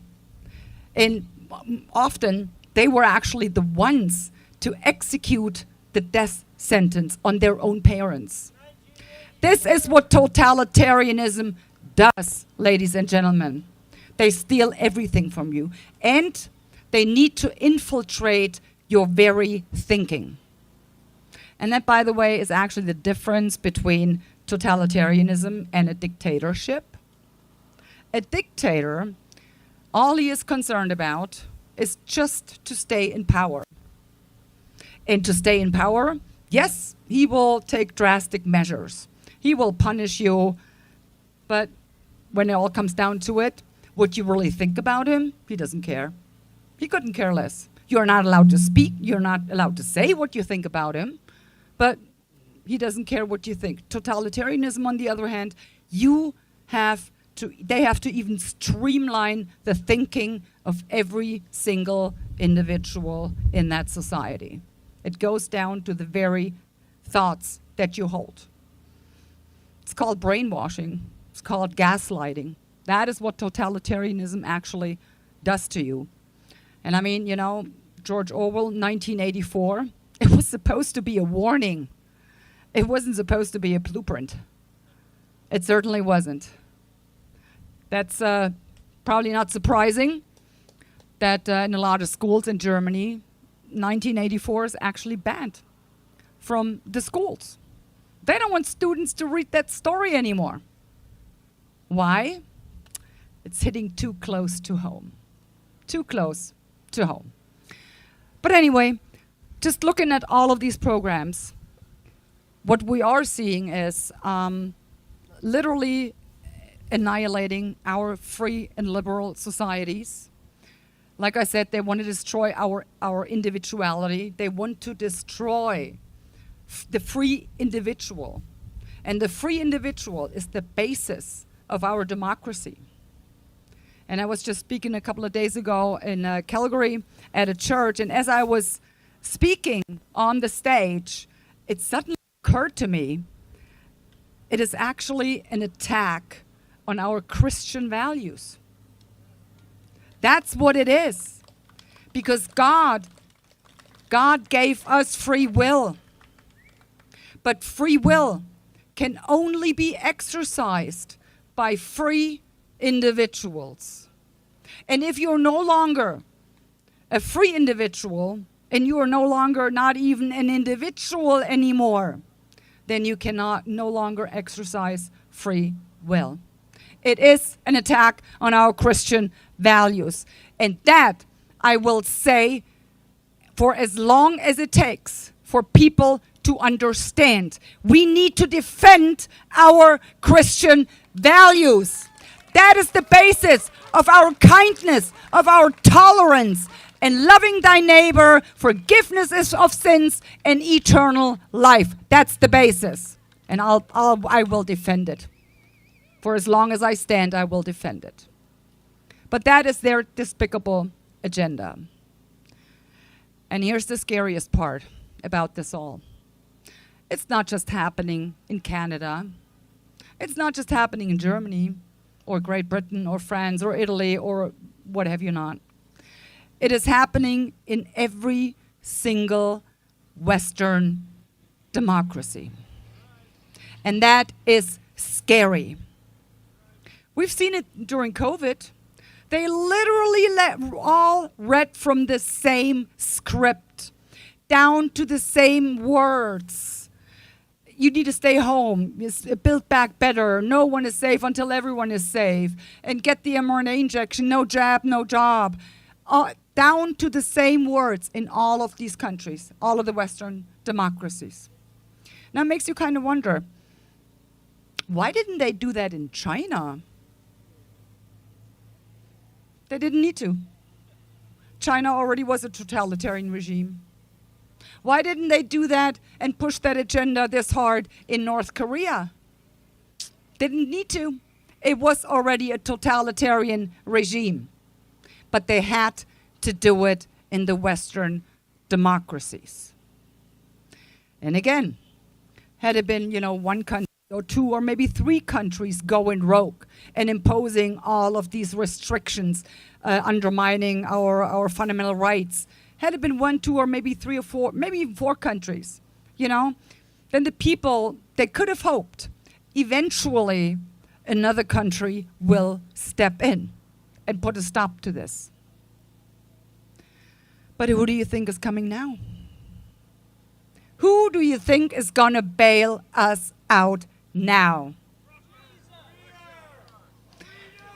I hear Jesus. I was more thinking along the lines of a worldly figure, but Jesus, I will go with Jesus. Yeah, but no, who is going to come and bail us out? I'm telling you, no one. This time around, no one is going to come and bail us out. So what are we left with? Us. It is us. We have to stand up. We have to tell them no more of this, and we need to retake the power that they have stolen from us.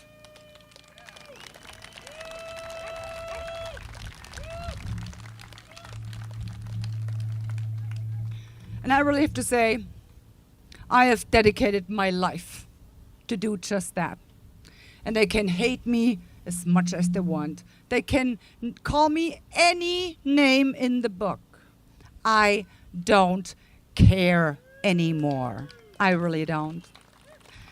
And the times where I exchanged verbal flowers and chocolates, done. I am so done with this. They're getting it from me straight. And yeah, I can be hurtful at times, but that's exactly what they need to hear. And I'm giving it to them. But, as I said in the beginning, it is really uplifting to be among like-minded people. That is so important. Because feeling all of that backlash, like I said, being called all kinds of names in the book, whatever, murder, what have you not, actually being around people that have actually retained their mental sanity, that is so refreshing and it is so uplifting. And there is a saying in Germany, it goes, home is where you do not have to explain yourself. And I'm telling you, being here, I do not have to explain myself. So I guess this is home. This is home. So after, giving you a whole overview of what they're actually doing, and when it comes right down to it, they are, I've got a buck here, they are about to destroy our way of life, our societies, our individuality. They are destroying us as free individuals, and they kind of have to, because what their plan is, they want to transform our once free, liberal, and open societies where we were all free individuals having free will.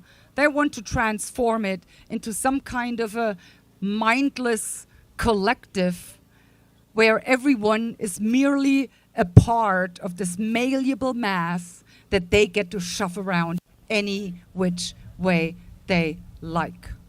And if you think that in the future you will have free choice of what your occupation is going to be, forget that. You will be told what you have to do. Because the ones that make the decisions, they don't need any free will. They don't need free individuals. They need slaves. And that's what they have in store for us, unfortunately. Unless we have events like that, unless we have people like us that actually stand up and do something about it.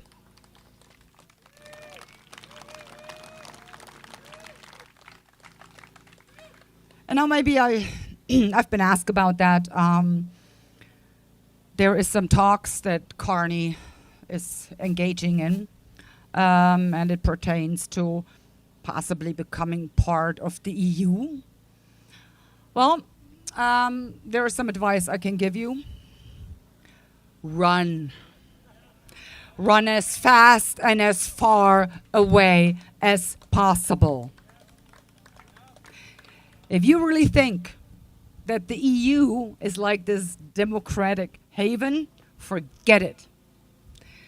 The EU, it's the most not only undemocratic, it's the most anti-democratic structure I have ever come across. It starts just in the way they interact with each other. It has nothing to do with freedom, democracy, and the rule of law. It has nothing to do with implementing the will of the people. The EU institutions is hell. Hell. I'm actually sitting in the biggest nut asylum in the world. They are. They are so beyond reason, you have no idea. You really have no idea. So if you think it's bad in Canada now, no, you just wait. You just wait until Brussels gets a stronghold of Canada. Don't do it. Fight it with everything you've got. That is my advice to you. And on another note,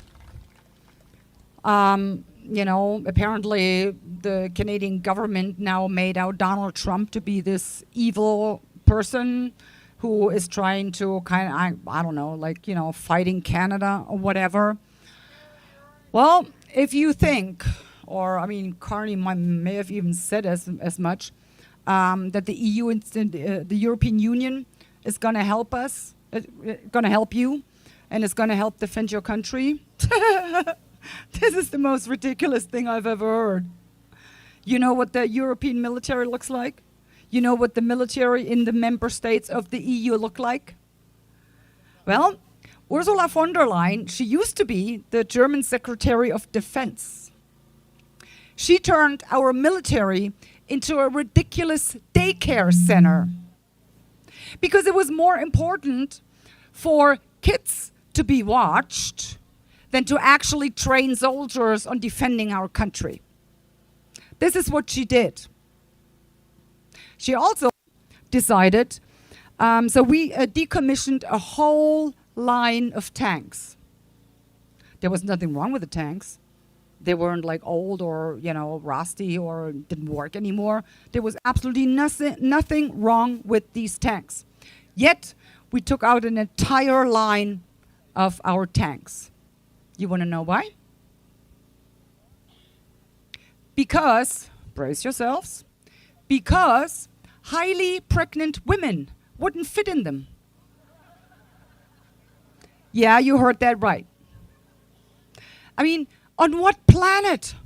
On what planet would I need to fit a highly pregnant woman in a tank and go off to warfare? On what planet would you do that? It is totally ridiculous.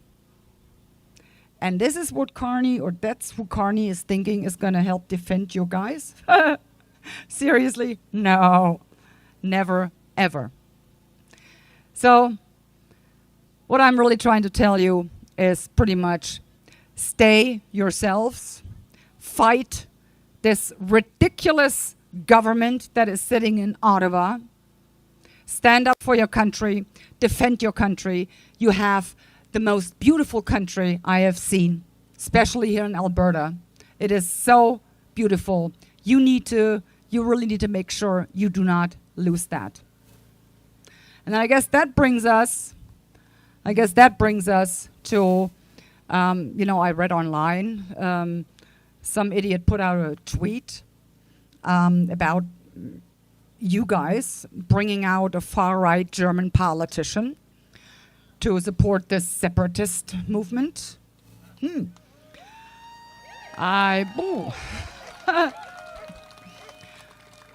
Truth be told, I didn't even read the tweet. I didn't even know who the guy was that tweeted that. I know by now, but not worth mentioning. So anyhow, truth be told, I didn't even know there was a separatist movement in Alberta. So no, I did not come out here to specifically support the separatist movement in Alberta. I should have known about it before I could have even done that. But since we are here now, allow me a few words on that subject. That is a decision that is entirely up to the Albertan people. You need to have a conversation about that, a debate and a discussion about that. And then you need to make a decision. And whatever decision you take, it is absolutely has to be respected by everyone. Because remember, it's government of the people, for the people, and by the people. And you are the people. So you are entitled and have the right to make that decision. It is even enshrined in the statutes of the United Nations. Every people have the right to determine their own fate. And if a people comes to the conclusion that what they have been dealt and what they have to put up with, that they no longer want to put up with this, then yes, it is their right to say, thanks, but no thanks. We want to go our own way from now on. And if the Albertan people take that decision, then yes, I absolutely support you in that effort, and you go and get your independence. Thank you very much. You guys rock. Thank you. Thank you.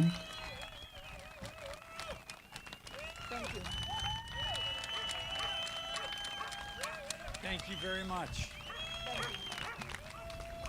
Thank you very much. A big round of applause for Christine Anderson.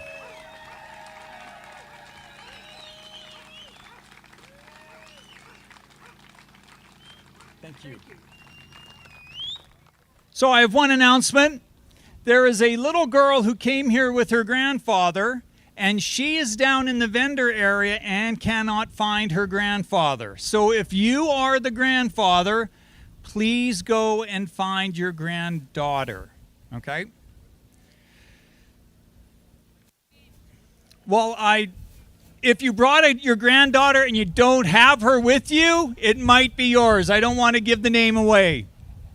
So, what the agenda for the rest of today, there will be music over in the pavilion on the other side of the vendor tents. The vendors will be open till what time tonight? Till 9? Okay. So there will be activities all evening. And finally, when it is dark enough, there will be a movie, The Homesteaders, projected on that